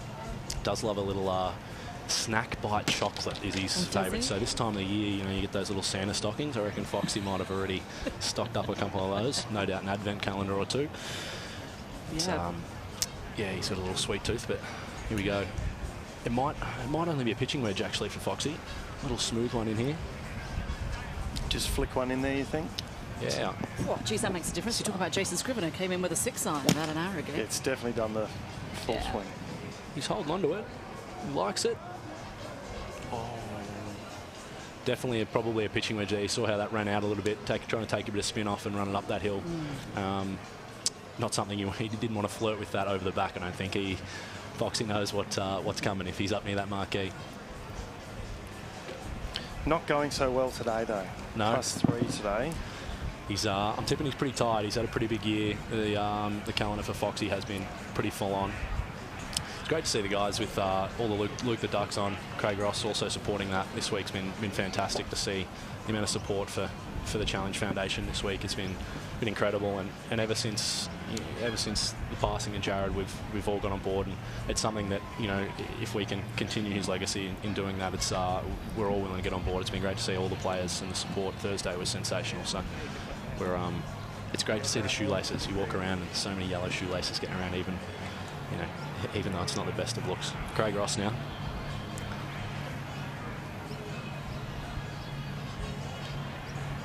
We're all a bit quiet while he's hitting. I don't think he can hear us. Mate, there's so many golf swings out there that are pure these days, aren't they? Yeah. And I think it's something that we're... Sit there. Steady, it's okay, it's on the right level. Oh, he's on our side. So we got a good look at this putt straight down the line too. But there is, mate, a lot of golf swings, and a lot of golf swings that I think we're starting to realise it's not so much about how it looks anymore. I think the more that comes around, although the young guys, we just saw Harrison go through a beautiful golf swing, but there's a lot of guys, I'll put my hand up, I don't have the prettiest of golf swings, but occasionally if I have my good day, you know, can make it work. And it's not about looking pretty now. There's so many ways of getting it done, and it's good to see that. I was saying to Kate before, the difference really is on the main tours. One's getting an opportunity to be on the main tour, and secondly, it's the putter, isn't it? A good week is a putter being different to a win or even a top 10 compared to missing the cut. You see the calibre of players with Cam Smith this week. You know, he goes out and has a sort of a mediocre day on Thursday, and then shoots 7 under, and the difference, all it was the putter. He said it. He said it himself. The putter got hot, and all of a sudden he shoots a good number.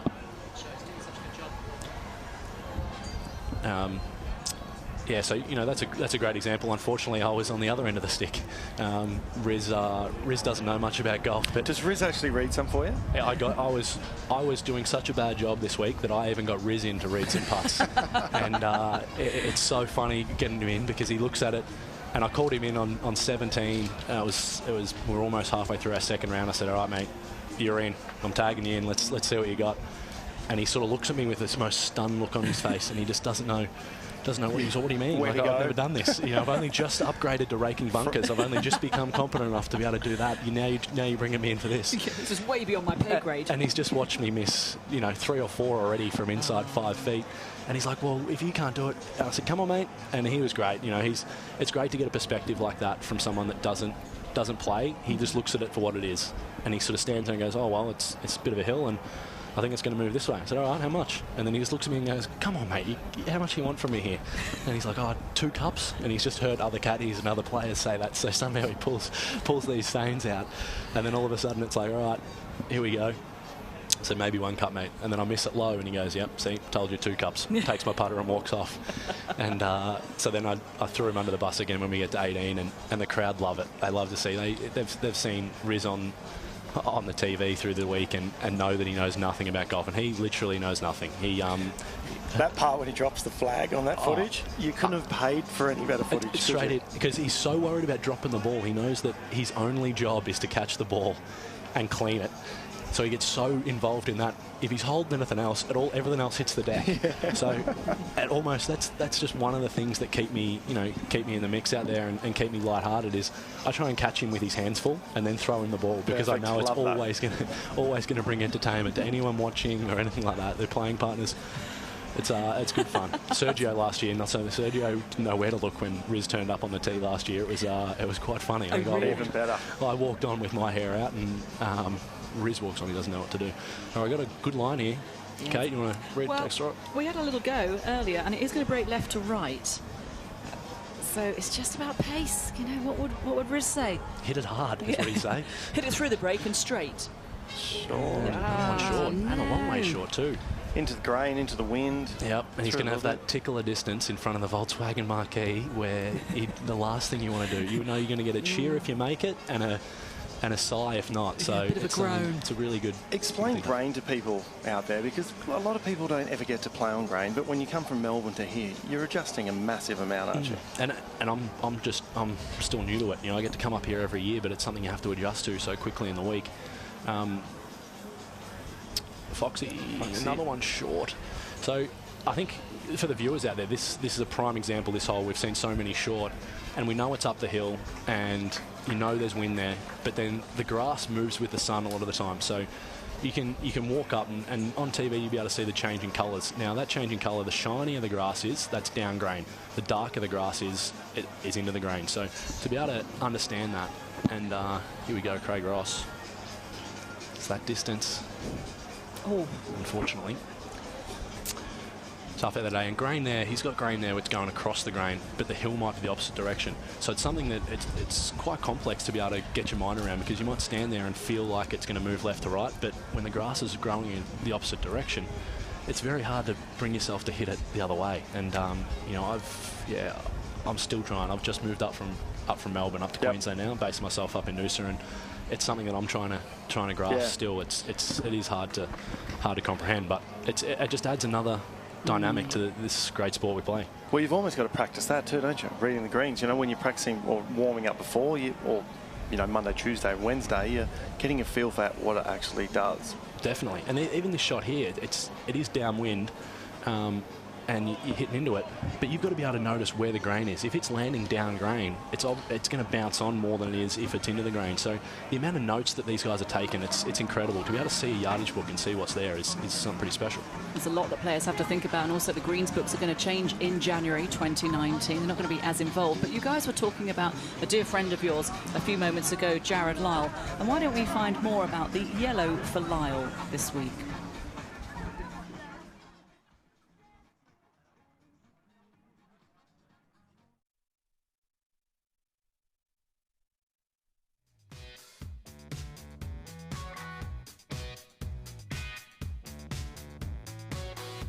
It's crazy. The first time I came down, I knew of Jared, and then we got paired together. We just shot the stuff, and it just sucks. My dad had cancer, and just knowing what he went through and what my dad went through, man, you got to look at it. You know, it's sad that he's gone, but the way that he fought is kind of how you should embrace life. I don't know too many people that did it better than him.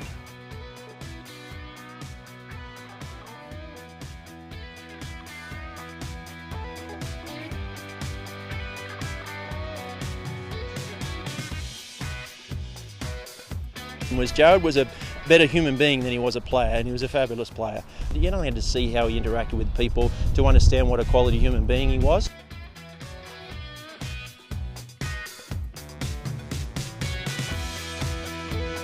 You know, I just didn't understand how many lives that he touched, but he was just so good to me. You know, we just always shot the stuff and, you know, whatnot. But some of the reason why I still come back are the people, and, you know, he's one of them. So it's very nice that everyone got behind it. I'd love to see more people work together like that on everything in this world. But when people come together like that, it's a beautiful thing.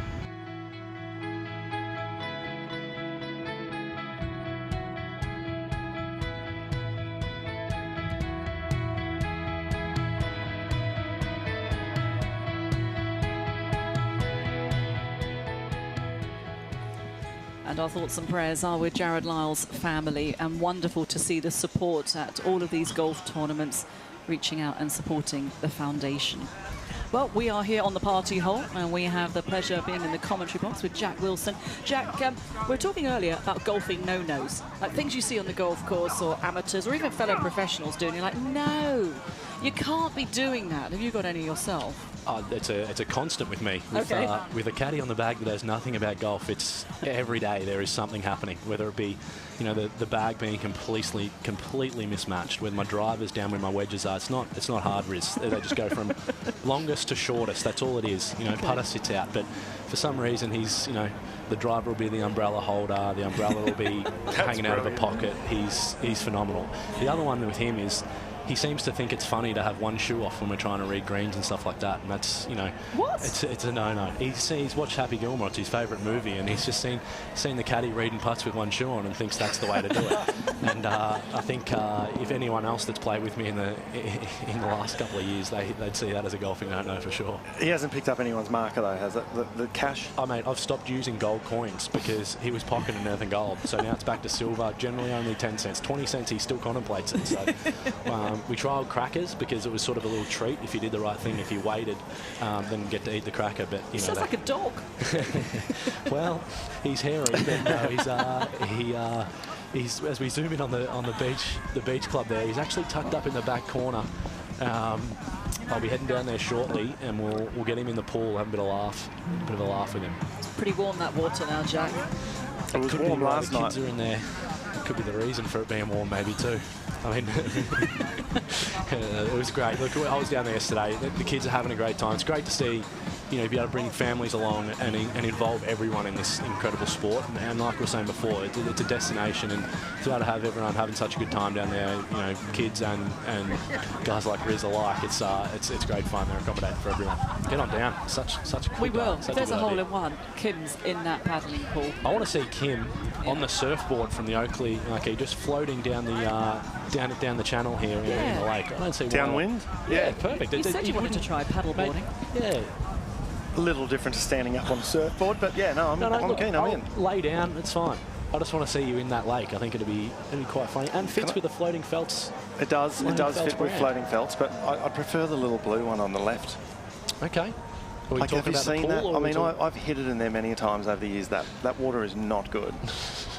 I'm going to, get something from that.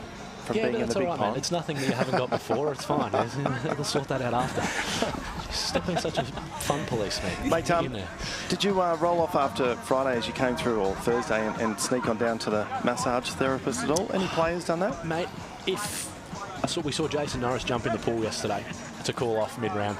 If I don't know, and I'm so worried about watching Riz and making sure he's not picking up people's coins and stuff like that I don't even get to see, the massage therapist there. And it's a great opportunity for spectators to be able to get that and understand the treatment involved for a lot of the guys out here, particularly the older boys. We're talking about guys like Darren Beck coming through shortly, and these boys are in getting a lot of treatment, and we're so lucky to have such a good team, a medical team with us every week here, whether it be Kim or Matt. or Ben this week in the physio room, and you know, Kim being the chiro and Ben being the massage. Those guys keep this tournament alive. There's you know, I heard Matty Miller yesterday shot 5 under, didn't even hit a ball before he teed off. He was that sore. You know, he's getting on, pretty old, had a pretty big year for a guy of his age. But you know, the number one priority for him was before his round was to get over into the massage, get some treatment, make sure he got his. You know, it's a musical instrument there when Kim's playing with his back. It's cracking a lot. So, you know, but that's his priority. And without those guys, and I'm the same. You know, I might be a bit younger than Matt, but I'm in there and I'm living quite quite a bit. So, the boys coming up. We've got Daniel Gale, another young guy, had a really good start to the year. Win over in Papua New Guinea for Gailey. He's got one of the big caddies, as we see him on the screen there. Plugger is his nickname. He's been great in helping some of the young guys, and Darren Beck as well, both having a great day. Gailey's 2 under, Becky's 3 under, 5 and 6 under respectively for the day. Becky, I was out here late. Riz and I, we're not the earliest of risers, so we were found out here till dark on Monday, Tuesday, and Darren was out there with his wife, just walking around. He'd play 4 or 5 holes late, right till dusk, and it's just great to see someone who's played on the world stage out there grinding away as late as what he is. It's good, and it's great to see him having a good week. He's well overdue. These guys are playing well. They're not going to keep the leaders in their sights because Leishman has the outright lead now. He's 3 under through 5 and he's 14 under. So it's all change at the top. Cameron Smith has got off to a really sluggish start, 2 over par, defending champion. So he finds himself 2 back very quickly. Amazing how quickly it can change, Jack, and it gets a bit more interesting as you're coming down the stretch. Definitely, we talked about this breeze getting up. It's easy to do around those first 5 holes, so you get a couple over. If you just quite get out of position, and no doubt the pin positions have been tricked up, as we can see here, and certainly 18's a good one. I was up there earlier. It's that's one of the better positions for the hole there, and those 5 holes, as you can see, Cam's in great form, and unfortunately got off to a poor start. Nothing better than coming out and posting a 9 under though, to move to 11 under and be 3rd outright on your own with the boys still to play. Ross McGowan. How about that? I had the pleasure of watching Ross do his preparation when I was over playing some challenge tour. But let's have a look at Becky. Big boy Darren, so no doubt coming in with probably only an 8 or 9 iron. 8 or 9, yep. I know it's more of a 6 or 5 or 4 maybe if you felt at this stage, but there it is. He's picked the slope. Very good. As it comes back close to the hole, he's going to have the Volkswagen marquee looking straight down his line with them in the background. So no doubt they've been very supportive all day, and we're going to see another great opportunity for them to get involved. Gailey now, another one of the young boys. Just, they're all athletes now. It's really hard to. I'd much rather this side of it, where I get to come out here and get down to the beach club and enjoy it. But we just can't do that anymore. It's guys like Gailey are keeping, and we have to keep up to do that. We have to stay in the gym, and you can see by the physique on this man that he's spending quite a bit of time in the gym. Probably only an 8 iron, 2 felts actually. And then we talked about golf swings earlier, and there you go. That's a prime example of one that's quite a bit different. Geez, that's an interesting backswing. Well, it's something that you tend to teach a lot. Slowing it down, keeping everything together. You never generate the power on the backswing, so you've always got to change direction there. So if you can keep that slow and then generate all the power, it's one way of keeping it all together and using those bigger muscles, particularly when you look like him. Okay, well, those guys have just teed off, Daniel Gale and Darren Beck, and Darren Beck is staring at a very good chance of a birdie at the 16th here at the RACV Royal Pines. Yeah. I'm Harold Varney III. I'm from Gastonia, North Carolina. I play at Gaston Country Club. You're watching the Australian PGA Championship on PGA TV. Perfect.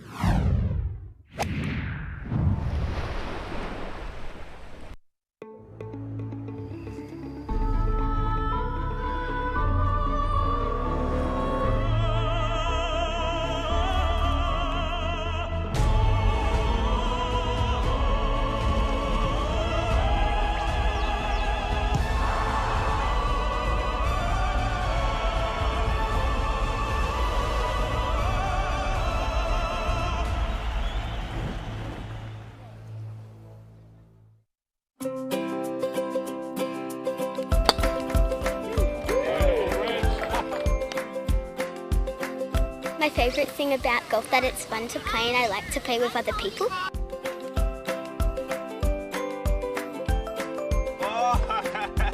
with my golf and what they're doing. You know, it's huge for junior golfers like Isaac. Oh, that's the best part. On the tee, one of the stars of our My Golf program, Zoe Manton. At her age, I think we're going to see a star in the making. Yeah, great shot. My advice to the My Golf kids would probably be always have fun. Just play and just have fun. It's good to see so many junior players playing golf. There's a lot of competition between you guys, which is great.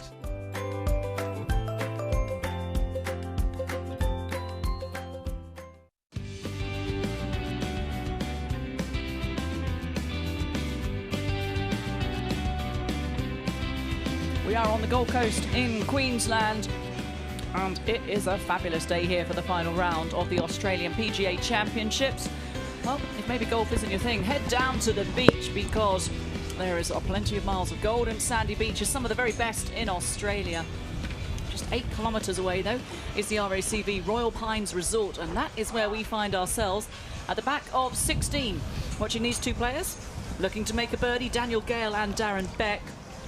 Gale, he's going to come up the slope. Jack Wilson joins us in the commentary box. And Jack, this isn't an easy putt. No, one of the harder ones on this green, actually.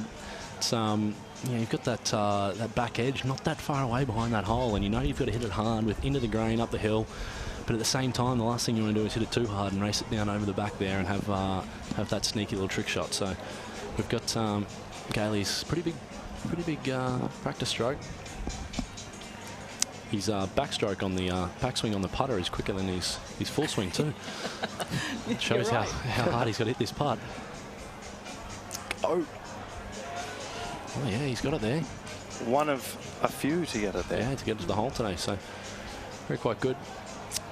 Is it just me, or have they pumped up the music a fraction in the As they should. It's great to hear. I think I'm going to get the guys down in Oakley there to pump theirs up. I'll get down there, we'll jump in with Riz and have a bit of fun, and it'll be good. We might even have a little bit of fun with Beef when he comes through next. So. He is the next through. Looks like he'll be there, so look forward to that. It's always going to be fun. It's always fun to see Riz jumping in water. That beard dripping like a watering can, as the Beards once sung. Careful with the jump. I think it's only about 30 centimetres deep, so try not to go too much head first. Might be a wrestling spear tackle then, just to really add a bit of entertainment to it. Now I'm eager to watch that. Wrestling fan, Kat? Oh, you betcha. Yeah, look at us finding out a little bit more about you. It's a bit more muddy. Yeah. There's your Saturday morning entertainment with WWE. Fantastic. Combine those sports. So a good opportunity here for Darren Beck. Great tee shot over the pin. This is going to break a little bit left to right. But yeah, you've seen it, Kate. It's just how much, though. He's got to get it to the hole. Number one, that's that always the thing. Helps. And you can see here on the TV, you can see by the colour change. He's got a bit into the green to go with first, and then down green. So.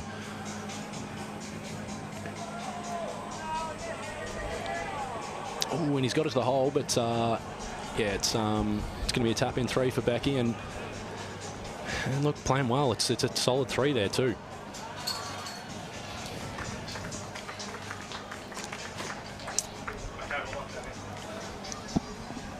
All right, we're going to watch Gailey just tap this one in. Hopefully, it is that sneaky distance. You got the Volkswagen marquee music going. It's what we need. I think we need more of this. The constant noise is fine. It's not going to put him off.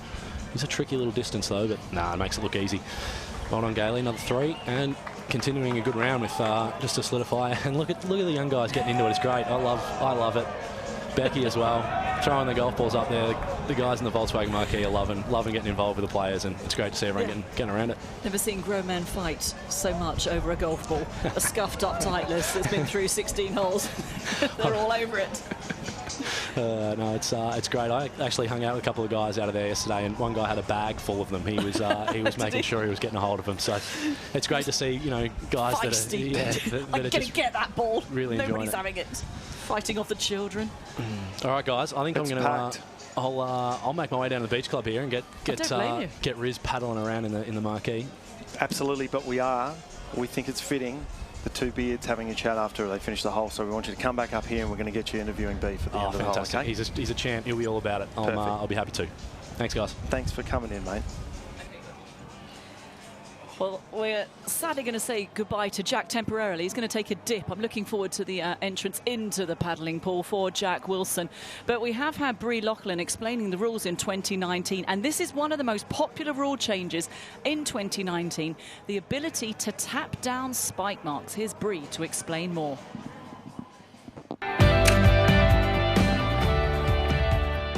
In 2019, new rules of golf come into play. One of those rules now allows the repair of almost any damage on the green. Ball marks, shoe damage, indentations from a club or flagstick, and animal damage can now be fixed by the player. Damage that cannot be fixed include aeration holes, natural imperfections, or natural wear and tear of the hole.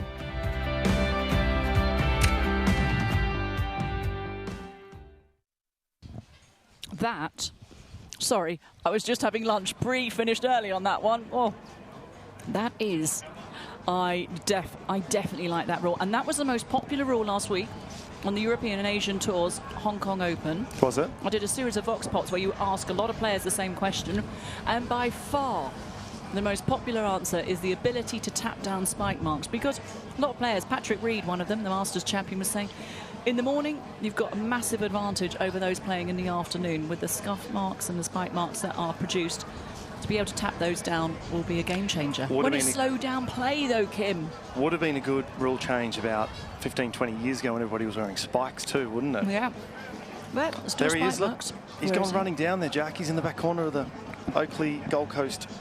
Jeez, he doesn't waste time, does he? No, look, Riz has got the hat on. I think they're going to do something here for sure. Looking forward to the interview, though, of one beard to another. It's a beard off, yes. The next group to appear on the 16th. It's Tim Stewart from New South Wales and Beef. Beef, and they're going to go nuts up there, aren't they? What a massive credit he is to the game, Beef, winner of the Spanish Open, but he really got everybody's attention when he very nearly had a chance at winning the Open Championship a couple of years ago, back in 2016. And that's where everybody really got full notice of him, his appearance, his personality, and his awesome golf game. He spoke on Tuesday night at the Greg Norman Medal, actually, with Ian Baker-Finch interviewing, and Finchy said, mate, you're looking fitter, and he said that he'd lost, I think it was 23 kilos. And when you see him in person, you know, he was in Perth for the World Super 6 earlier this year in February, and he was still that kind of chubbier. There's the lads.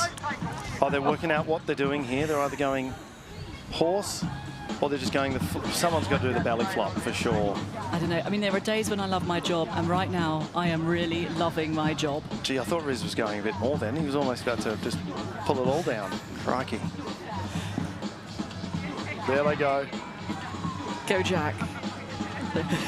Oh, they're having a wrestle punch. Gosh, that day's getting better and better. Oh, they're in. Oh, oh gold. Oh, brilliant. You've got to have characters in this game. You have to. And we're about to see one of them come through. He's phenomenal at what he does. So Jack Wilson there, just joined us in the commentary box. Australia professional golfer. What a massive credit. And Caddy. Riz Caddy. Who doesn't play golf. Who has no idea about golf, which I think's amazing. That's awesome. Yeah. They'd have to, sorry to interrupt, they'd have to, now they've wet it. Do you think the beard oil comes back out now and give it another... I don't know. I mean, do you put conditioner on that thing? I've never been able to grow one, so... Oh, hello. Oh, I've got a couple more in. It's about to be full. There's still space for you. Yeah, Daniel Fox, who came through earlier, has a very big tub at home that he calls the pleasure tub, I think it's called, where he just lays back on his own with all his mates, has a cold beer, and it's his, as the footballers do the next day, they go into the cold water and yeah, I bet it's not filled with ice though. His is warm, and he just lays there and he relies on his recovery from his tub at home. Well, this might give you a clue as to who's appearing on the 16th next. Beef. The fans. Should to actually see how he's going. Yeah, you check out his scores. Andrew Johnston, no, we don't want to call him that. We want to call him Beef. Check him out on YouTube. He was part of one of the most popular social media videos a couple of years ago when he was with Justin Rose and Henrik Stenson. And they were filming a little boy, Aaron's 9th birthday surprise. So that's certainly worth checking out on YouTube. And here is the man himself. Coming to the tee, he is. He's even par today. Still at 4 under, but look, I reckon if anyone's going to make this hole absolutely go off, Volkswagen Marquee want one person to hole this, or even to get it right in and close, and it's Beef himself. Actually, why can't we just use Beef on the leaderboard? Is there a thing where you have to use the full names? I think that'd be awesome, having the nicknames, wouldn't it, moving forward? Nobody Shark, have a clue. Okay, yeah, Beef. for the most recognisable players. Yeah. What's your nickname? Oh, it's just a boring Felts, I think. Felts. I don't have anything. All nicknames Yeah, in Australia else. normally finish with a Y. Do they? Chewy, Moddy, Ellie. And yourself? Feltsy. Surely you've got one. Yeah, Whitey. Oh, yeah. Whitey. Yeah. Or Bugsy, because I've got enormous ears. Thankfully you can't see those because I'm wearing a headset. But Beef, 5 under par. So good championship for him. That's a sponsorship deal there a lot of players are jealous of. Arby's, such a good feed over there in America. Perfectly fitting for Beef. Let's watch this one unfold. I've got a good feeling.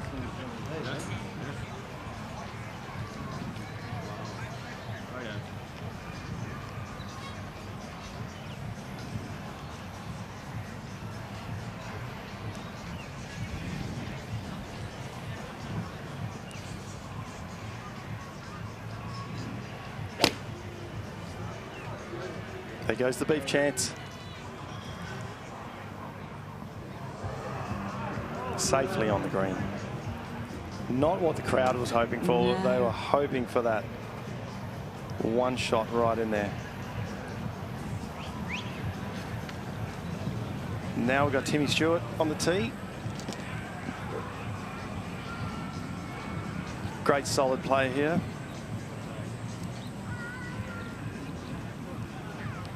Looking very happy too.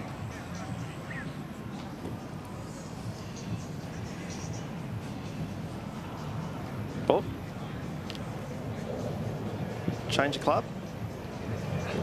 There's only $1 million on this, so you've got to get it Well, there's a lot right. at stake.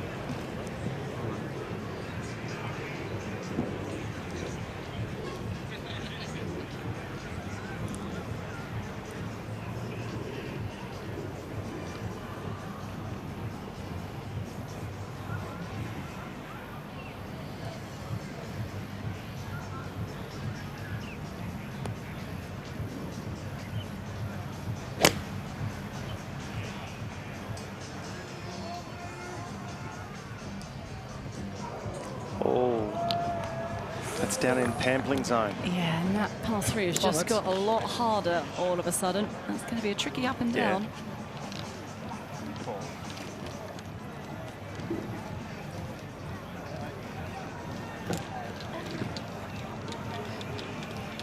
God, there's a lot of hirsute players and caddies here this week.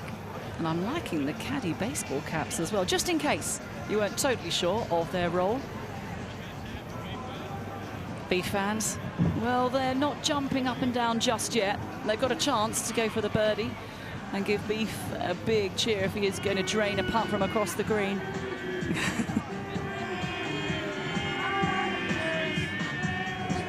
Riz and Jack trying to get his attention over there.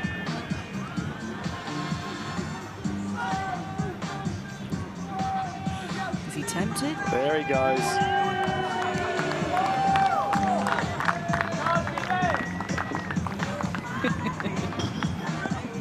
Now, as we see Andrew Beef Johnson walking up to the green here, we're lucky enough to have, look how good. We're lucky enough to have, oh, they're still going, got his ball. We're lucky enough to have Jared Felton here, who made the crowd go absolutely wild about 45 minutes ago to an hour ago, where it, will you talk us through the shot, Jared? I don't need to say it. Welcome, Jared. Thanks for having me. It was a it was weird. I got to the tee and the lady said, oh, no one's hit anything close yet. The crowd hasn't gone wild. And Jeff goes, oh, they'll go wild when I hit it close. And I flagged it. They went wild. I actually think you were a bit ripped off, to tell you the truth, because it did hit the stick. It did. It never left the flag the whole way, and I thought I might have actually got it, but yeah, I like the birdie instead. Up goes the chance. How good's this guy to watch out? You're a young guy, two-time winner on the Australian Tour. Looking at him come over and play, what a character of the game. Oh, it's great. I mean, we need characters in this game, and he's definitely bringing crowds. Like, obviously 16's changed because of him, so yeah, it's great. He'd take your little easy tap in too there as well. Yeah, I was a bit nervous over the 1-footer actually. Come on. I was.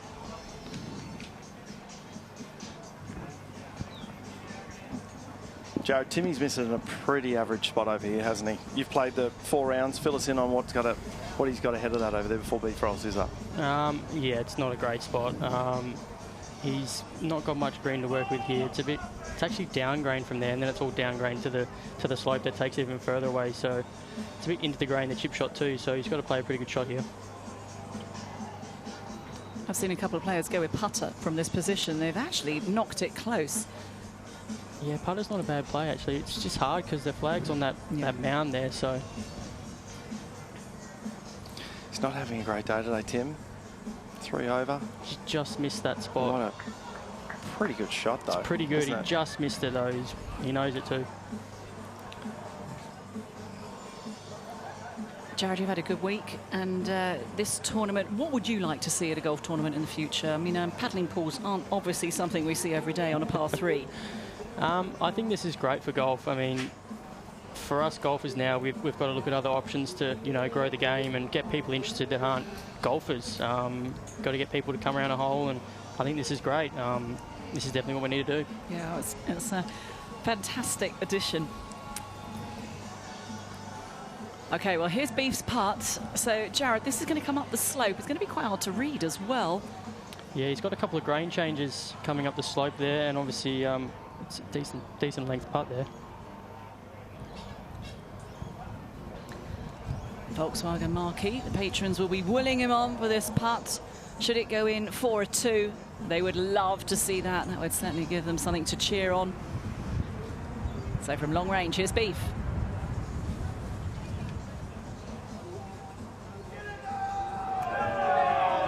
Go, go. It's a tough putt. It has been really difficult. We have not seen many 2s on this hole. If you're slightly left, it rolls further away. If you're long, it rolls through the back. Soniq are certainly protecting that $1 million, Kim. Absolutely. We need to see it go. And otherwise, like you said, someone hit it close before about 5 foot, and I thought, give Soniq a call and see if 100,000 could at least be handed over. But then you come in and crack the stick. There's got to be some kind. I mean, it's just a hard shot. I mean, straight downwind, 165 metres, and it's on a plateau, so it's well guarded. Watch Timmy try and salvage his par here. Now let's have a look at obviously at the start of the week we had 156 names with who your lucky contestant winner was. Yep. Just going to see who's going to be very unhappy with you right now. Jared Felton's.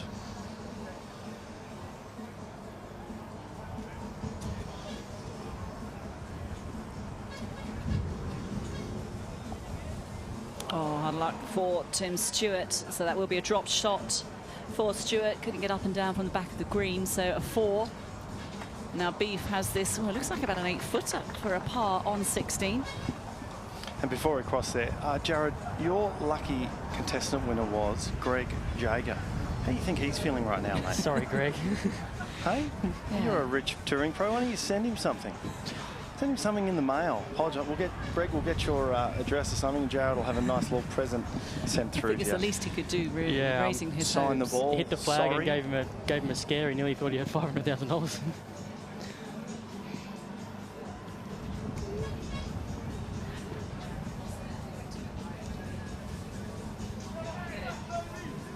It's a good putt. They just love him, don't they? Yeah, they love him. The crowds love him, and he's great for the game. That was a good 2-putt too.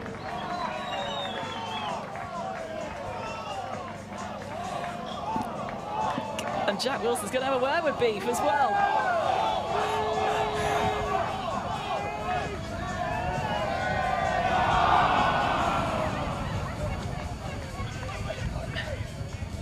All right, guys, we're here with Beefy, mate. Super putt there, nice par.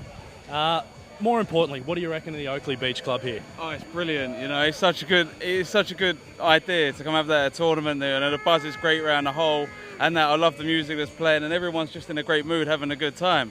Mate, Riz and I were over there just sitting in the pool before. Might have spear tackled him in there, having a lot of fun. You're a big fan down there. We appreciate you coming out and supporting our tournament. What would you like to see? What more progression would you like to see in these events? Yeah, you know, just more of this, man. More holes like this, just good crowds, good bunch of people. I mean, I love coming down here, and that I love it. The people are great, always have good banter and stuff, and just more beaches, man. Cool, man. Look, thanks very much. We appreciate it, mate. And that beard, good luck these last few holes, brother. You don't see that very often at a professional golf tournament. Two of the best beards in the game having a chat through 16. Jack, you got a job for life there. Shoeless as well. That's awesome. So, Beef through 16, 2 holes to play. But earlier this week, he was not on the golf course. He was out on the high seas, enjoying himself enormously.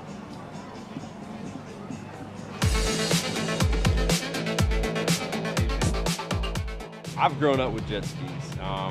Looking to have some fun today. Beef, on the other hand, every time we've talked about jet skis, he's like, I don't know.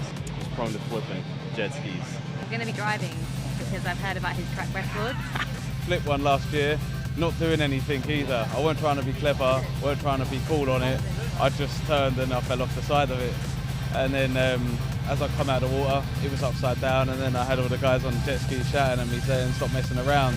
First time on a jet ski. How you feeling? It's snowmobile, right? Getting comfortable and just getting told to keep the power on and lean in and I felt more comfortable as we went on.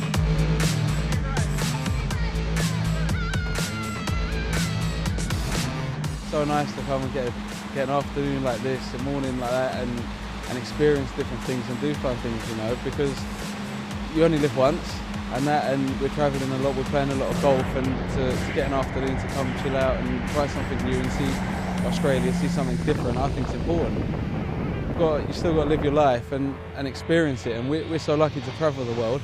You might as well make most of it and experience parts of different countries and seeing different cultures and things like that.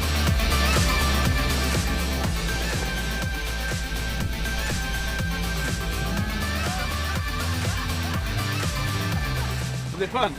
I might have said it was a bit more fun with him. Yeah, definitely. It's something to get used to it, like it's keeping the power on when you're turning and leaning, that's what I've learned. Well, I got on it and then I literally instantly turned to jelly. So I was just like, let's swap, I'll give you a chance. And he was even worse. Oh, it's brilliant time, yeah, I always love coming over here. It's always good fun, great people and good times.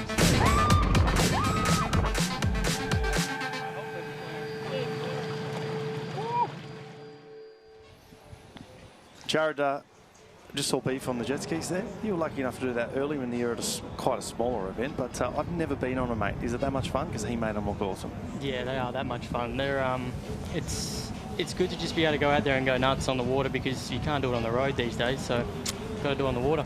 Just flashing up on the screen here, mate, what this hole means to a player, just to reiterate what you've done. Just to reiterate what I to missed Greg out there, on. you've ruined. Yeah. Ruined it for him today. $500,000, I was that close. Now, we're lucky enough to have Hannah in the... She was up here before, wasn't she, having a chat? Hannah Green, who's a great player, also, LPGA Tour. Do you talk much golf between you? Like, is there golf? Golf it's is what I'm asking, because or do you switch it off? If we're playing the same week, it's golf, but if not, it's no golf. No. So it's, well, most of the time she's playing, and then if I'm playing, but no, we try and keep it as non-golf related as we can. How many shots does she give you? Not enough. Now, there is a little competition running, isn't there? About tour wins or something? There is. Okay, now let us all know. Come on. Do I have to? Hannah's smiling as if to say. Yeah, Hannah's smiling because she's winning. There you go. Hannah's won 3 and I've only won 2. Is there a target we're trying to get to first? No, it's just if I can get past her. Okay. What's at stake? Yeah. Okay, well, you know, What's at competition. stake? Oh. Yeah. I don't know. We'll figure that out when I'm winning. Okay. What are you guys going to do now? It's end of the year. Hannah's obviously home in between a bit of a break. What will... I've got one more event. I go home and then play Indonesia in 2 weeks. And then there'll be no clubs for probably a couple of weeks over Christmas time, and then Vic Open will start up, so there'll be practice mid-January. That's quite nice. Now, hey, Jared, we've been talking this week and today in particular about golfing no-nos, things that we do not like to see in golf. We've talked about, remember that marker you used to have on your glove to mark the golf ball? Yeah. Yep. What do you see in your time as a golfer that amateurs do? Maybe pros do. You're like, oh, you can't do that. Oh, the old ball scooper on the edge of the putters. Yeah. that's up there. That's ball scooper. I mean, you can play 18 holes playing golf, but you can't get your ball out of the hole. I mean, you can probably. Is do there any that. pros using that? I don't think My there's any. Uncle Ron does. I think that's genius. Yeah, it's good, but surely you get the satisfaction of picking the ball out of the hole. How about those tees that are attached by string? Yeah.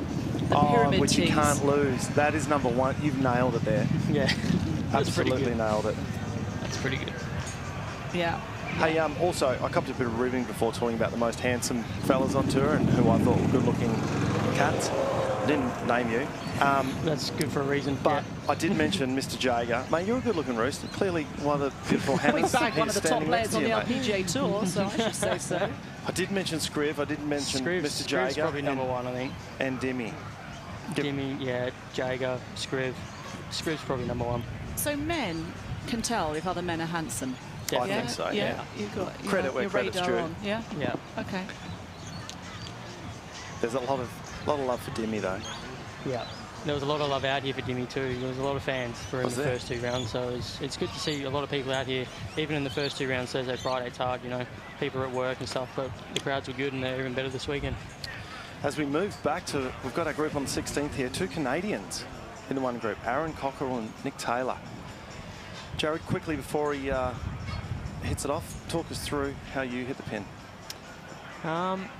Well, it was about 165 to the flag today, a little down breeze, and I hit 8-iron, and I was just trying to land it just into the hill, which was probably about 157, and I flew it a bit further, and obviously got lucky to hit the flag, but yeah, it's a pretty tough shot. It's hard to keep it on that top plateau. And he's hit it And where he's a lot just of hit it people have. right into that plateau. So what's funny is, sorry, before we watch the next one hit, you just said 165. You're talking about 165 landing, or that's what you had to the hole? I think that's what I had to the hole. I can't remember. No, it's not, mate. It's 175. Okay, so there you go. Jeff, your so I was caddy- playing it. So Jeff stuffed me up. He's played me 10 under. I'm not lying. Look, No, it's written I here. can't remember. 170. Okay, 175. Maybe I was trying to land at 165. God, here we were thinking you hit the perfect shot. Yeah, I got lucky. Well, both these Canadians having good days, and Nick Taylor in particular, 8 under par, so that's going to be good money to be made. The guy have 9 under today? He did, yes. It's outrageous golf.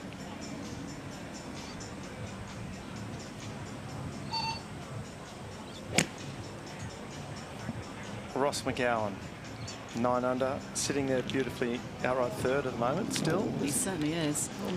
Been a few down in that bunker too today, Jared. Now, that's a long way left. Is that from protecting the right side? These guys were getting into now, the guys that are playing some good golf and actually there to post it up there. You think they're not worrying about the $1 million and playing the hole as it should be? I mean, I completely forgot about it until I hit the shot, and I thought, oh, there's actually drives on this. But no, a lot of guys will be going left. Right's no good, so and left's the fat part of the green to kind of give yourself an uphill putt. So there'll be a lot of guys down the bottom there in the swale. But they've all got to try and zone in on Mark Leishman, who is now 4 under par through 9 holes to be 15 under for the championship. He has the lead by 2 over Cameron Smith, who's got 1 back. He started off poorly, 2 drop shots in the first few holes, but now 1 over par.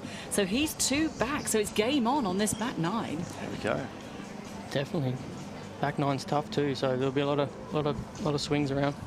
Where are you going to watch it from, Jared? Are you going into the paddling pool on the left? Is Hannah in the one on the right? I don't know where I'm going to watch it from, but yeah. I can tell you, that's a good spot. There's too many good spots around this hole to not miss, so... Well, maybe you should send Hannah down for a massage that you'll pay for. Yeah. And then why don't you go up and hang in the Volkswagen marquee? Yeah. You know, and have a nice little yenda. And I already had a yenda. They're good. As you walked from the 16th green to the 17th, was it? Yeah, I probably should. During the round? Someone dropped you one down, or? I probably should have.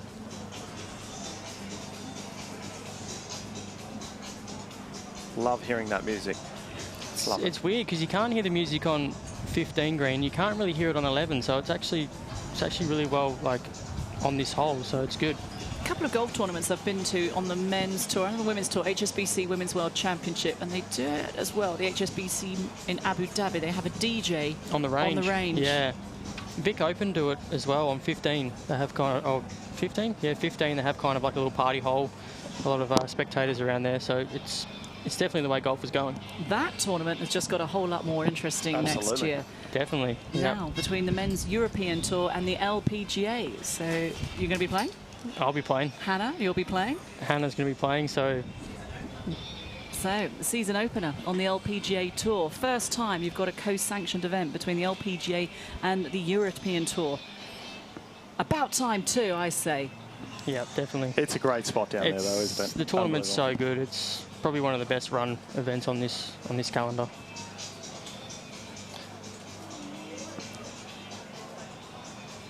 Okay, a bit of green to work with, but still not easy. Little chip and run up the hill there. Nearly worked, didn't it? It's made a pretty good shot there. It's just sitting on top of the hill, so straight up the hill putt.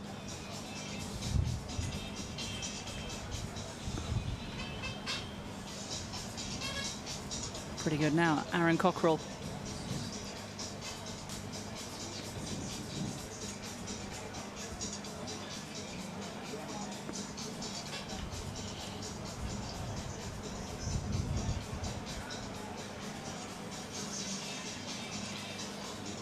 So the leaders will come through this hole in about an hour and a half's time. And Leishman, I mean, we know how good he is. Won CIMB Classic last month in Malaysia in very hot conditions. World-class player. Hold on. Two-shot lead. Odds on, isn't it? As in, it's probably in their favour. Yeah, it's between... Cam's 2 shots behind. Who's behind him? He is. Ross McGowan, who's in the clubhouse, having shot a cheeky 9 yeah, it's looking under. like a, hopefully not having two-horse race, but the back nine's pretty interesting. There's a lot of tough tee shots out here, and definitely 17 and 18 aren't playing easy today either. So.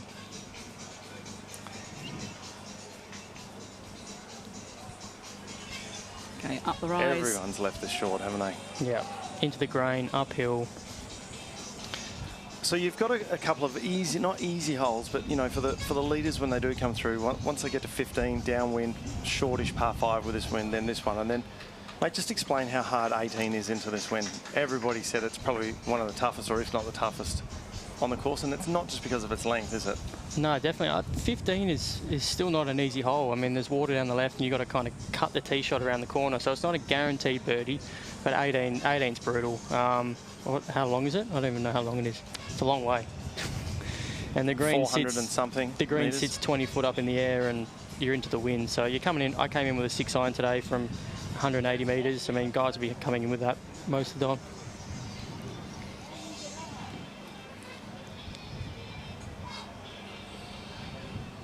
So this will be a very good 3 out of the bunker, a sandy par. Seen so many players today leave it short.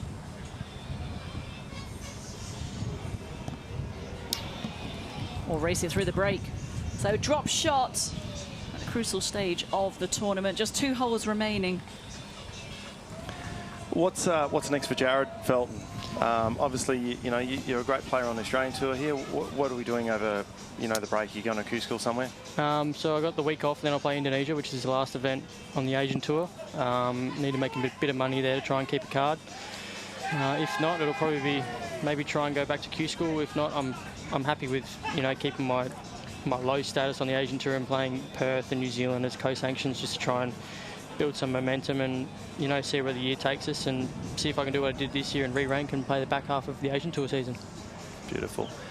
Well, mate, thanks for dropping by and saying well, explaining how that beautiful shot almost went in. Mate, wish you all the best for 2019 and your one event left, obviously, to even sew that up to not have to go to Q School. That'd be amazing. But as I said, thanks for that. Enjoy your time with Hannah. Hannah, thanks for dropping through. No one can hear Hannah, but it's always great to see you, and best of luck to you next year as well. But thanks for that, and have a great afternoon, guys. and enjoy another couple. Enjoy your arvo, watching the golf and having a couple of yenders. It's a good spot. We're not having the yenders, Jared. Sorry, waters. Okay, watering. Work, okay. Yeah, thanks very much, Jared. Thanks.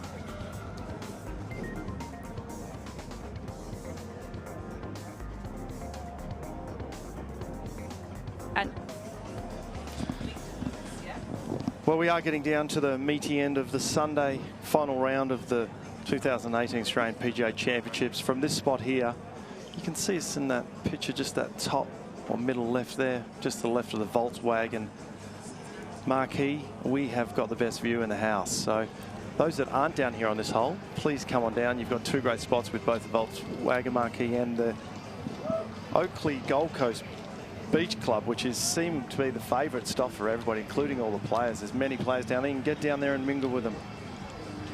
Come and make this Sunday afternoon an amazing day. Interesting group, this one coming to the 16th. We've got two great players, one being Dave McKenzie, who has now secured his Champions Tour rights next year, and also Troy Merritt, who's two-time winner on the US PGA. Great player. Seeing throwing some grass in the air there. Going by all the players in here, we're guessing, being the calibre of player he is, he's going to be hitting around an 8-iron or 7-iron. Troy's 3 under total.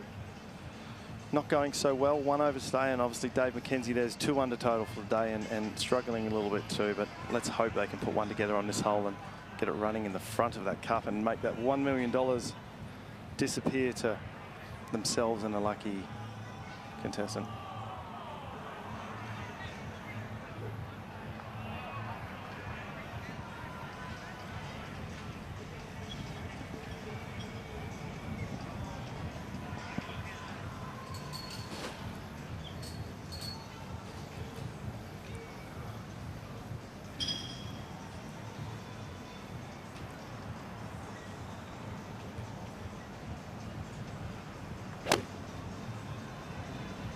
Another beautiful golf swing. Lands short. Unfortunately trickles back to that very popular spot here on the 16th. And with this wind, I guess a lot of people are really struggling with getting the right club, and one probably not to, or most of all not to go long, because as we've seen from the guys that have gone long or right, it's not a very easy up and down.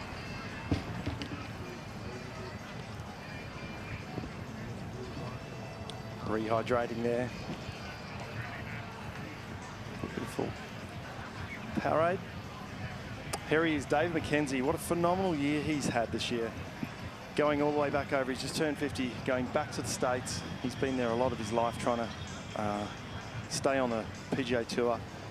This year he's done some Monday qualifiers and has been able to secure his playing rights for next year on the Champions Tour, which is a phenomenal feat. Great player, not a long player, but someone who knows exactly where to place it around the golf course, does a lot of work prior to the event and relies on his putting and short game to get it done. And as I've said before, they're all great ball strikers. Dave is one of those.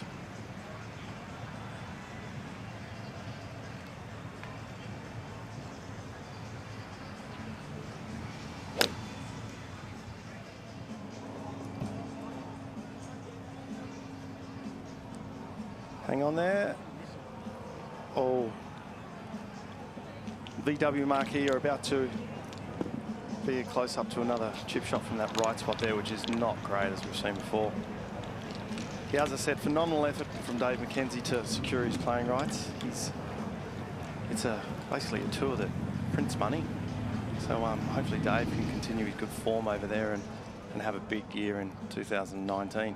Troy Merritt, what a great fella, and great for him to come out and play our marquee event.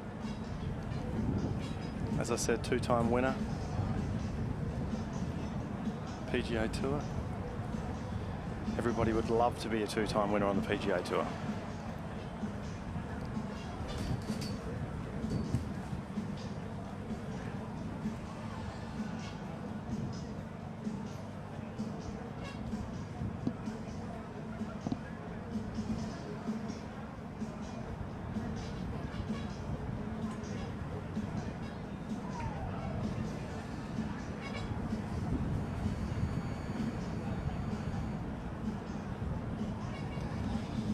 Let's drive down to Kate behind the 16th green with a couple of our special guests.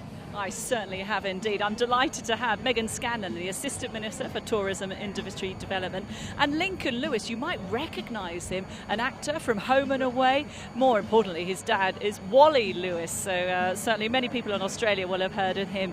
Megan, we are in front of two paddling pools. It's not often we get to have that at a golf tournament. This is the Oakley Gold Coast Beach Club. This is amazing. What a great addition. It is fantastic, and what more Gold Coast than having this incredible scenery. You know, we want to make sure that we've got unique experiences here on the Gold Coast, and it's fantastic to have this beach setting at a golf tournament. It's excellent. You're still dry. You haven't been in it yet. Yes, not yet. It is really hot, so I might have to later on.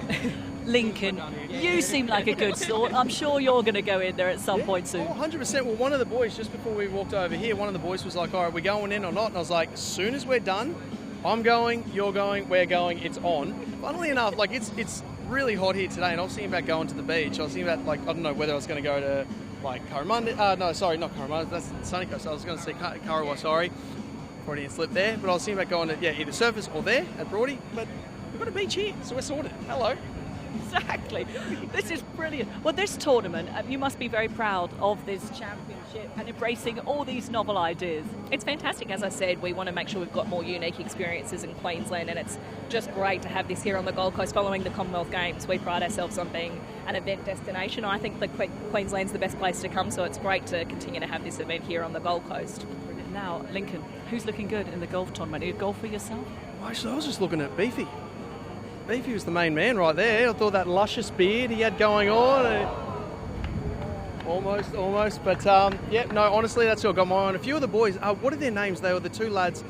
He did an interview the other night saying he looks like the caddy of Happy Gilmore. Yes, Jack Wilson. What a bunch of legends. Like, when I got here, I saw the lads and I went, those dudes, like, the first thing I saw of him, he was running along the side and scissor kicked over the rope barrier. And we were like, what a lad. That dude is an absolute legend. They were like, no, he's actually like one of the dudes. And I was like, you're kidding me, right? You're joking. So anyway, those dudes are all time, and we were sitting next to them. So I was just sitting there, just going, all right, I just want to hear everything they're saying. They just look rad. So I'm going to hopefully have a chat or have a beer with them later on. Okay, well, very good. Well, the sun's out, your guns are out. Maybe we need to see more of this at golf tournaments. Don't you think, Megan? Well, probably not mine, but bring the gold into the golf. Here we go. Well, we're going to watch this putt. A couple of players on the putting surface here is 16 just behind us. So this putt coming up now. Very difficult. Everybody's left this putt short so far today. Oh, that's just a little bit right. But behind us here, Megan and Lincoln, we have the Volkswagen Marquee, which is kicking off. There's so many people up there, and it's fantastic to see so many people just coming out and enjoying the game, but in a really wonderful setting. It's fantastic. Yeah, the atmosphere going on with these guys here is epic. Like we've been sitting over there, and you can just hear it all going off. Every time someone's like they finish their hole, everyone goes off, come down, throw the ball off, and I reckon, look, I do want to go for a swim. We might, but I do want to come in here and check it out because it just looks like a good lot. So. Yeah, I've never actually been here in Royal Pines to the golf course. I've driven past here, but I've never actually come in. So now that I'm here, I'm thinking about really making a day of it, so going up there and seeing what's going on. So there's a lot of action going on here today. Perfect. And we're thinking maybe next year, you've got the pond here, bit of paddle boarding, maybe in 2019 we could add that. That could be good. New experience for Queensland, so absolutely. Something to think about. Well, guys, thank you very much indeed for joining us. These players are coming through now. They're going to want the golf ball thrown into the Volkswagen marquee. Can we hear you? Do you want the ball? Oh, they're holding on to that golf ball. Maybe it's lucky. Maybe there's a birdie in that golf ball on 17. We'll find out. But Lincoln, thank you very much. Megan, thanks indeed for tremendous support this championship. Well done. Awesome with the support of Tourism Gold Coast there, and also those home and away fans, me being one of them, seeing Lincoln Lewis down there. What an amazing. I'd love to go and have a beer with him. Let's get back to the real stuff here. Ryan Gibson, 16th hole, currently 3 under. Opportunity to take home $500,000 for himself and $500 for his lucky contestant winner.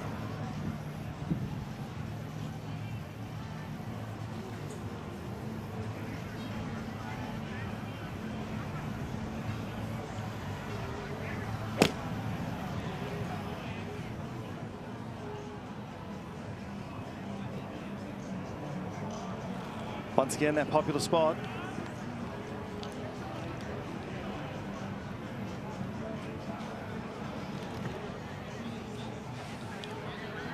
And the other player in this group is Matty Steiger. He's a great player and he's an even better bloke. I had the pleasure of walking around with Matt yesterday and having a chat to him inside the ropes, and was more than happy to interact and do what's needed for you know, making this event better. He's a great iron player too. Kate's joined me now back in the box. I think the hair really did the trick in that interview. That was beautiful down there, it's pretty breezy. I can tell you that much. The breeze has picked up. Going to be a factor for these players coming down the stretch. Matty Steiger's a great iron player too. Hits it hard. Pin height left to that. Everybody's ending up down there, aren't they, in that popular spot? If we could run down right now and tell them, it is very slow from down there and it's left to right. How good was that? You just met one of my idols. Lincoln Lewis was in Home and Away. I can't tell you how popular that program, that show is in the UK. Yeah. It's like Neighbours, Home and Away. Yeah. Brings me back to my childhood. They're clearly enjoying the golf, and so are we as we welcome the final few groups through the 16th hole. This is the party hole, the Soniq hole-in-one hole at the Royal Pines Resort. Fantastic to have your company here for the final round of the Australian PGA Championships. Hi, I'm Jimmy Papadatis, a member at Magenta Shores Golf Club. You're watching PGA TV, live and free.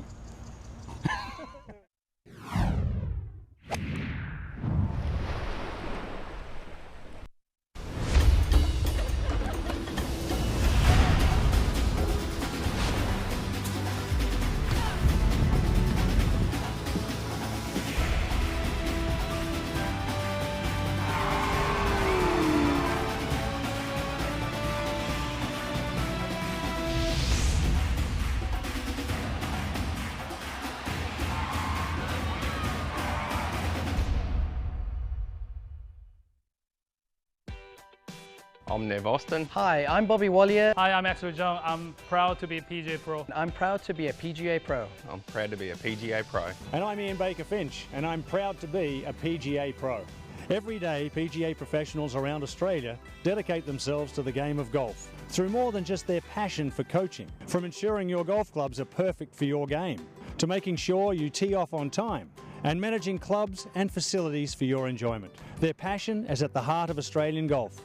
Find your nearest PGA Pro at pga.org.au and let their passion for golf inspire yours.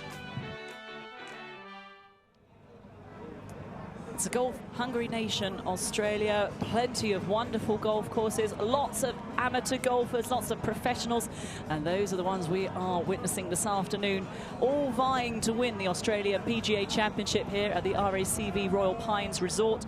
It is Mark Leishman, though, who has the lead by 2 over his nearest challenger, Cameron Smith. We are at the back of the 16th hole. This is Kate Burton alongside me, Kim Felton. And we have a box seat here on the party hole. Best seats in the house. We certainly do, but nobody's won that $1 million yet. We need an ace. Got a few players to come through, mind you, but my goodness, tough pin position, Kim. Absolutely, yeah. We're finding a lot of players are coming up short today, and that's probably due to the 15-20 kilometre-hour wind behind them. I think they're protecting that shot that will go through the back, and as we've seen, it's not a great opportunity to get that up and down from behind. So they're coming up a little short. Although if you go by Jared Felton, who hit the actual pin, he was 10 metres out on his yardage. So maybe they need to give themselves the wrong yardage to have a chance here.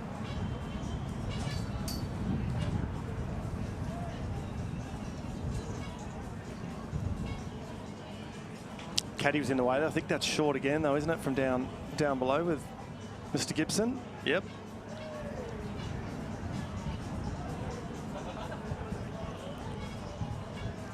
Someone will have to hold it from down here eventually.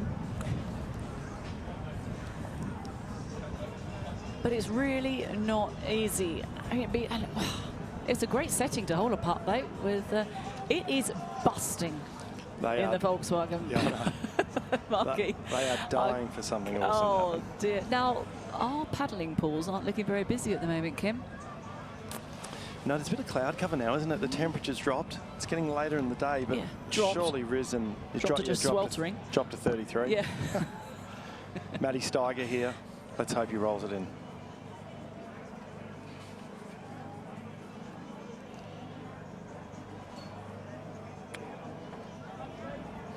No need to even talk about that. Tough green to putt on. Yeah, we'll have to get Riz and Jack back in that pool down there. I think it's, you know, get the crowds flowing back in. But if you look, now I am correct, if you look over the 16th to the left of the 16th tee, there's the 12th tee. And I'm guessing that's the final group coming through because there is hundreds of people around there. That is where the leaders find themselves. All comes alive on the back nine of a championship. And then there's a great deal at stake. You've got to be comfortable being uncomfortable at the top of the leaderboard. Can be a lonely place out there. Absolutely. Looks like he's doing pretty well, though, Mr. Leishman. Well done there, lads. Salute the crowd. They love you all. Perfect. And there's another catch. Go get a free yender. So Leish is still looking like 4 under for the day. 15-2 in front. Yep. 2 in front of Cam Smith, with Matty Miller sneaking up from behind there, Kate. As I said, Matty Miller 5 under today, 12 under total. Do not be surprised. Oh, it is game on the back nine here at the Australian PGA Championships. And now, why don't we check out the PGA players and the caddies, a little piece we compiled earlier this week. It's like you playing with your friends. Like, I grew up when I was your height. I still play with these guys. So that's what makes it pretty fun for me. That's why you like it. It's close.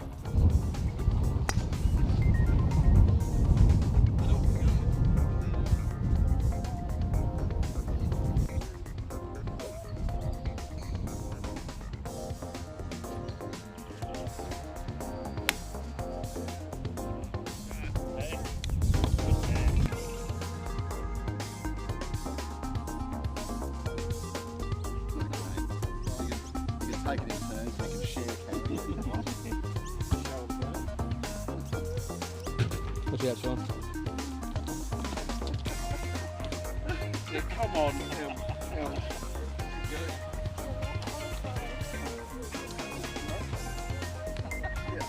Around that way, put it on your shoulder.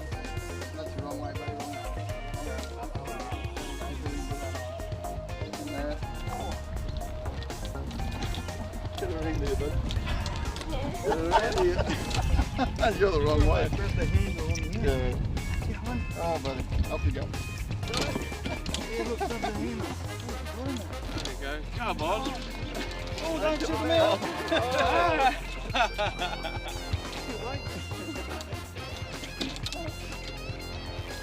You're going to carry out for the rest of the round now. Yeah. They got another. The next 4 days as well. Yeah.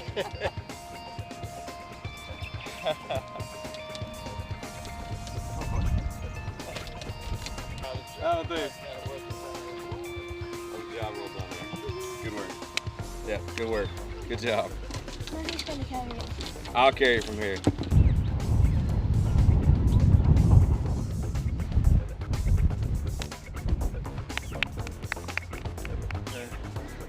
That's right.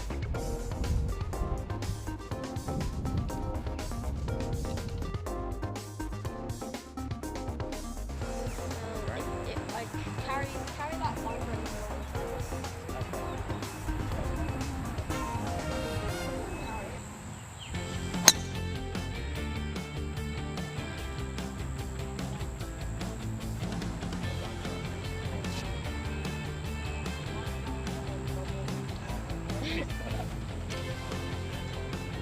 Oh, it's a great shot.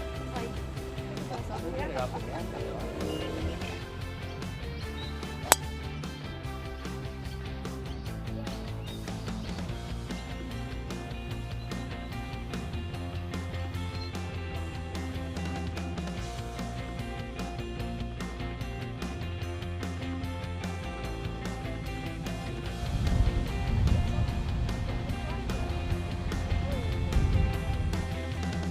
Who's your favourite out here this week? Answer correctly here. Think about this. Yeah, it would either have to be Mark Leishman or Cam Smith. Way to break my heart. Yeah. Thanks for that. You're on there as well. Top 5? You reckon Yeah, I'm top 5? top five. All right.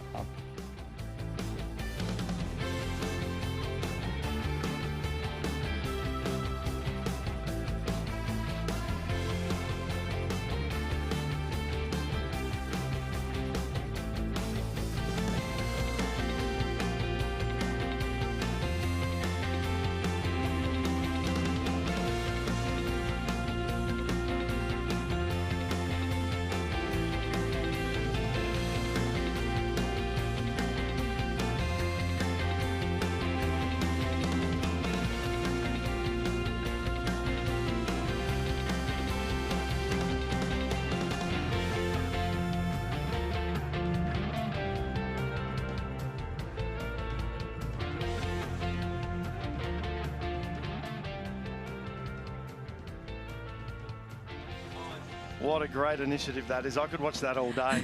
That one of the two with Andrew, with Beef and with Dean Lawson, oh my God, that reminded me of Caddyshack so much. It's a great initiative, that one, where they get the local My Golf kids to come in and do their little fun part. And I know you can see by the smiles on their faces when you're out walking around how much it means to them, so it's awesome. Let us know what you think. Give us, drop us a line and get in touch with us on WhatsApp. For those of you who aren't on Twitter, that don't message us though, WhatsApp us. We want to hear from you. +61 423 012 307. Great to hear your thoughts on the state of golf as it is. Maybe the future. What would you suggest? What do you want to see more of in professional and amateur golf? But I tell you what, then, credit to all those caddies. So Lee Westwood won recently the $1 Million Challenge in Sun City. Yep.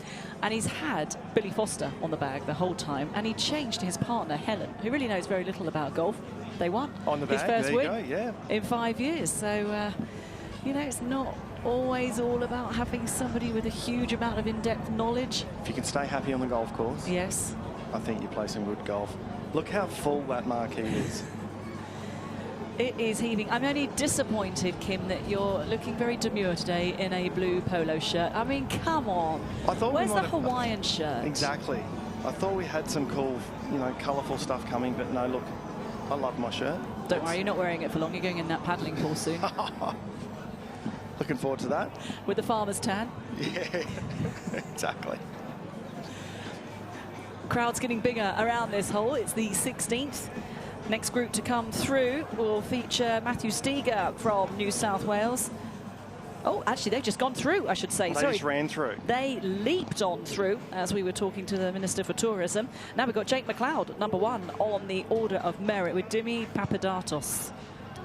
Who's currently 5th. It's a big week for both of them. They're obviously, everybody's looking to take away that title, get so much with it. Oh, you know, we were talking about golfing no-nos. Seeing the caddies, the kid caddies, do you know what is another golfing no-no? The wire brush that's attached to the golf bag to clean your irons as you go round. Someone in America has it. Bryson DeChambeau. He's got one. You are kidding me. When he won 2 or 3 weeks ago, he had one, and everybody went, well, there's a first. We've forgotten completely about that one. He did. He had one. And it's one of the stretchy, stringy ones that you pull all the way out to your...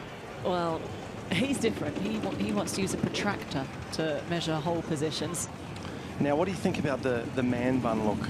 As we say, Jake McLeod's got there. He's played some great golf with it. So what's your thoughts on these beautiful things? I'm digging the man bun. And last week, Miguel Angel Jimenez, who I think completely rocks a man bun, he was working on Tommy Fleetwood's hair.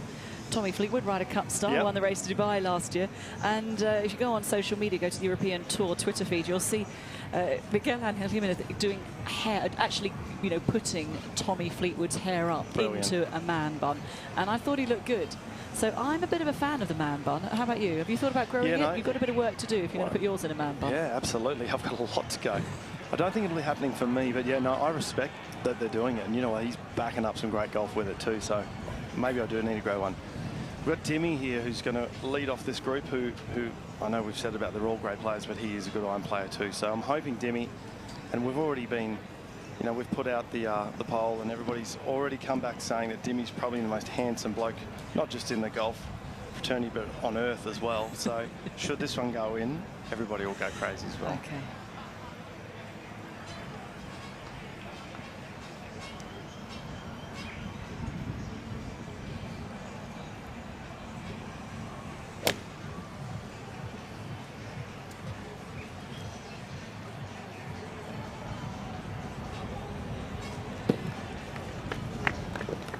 It's going to stay up there. Long putt, but he's got a good chance. Here we go. Order of merit leader, Jake McLeod.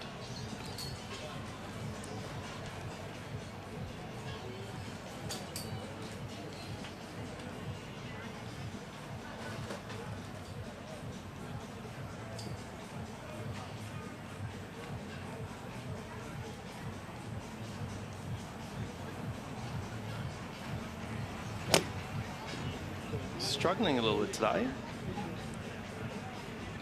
One over par, although that's a great shot there. Sit right there.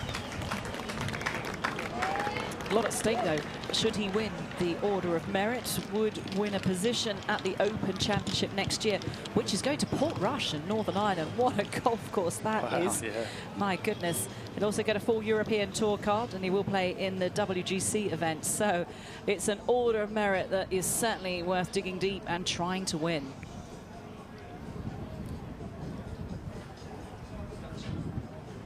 Well, Kim, you've been a busy lad this week, and you've been floating with all sorts of people, but Floating Feltz has tried his hand at caddying as well. Par 5, mate. Oh, so just blow it. Forward. What have we got? We've got 2. Looks like we can get there. Yeah, it's only 230. Front. Sorry, mate, I was talking too much. Whites, 235 front. You're good at this, mate. And then I'm not really, as you can tell. Was on the right hole though, so that's a bonus. 252, I reckon. I reckon that's kind of in yards. So there you go. So it's I'd 17 on 17 again. Seems like the tours. A little far for a hybrid, but I'll see. I have no idea how far you hit it, mate, so I'm no help. I don't really either at the moment, so.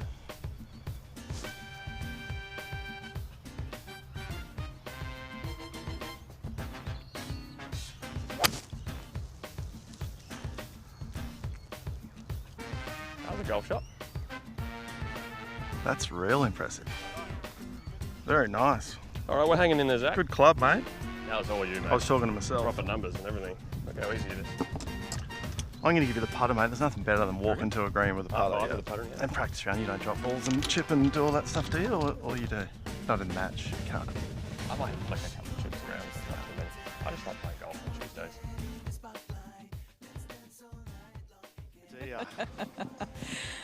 That didn't make me look too good, did it, Caddy? Thank goodness you're in the commentary box. Yeah, well, we're probably not doing any better here. No, look, as I said, it was a great insight to major winner, and he's a great fella, Jeff, so it was good fun, good fun. And I had no part in any of that shot, looking back at that, so, but I'll still claim it. It's a we when it's a good shot with a caddy, and it's a he when it's a bad shot. I love the way, I love caddy talk. And there's some caddy relationships have endured. there? You think like Bones Mackay and Absolutely. him and Phil Mickelson. How long they were together? Over 20 years. Absolutely. Yeah. And Jeff was talking on that Tuesday, saying that he was with Squirrel, I think, who's still canning, but he was with him for, I think, 17 years. Wow. So that's a long way too, long time.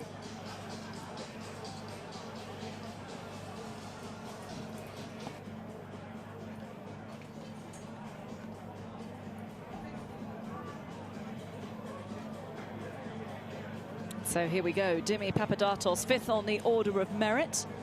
Will be him to putt first up this slope. We really haven't seen anybody hole a putt from this position. It is so hard to read.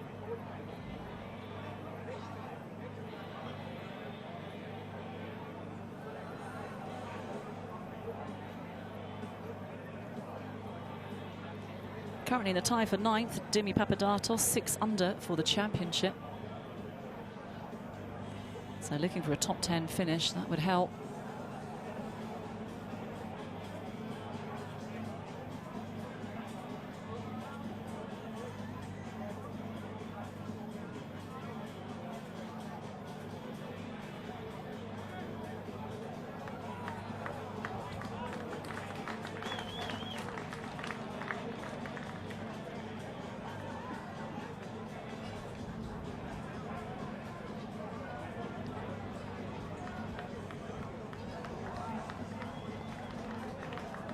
Very traditional putter as well. You're seeing more and more players certainly looking at the mallet head putters, find them easier to line up those putts.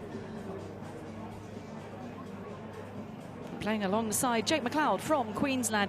He got off to such a fabulous start, had 66 on the opening round on Thursday, 70 to back it up with, but yesterday limped home with a 75. But leading the Australian Order of Merit, PGA Tour Order of Merit.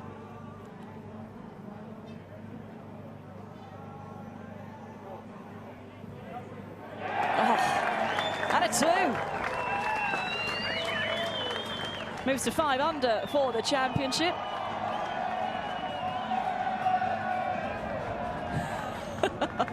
Great scenes at the back of 16. Volkswagen Marquis really kicking off now. And Kim, you've got Jake McLeod. Thank you, Kate. Mate, 2, what a great stage to have it on, hey? What an amazing hole. Yeah, feels good. Better than my 3 putt yesterday, so pretty happy with that, yeah. We don't remember the bad stuff, mate. All we remember is your nice 2 in front of everybody. Now, Order of Merit leader, it's been a big day today. How's it been going? Yeah, it's been a very tough start, but sort of just been grinding it out today, so managing a score so far, yeah. Perfect, mate. Finish it off. Have a good day. Well done, Kim. Well done, Jake. A rare 2 at 16. That certainly helps the complexion of the scorecard. We only have 5 groups remaining of this Australian PGA Championship to come through this party hole on 16. 10 more opportunities to try and score an ace and win the $1 million prize that will be split between an amateur into the competition and also the professional. That's courtesy of Soniq. And if that ball goes into the hole, those paddling pools belong to Kim and myself. I will take a big running leap into one of those. It's a big hill to get back to this. Geez, you're quick. Commentary booth, so I'm keen for a dip, that's for sure. No flies on you. You leapt back up here to the commentary box. Sorry about the breathing, everybody. What a great young kid he is. Obviously not going to plans like he'd like, but more than happy to stop and have a chat. So I love that in the guys. Well, we'll be seeing more of that in January 2019 when new rules come into effect. We love hearing from the players, but the players are going to love a lot of the new rules that do happen in just a month's time. And here's Bree Loughlin to tell us a little bit about the flag stick and where it can remain in 2019.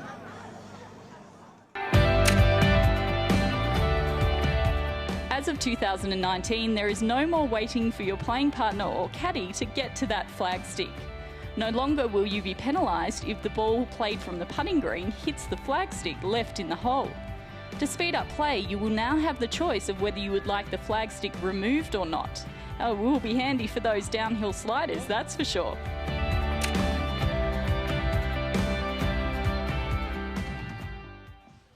Oh, this is, I mean, that's another good rule, but... Speeds up play.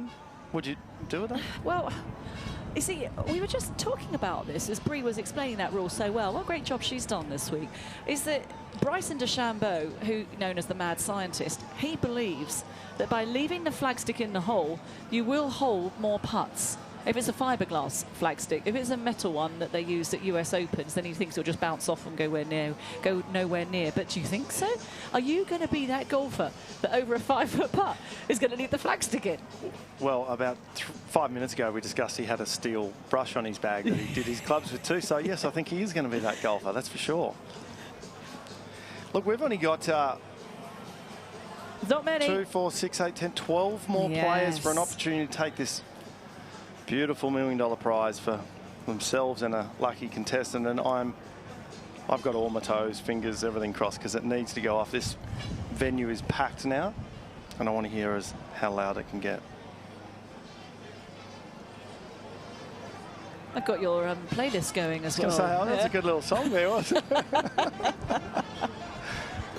it? Kim's tunes.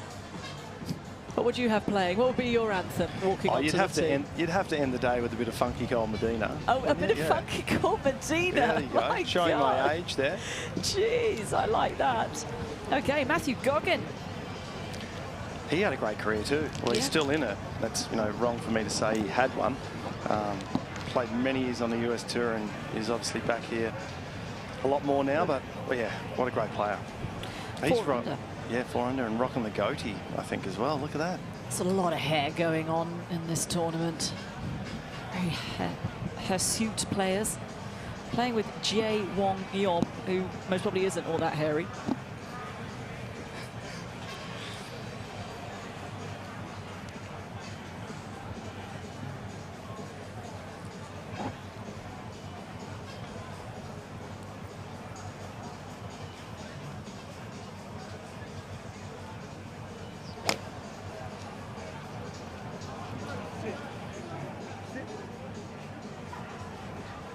Run it out. There we go. There's that straight putt you've told everybody about before.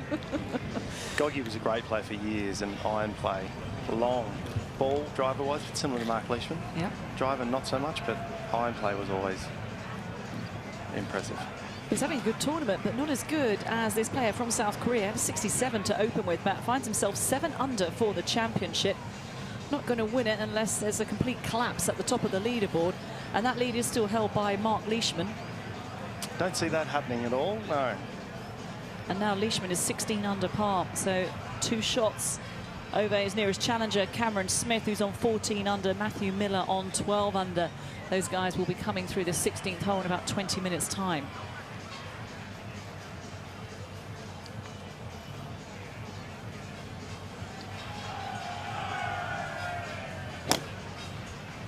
Wow, that was very impressive. This is going in. Oh, he was staring it down a lot. Oh, right on line. So, question I get asked a lot working on the LPGA Tour is why are there so many great players from South Korea? And all because of Sae-Ri Pak, and she just inspired a whole nation of golfers to take up the game. You look at KJ Choi, Ben An, well, KJ Choi from a previous generation, Ben An, there just aren't as many men, but the women, 40 out of the top 100 in the world on the Rolex rankings, hail from South Korea. But why don't we bring you up to speed with what's happening in the big championship here at the RACV Royal Pines Resort. 2-shot lead, 5 under par today. Round of the day, though, belongs to Ross McGowan, 9 under. I think he could probably have a ice-cold Yenda now. I think he's, you can put the bag in the locker room and sit back and enjoy what an amazing round that was there. And obviously Jared Felton there, who keeps coming up to remind us of what it could have been. If. Could have been. Little word with a big meaning in golf. Robert Allenby there, 1 under today. He still plays great golf, Rob. Josh Geary's very consistent, 3 under as well. Matty Steiger hasn't come through as he did yesterday. Shot a nice 3 under on the Saturday on the moving day, and unfortunately today hasn't done it. Terry Pilkadaris, who's 2 under par for the chat. Austin Connolly from Canada, 3 under par. Nice round from him to finish in these swirling, difficult conditions.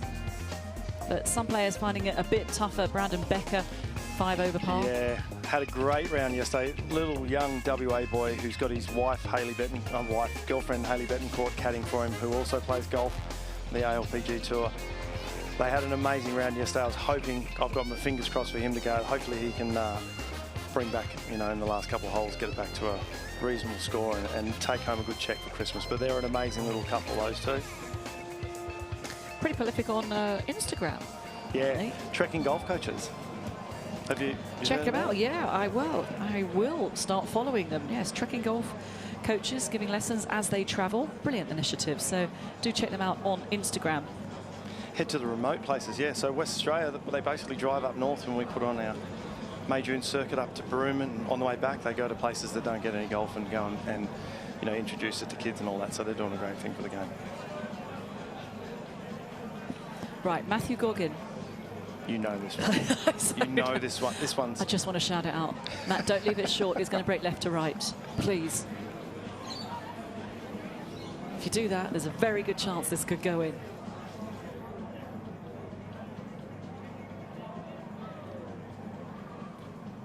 He didn't leave it short, but it went more left to right than he thought.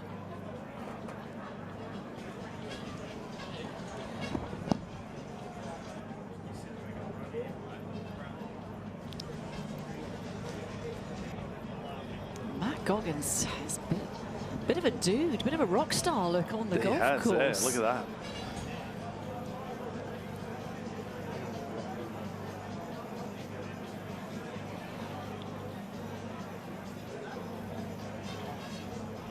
So Jae Wong Yom, 7 under. This to move to 8 under.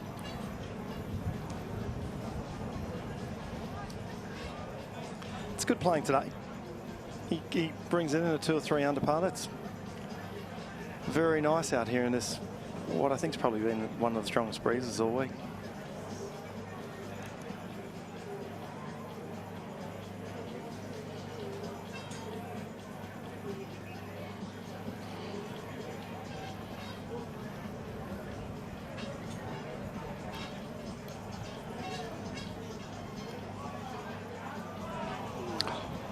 There's still been only 3 birdies on this hole all day. Not all many. Day. It is not easy. Soniq will breathe another sigh of relief. Their $1 million so far is safe. They wanted to go. What a story it'd be. A couple of players here playing with mallet putters. Seeing that's become very popular. Just talking a minute ago, Kim, about how players find it quite easy to line up with a mallet head putter. Sorry, they're getting quite large, aren't they? Yeah. Yeah, the old spider. I think it's back to that thing we said before with grips and how they do it. It's whatever it takes. And if you can set up over a putt and know that it's aiming where you are and going where you want it to, I mean, you've got it half beat, haven't you?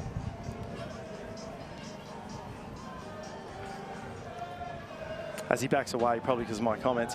But in saying that, I'd love nothing more than to see a Beef or someone use the old 8812 or Wilson blade or something, you know, with the leather grip on it, just to... Oh, remember Crenshaw, his putter? Yeah, with a glove with a marker on it. 2 gloves. And flaps on his shoes. And line it up from behind and then stand around and address the ball. Absolutely. Like the amateurs do. Some amateurs do, I should say. This part's certainly getting Matthew Goggins' attention. It is 4-3. It's to remain at 4 under.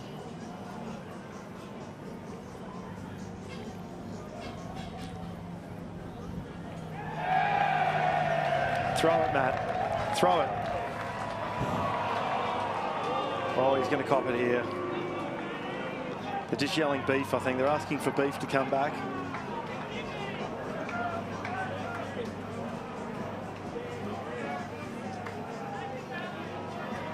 Give it to a little kid. There you go. There's one. And there you go. Well done. Nothing better than getting a golf ball from a tour pro at a golf tournament. Well done, Matty. Well, that only leaves us to 8 people now. 8 opportunities. Next we've got, and if I look well around there, I think they look like they're on the 15th green. Well, before that, I want to go on one of those ocean jets on the Gold Coast. Bit of surfing, fabulous restaurants, so many bars to go out and try. Amazing weather, 300 days of sunshine a year here on the Gold Coast. We've found one of them. It is perfect today. Hot, good breeze, thankfully. And look at this, wow, look at this skyline. Phenomenal. Gee, I'd love to learn how to surf, or actually You can't know surf, how you're to surf. Australian, you must know how to surf. No. Really? No, it's not good, is it? Oh, disappointed. Oh, jeez. 8 opportunities to go. I'm brushing over that one quickly. By next time, if I ever get another gig with you, Yes. I guarantee I'll be able You'll to learn surf to by surf then, all right? then. That's my Okay. new That's what you're going to go off and 2019, practice. yep, Start New the Year's. paddling pool over there. There's a board down there. There is a board. You could try on this little pond to And the that's left. kind of my size waves too. You look down there, 3 mil. Yeah, 8 opportunities to go, and the next 2 coming through. As I said before, I rudely interrupted that beautiful Gold Coast ad there. Nick Flanagan and Matt Jager. Now, Matt Jager's another one of the probably top 5 we spoke about in looks. So I'm going to, when he gets to the green and he's rolling in for birdie or he makes his one, I'm going to throw it to you and see what you think. Okay. Because he, from our side, he's a handsome fella. And obviously Nick Flanagan, he's had a great career. He's back, probably struggling a little bit now, but won 3 times on the back then the Nationwide Tour and got jumped straight to the promotion. So as you do over there, if you win 3 times in the same season, you get promotion to the US Tour, and won the US Amateur. Great player, world beater. Hasn't been obviously living up to that over the last couple of years, but I have no doubt he'll be back to it because he is a phenomenal player. It's a hard game though, isn't it? Oh, it's a tough game, that's for sure. And they are the 4th to last group to come in. So they are going to be joining us shortly on the 16th hole. But, well, whether you agree with Kim Felton that Matt Jager is one of the best-looking players here. I love the way we're talking about how handsome the golfers are. But we have a WhatsApp number, 0423 012 307. Pop a +61 in front if you are WhatsApping from abroad. We'd love to hear from you. Your thoughts on golfing no-nos rules in 2019. Who is the best-looking golfer at the Australian PGA Championship? Would you put yourself in that top 3? No, nowhere near it. But look, we need more females playing this game. So if we can have a look at him. Hey, isn't he? Yeah, you're onto something. He's now. a handsome man. Yeah. And actually, I think his golf swing's even better looking, to tell you the truth. Okay. But look, yeah, I think we need more female participation. If that means we've got 5 absolute glamour blokes to promote it, then let's utilise them. Don't you reckon? I couldn't agree with you more. Yeah, they're getting fitter and younger. There they just are. feel older. Actually, a good thing with, well, it's not Matt's turn, so we'll have a chat about that. We'll watch Nick here discussing his shot, or we'll listen to him discussing his shot with Caddy. And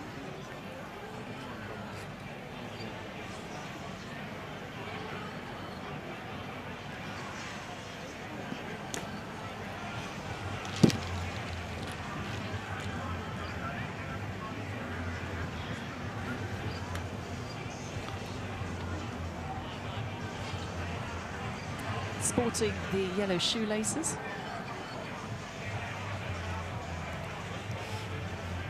And has the duck all in support of the Gerard Lyle Foundation, the Challenge Foundation.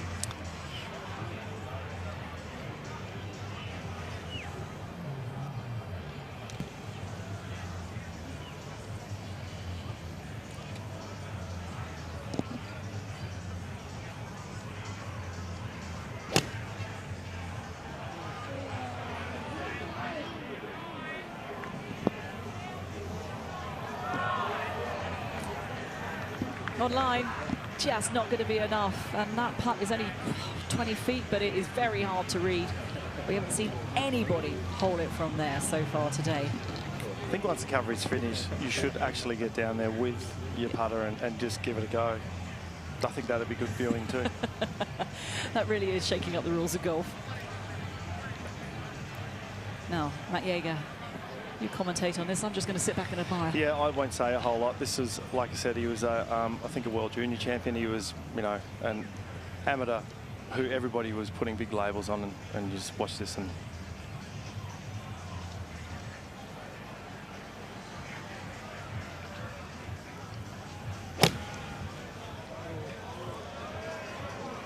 It's Staring it down.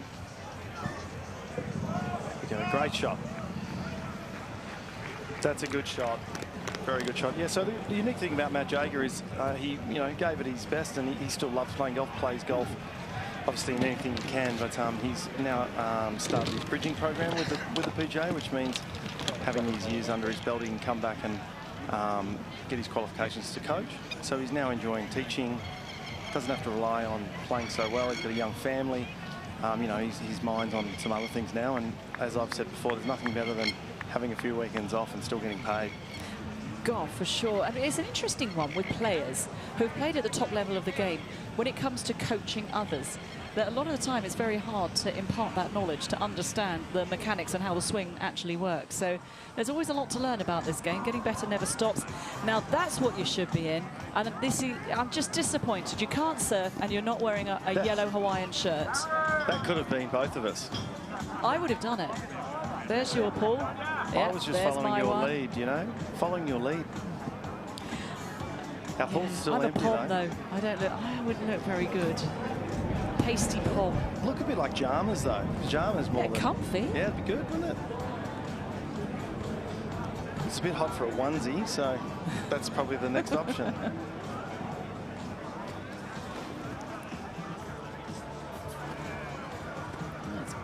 Very much a disco beat going on in the Volkswagen Marquee. We've got a bit of Michael Jackson, a bit of Earth, Wind and Fire. It's all happening. Yeah, we're bopping away here at the back of 16 too. So Nick Flanagan and Matt Jaeger. Both have chances for a 2.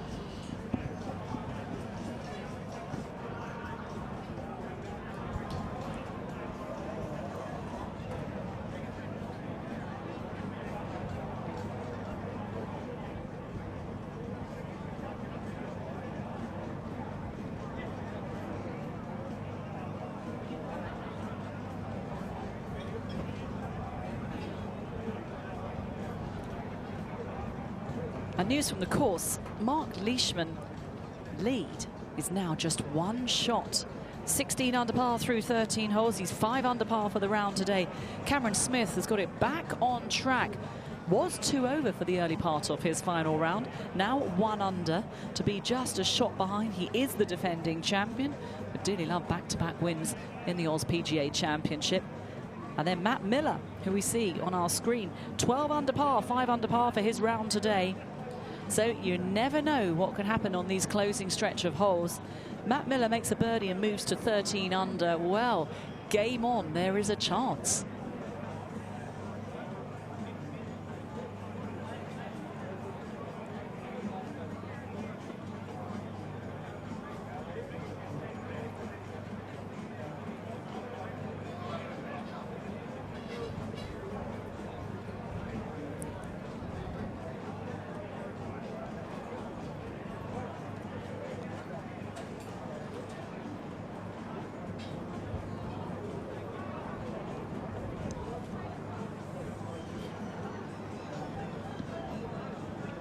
Vantage point from behind where Matt Miller is standing right now. This putt will move a little bit from his left to right. All about pace.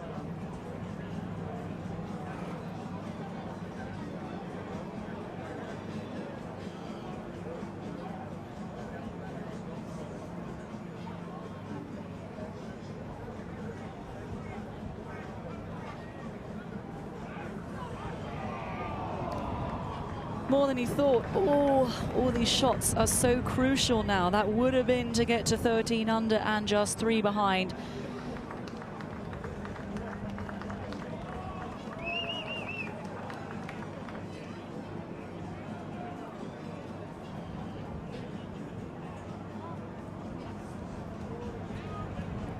Nick Flanagan, 1 under par today, 6 under for the championship.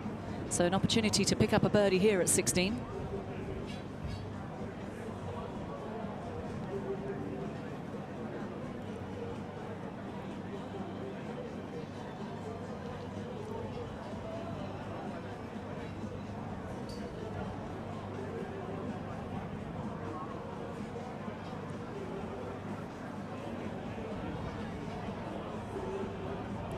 as has been the case so often today, that putt being left short. Short enough to warrant him marking the golf ball.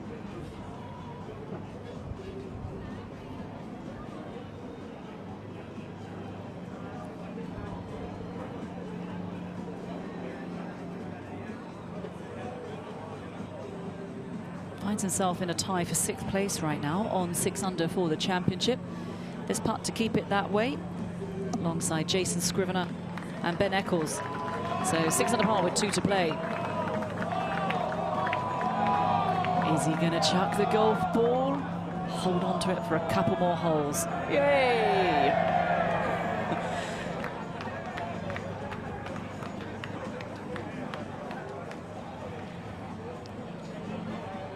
Oh, Group 33 through. Next up, we have Ben Eccles and Braden Becker. Ben Eccles going first.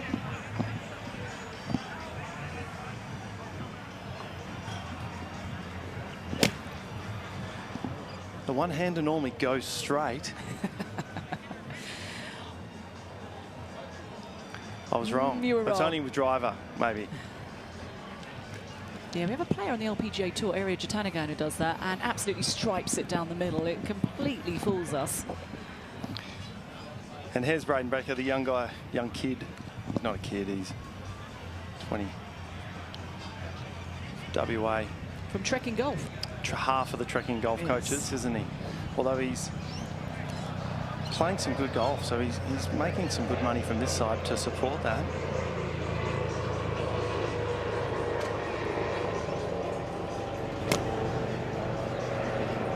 This would be so good if this one went in. Good shot, though, isn't it? All over it. Would have looked fantastic from where he was standing. Braden Becker trying to zero in on the flag at 16. This is the 3rd to last group approaching this party hole, the 16th. Good to have your company here for the final round of the Australian PGA Championship.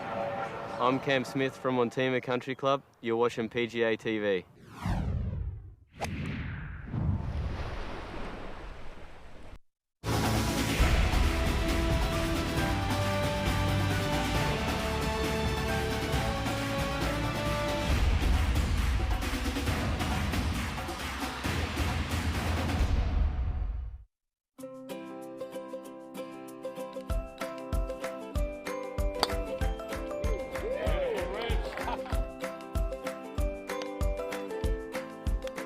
My favourite thing about golf that it's fun to play and I like to play with other people.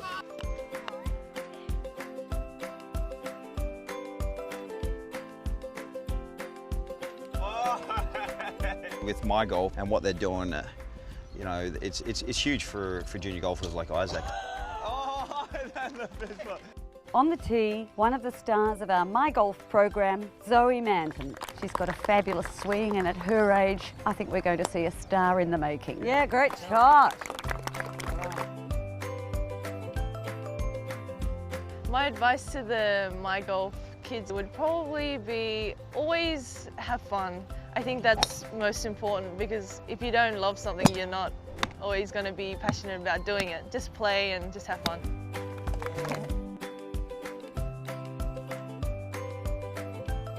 It's good to see so many junior players playing golf. I grew up kind of in rural Australia, and there wasn't this many junior golfers that I got to hang around with, so there's a lot of competition between you guys, which is great. Hi, mate.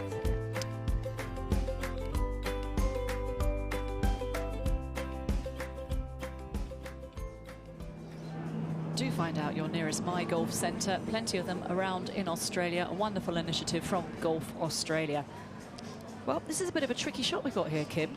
This is probably the biggest miss we've seen here today, isn't it? But you know what? He's got a lot of green. Where the other misses on the right side have been the short-sided one where they've really struggled to get it close. So Ben's got a bit of room here. These kids have such good short games, so I don't think they look at any of these shots with any fear anymore. So you'll probably just throw it up there with the wind, razz it, one hop, stop it, and next to the pin, tap it in, and off they go. Like your style. Let's see if he does. There's Haley. Betancourt. Give us a wave, Hales. Oh, she's brushed you too. She's brushed. I've seriously tried to wave to like 50 people. What's your success rate? I think your strike rate. What kind of percentage are we looking at here? Well, at the moment, I'm about 4 out of... Yeah, low 30s, I think. Yeah, you're like Donald Trump's approval ratings in America. You know you're in trouble. Oops, didn't mean to say that. Okay, it's going to chase out and get close to the hole. Great shot. Nice. Oh, very nice. good. I was nowhere near what I thought he'd do, which is... while you're sitting here. All right, I'm going to egg this one in for Jared, for Braden here. Love to see the crowd go wild for the young fella.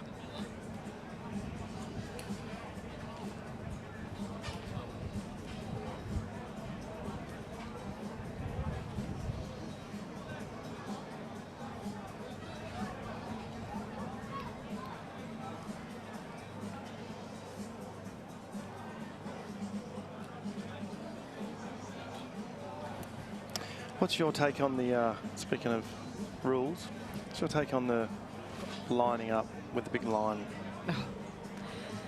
Well, it's my biggest beef is players being lined up, which you don't see on the men's tour, but you do see on the women's tour, players being lined up by their caddies. Oh! Yes, buddy. He didn't need any lining up then.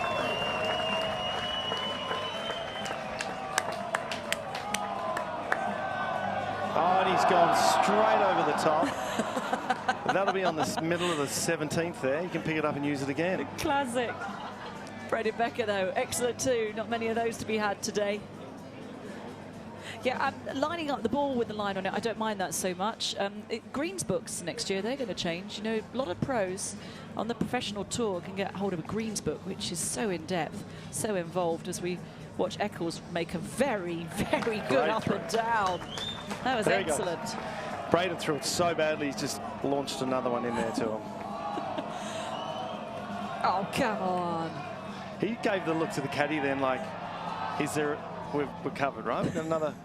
Not from his bad play, but, you know, like, if it's Riz, Riz would have lost all the balls all the way around the place. He's like, we've got another one to use for 2 holes. And what's the ruling that if you've run out of golf balls, can you go back to the Volkswagen marquee and ask for it back? Okay, wow. It is a two-way tussle at the top now. Mark Leishman has just dropped a shot through 14 holes, and so Leishman and Cameron Smith both on 15 under par. What a duel between these two world-class players.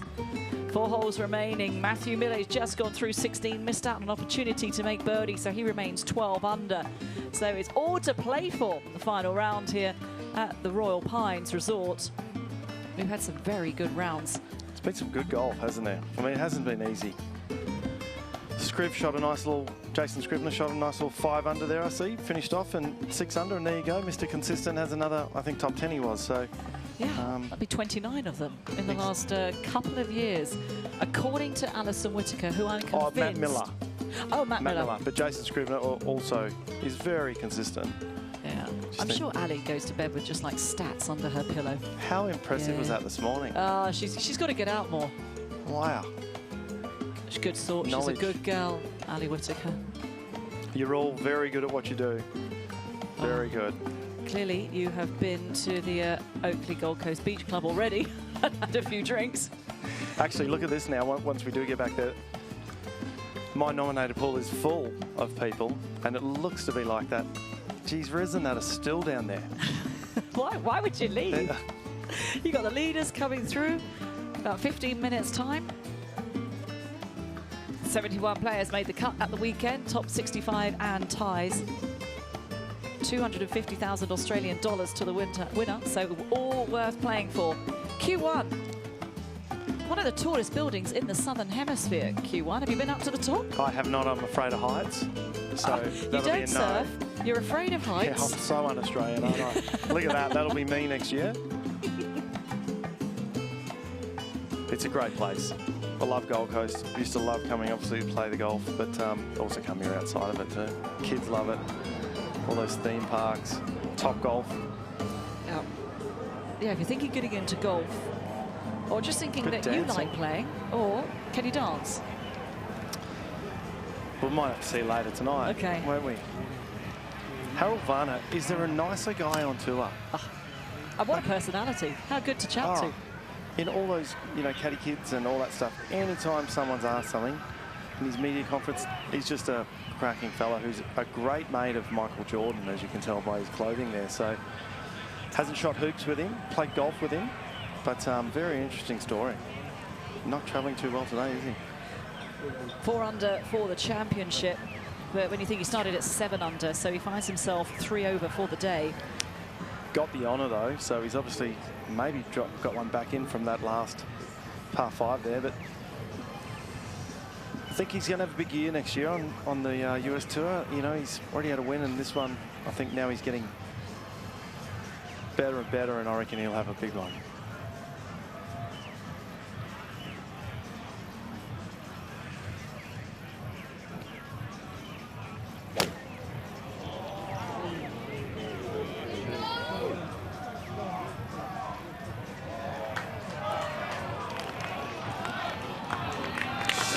Clicking the fingers, trying to get it to sit down. Why do we do that? We have no control over it, yet we all still try it, don't we? Tricky Varner, but he is a classy player. Now, Which Matt Miller. Yeah, as you said, what was the stats that Well, Ali gave us? An amazing Witters, stat. 28 top 10s he's had in the last couple of seasons. So 55% of the time he finishes in the top 10. And it looks like he's about to do that here as well. It's 5 under today, 3 back at 12 under. Look, it's a tough stretch coming in, especially with the distance Matt hits it. But as I said, he's got an amazing short game that will get him through. But, you know, if he can get 1 or 2 in the last 3, post a score, who knows what happens back. Player of the year. Player of the year. And I keep saying it, I think we've just got a whole tour full of nice guys, haven't we? But he is one of the nicest guys out there. And I like seeing nice guys win. Yeah.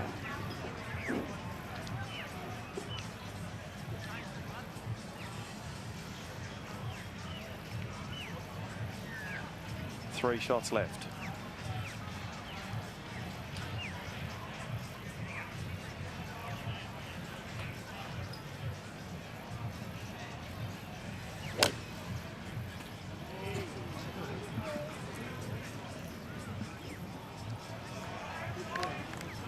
It's okay. Giddy up. I know we're here for the $1 million to go off, but he is also playing in the tournament, so he still wants to be hitting greens and giving himself opportunities. So if that was a bad one, wouldn't we all love to take our bad ones at 30, 35 feet?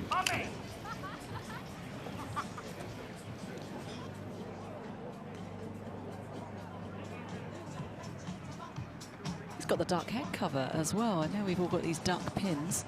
Harold Varner has, yeah, the Luke the Duck. A lot of players have got them now, haven't they? Which shows you the amazing support that they're showing and giving to Jared and his family. So Harold Varner is good friends with Michael Jordan. Yeah, well, I was being utilised as a, basically a video, videographer to film the media conference, and he let it out in there. I was amazed. So back to this amazing 16th hole here at Royal Pines. Playing 175 metres, we think. Jared Felton's probably confused that a little bit, but tough hole, downwind, maybe 15, 20 kilometres an hour. The guys are basically rolling in here with around the 9 irons, 8 irons now, and like I said, these guys are all in the tournament here to win it. We'd love to see the $1 million go off, but with this green, how it's built and that, it's not easy. So you take a ball in the middle of the green, wouldn't you, Kate? Have a shot at your birdie. For sure.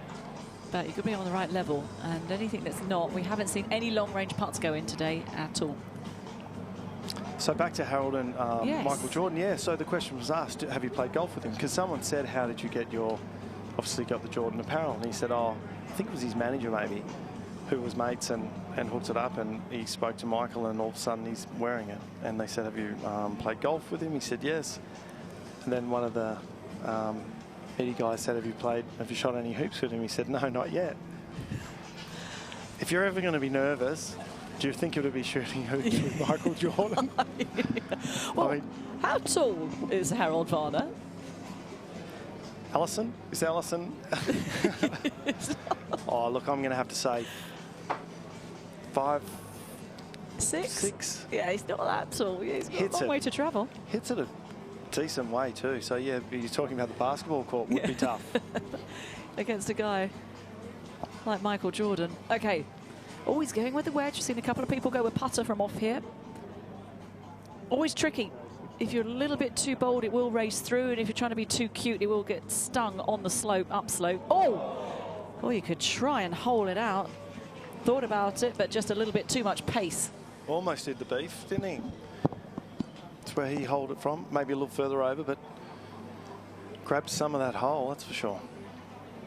He was a popular winner here a couple of years ago. Yeah, absolutely. Oh, and then Cam comes in last year and wins in a playoff. I mean, yeah. Everybody's a popular winner in these big events, and as I said, it's going to be another one this year, I think, looking at the top three.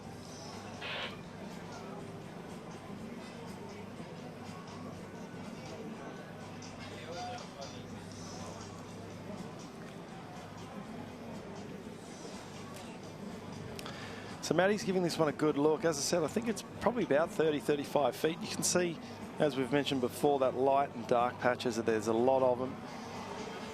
I think you can look into it a little too much, as the players are saying. I think you just get your first thought and go. But as we know, this is a super slow putt from this side of the hole, and not many players have got it there. So, but saying that, I know Matty Miller is one of the best putters out here, so I'm sure he'll have his eye in here and will go very close to holing it.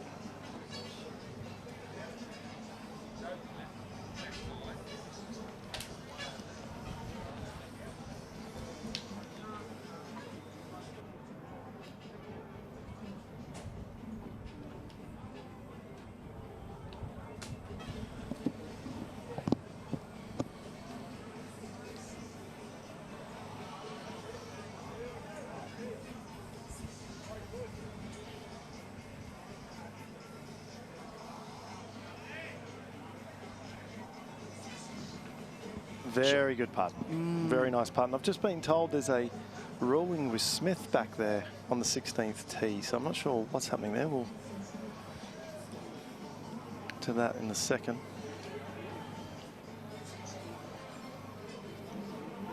Oh, that's such a pointy end of the tournament. It would be intriguing to know what is going on back down. They are co-leaders.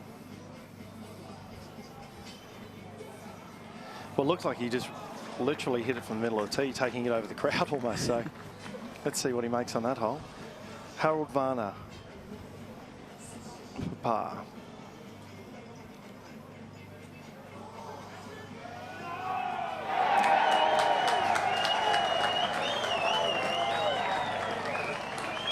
He'll throw it.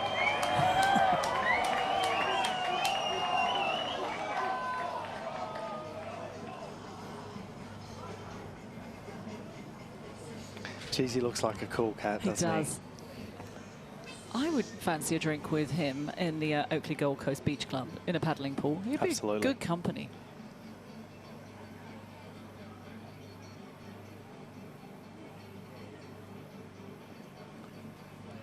I don't think Matty Miller's ever missed one of these putts. This will be the first. Should he? Have I just mothered him? Come on, Matt.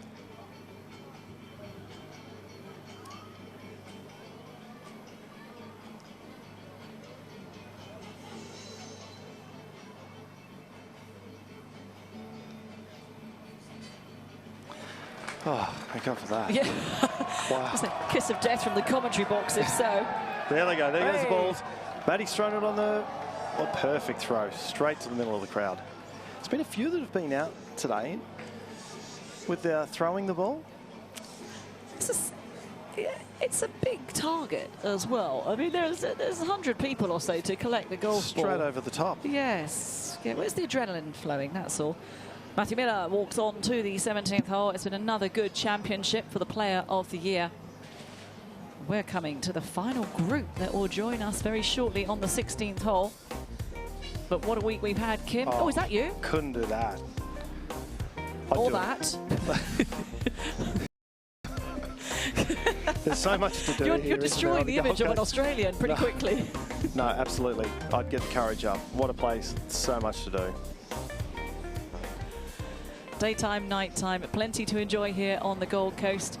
But the action right now is unfolding. We have the leaders soon to join the 16th hole, this short par 3, both on 15 under par. Mark Leishman having the better day, 4 under for the championship. So he's caught up with Cameron Smith, who at one point was 2 over through 3 holes. Fought back well, hasn't he? That's why they're world-class players.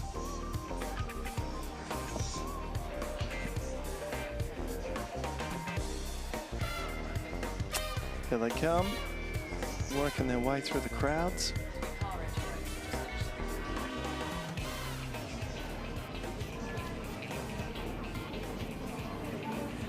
So here they come, 2 of the very best players in the field as well.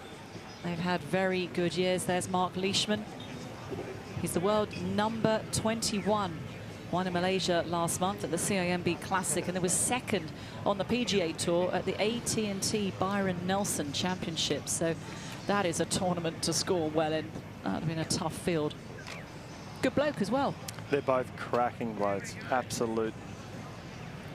Once again, do a lot to give back to the game that's been so good to them.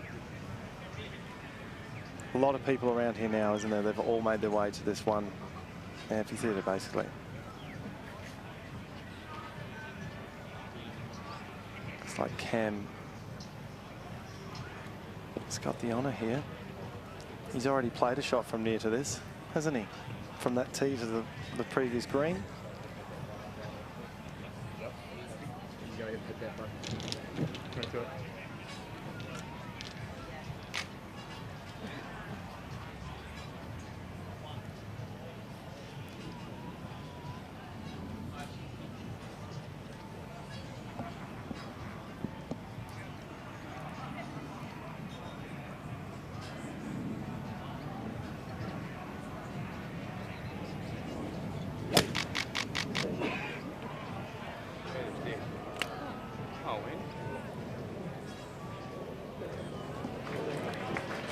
Heart of the green, not threatening the hole. He's the world number 33. Played with Mark Leishman just last week in the World Cup of Golf, so they know each other's games very well.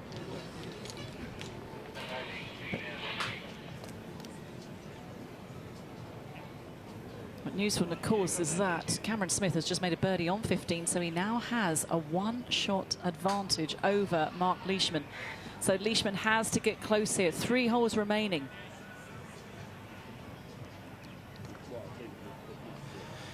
It was interesting too when I walked the course with Dennis McDade, Leish's coach. I asked him about his distance, and he said his driver isn't that long, but his irons are probably the longest in the world. So he'd be going in with something very short here, I'm guessing. Interesting. Yeah, it doesn't look like much.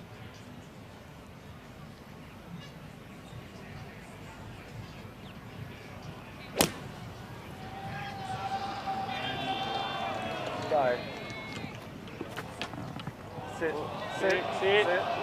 Oh, the old go, sit, Come on, Marky. Wasn't a bad shot. It just probably caught that downslope there about 15, 20 feet right of the pin and kicked it on through to that area that is just... Anyhow, funnier things have happened. Oh, haven't they just? Great crowds here witnessing this final group make their way down the 16th hole. The difference is 1. Smith looking for back-to-back wins at the Australian PGA. He won this last year. Dearly loved to defend his championship. He's had a very good year. He's now ranked 33 in the world and bidding to lift this trophy for the 2nd year in a row. It is the Joe Kirkwood Cup. Many good names have appeared and been etched onto this beautiful piece of silverware. A terrific championship, one of the big ones to win on the Aussie PGA. Absolutely, and I was there when he just gave it back on, I think Tuesday or Wednesday, so he's had it for the year. 3 holes time, he could be taking it back with him. Just a little loan back to the tournament. All trophies are beautiful, aren't they? Look at those things. Everybody loves them. Have you ever seen a bad-looking trophy? You have? Yeah, I'm just trying to think of the sport. Some odd-shaped trophies. You have to be quite careful kissing them. I think I know where you're looking.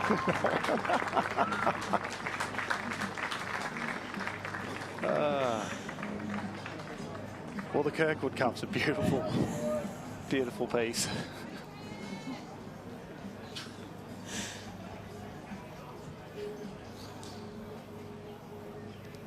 Cam Smith in his Queensland colours on a Sunday. They've worked pretty well for him. The maroon. He's still laughing at your trophy.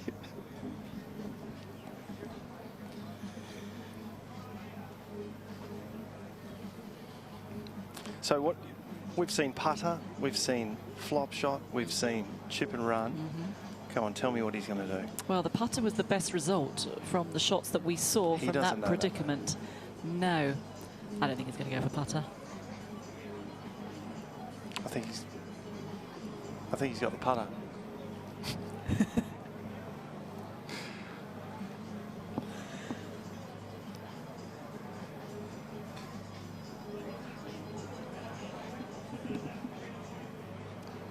A little bit of a bump and run.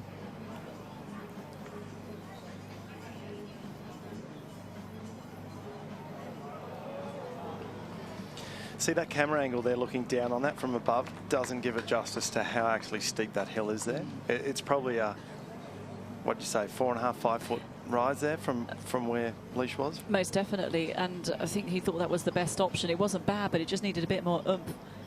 But it's so difficult because if you're going to play the flop shot and you land it on that downslope, we saw it skip by with so many of the other players.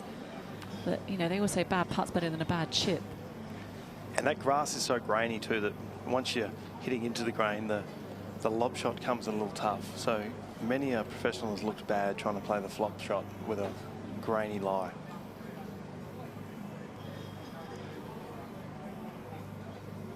And we've seen this putt all day as well, and we don't need to repeat it, but 25 feet to extend.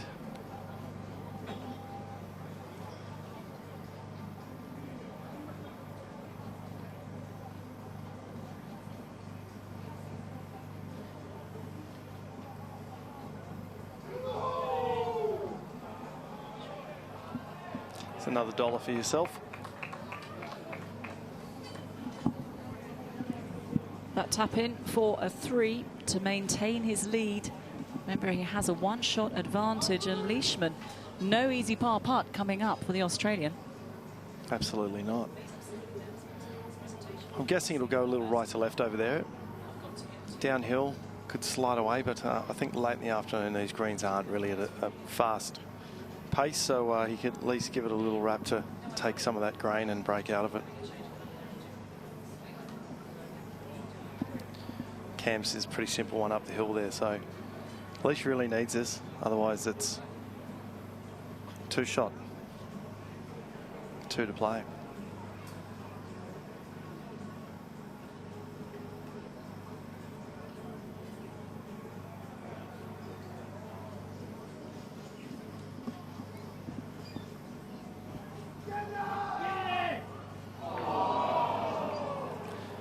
Snapped on him.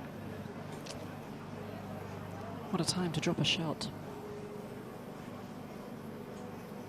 As I said, the shot in wasn't that bad a golf shot. It's just unfortunately flown about a metre too far, caught the downslope and kicked through. Knows exactly what's at stake. And also, these guys have had long years too, and very successful years. So I know they're both looking forward to putting the clubs away, hanging with the family and friends, and letting some steam off, which they well deserve.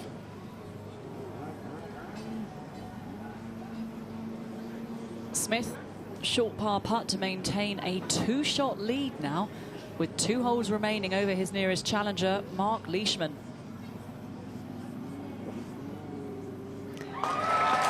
There it is, pretty solid.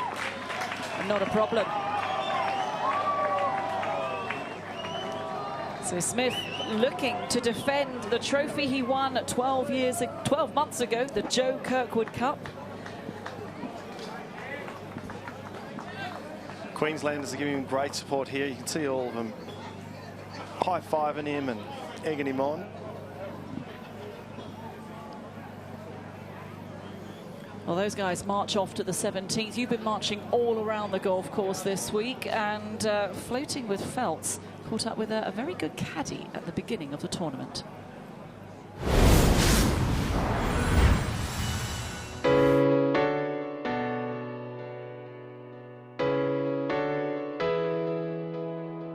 I'm lucky enough to be joined by Super Coach Dennis McDade. Dennis, welcome, and thank you for obviously going to help us out and give us the insight tour. Absolute pleasure, Kim. I hope I can give a few insights into Mark's game and where he's at the moment, and yeah, beautiful. Go from there. We'll head off now. The guys have just teed off. We'll head down the beautiful crowds. We'll stroll the fairways outside the ropes, obviously, and have a chat and pick the brain of this Super Coach. Well, my morning started at 4:30. Met Leash on the range around 5:10, then an hour before he hit off. Queensland, don't you, on the PGA? Yeah, well, it feels like it's the middle of the day already, doesn't it? You know, it's just the sun's up so early, and it's not a bad thing. Get out here. You know, there's obviously not too much wind now, though Mark would actually like a bit. You know, your better players, your better strikers like it a little more difficult, sort of separates the men from the boys a bit, but we'll go and see where he's hit that first one. Yeah, absolutely. So, little left to right one here, looks of it, and bleeding back towards the hole, and just missed left edge. Good putt.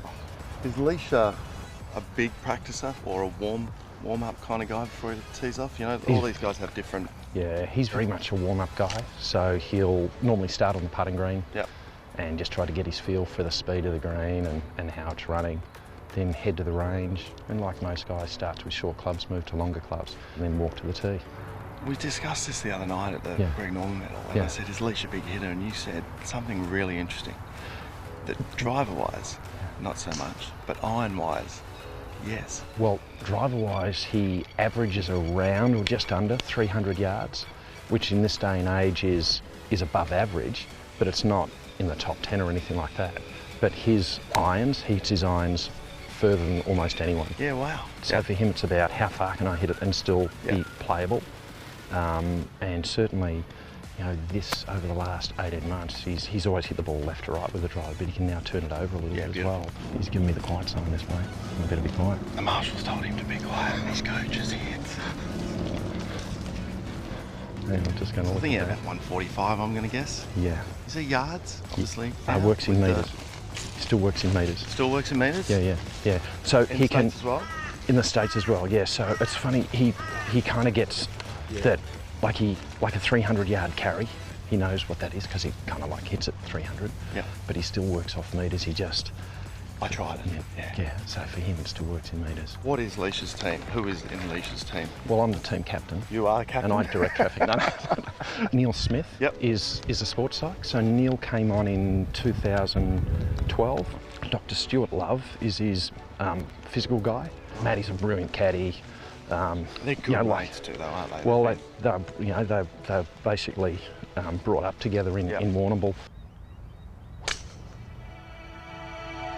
Beauty. Perfect.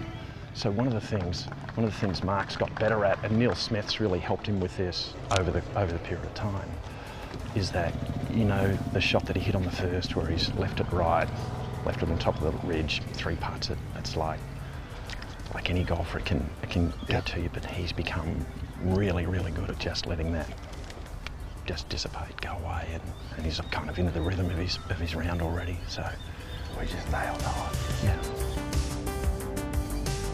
Spin.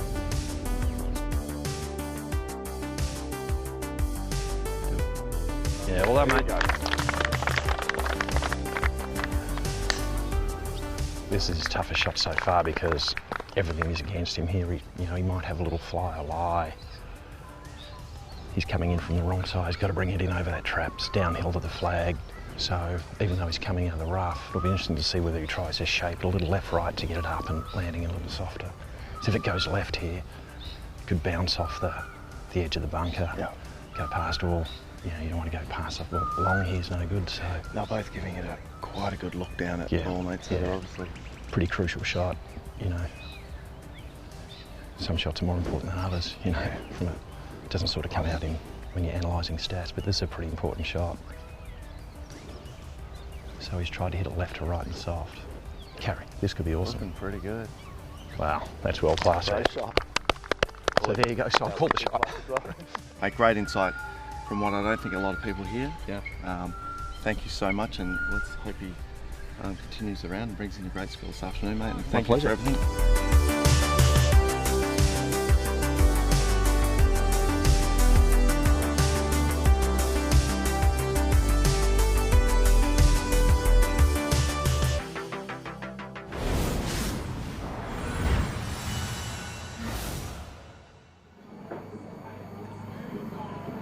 Well, that was good to hear you having a chat with Dennis McDade, a good coach who looks after many players. Yeah, he does. He's got a great little stable, and to be able to walk, actually listen to him. I didn't do a whole lot apart from just listen. Phenomenal insight to what he goes through with leash on this occasion, but he's got Marcus Fraser and Matthew Griffin and a few others that he goes through too. He's great coaching. Love everything he says. Okay, but is it going to be enough for Mark Leishman? He's 2 behind, 2 holes remaining, a very costly 4 coming down the stretch. Absolutely. Look, I think it might be a stretch. 2 shots. These 2, I think they've just both hit them down the middle of the fairway as well. So I think it could be a little too hard for Leach to get up over this one, and they're going to have a popular winner anyway with Cam Smith back to back. Oh, you don't know though, it's not over yet. 2 holes remaining, the margin remains 2, but we've been on the party hole. And Kim, how good has this been today? You haven't been in the paddling pool, slightly disappointed. I know.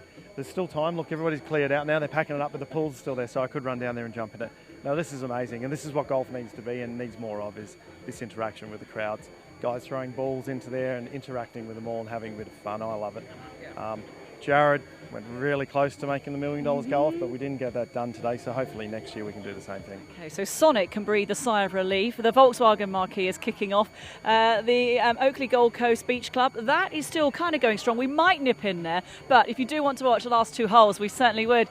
Cameron Smith looking to defend his title. Do watch it on 7. That's going to play out right now. He's looking very good and a worthy winner indeed. But have you had a good day? I've had a beautiful day, and thank you for my first time in the box. Thank you for hosting me.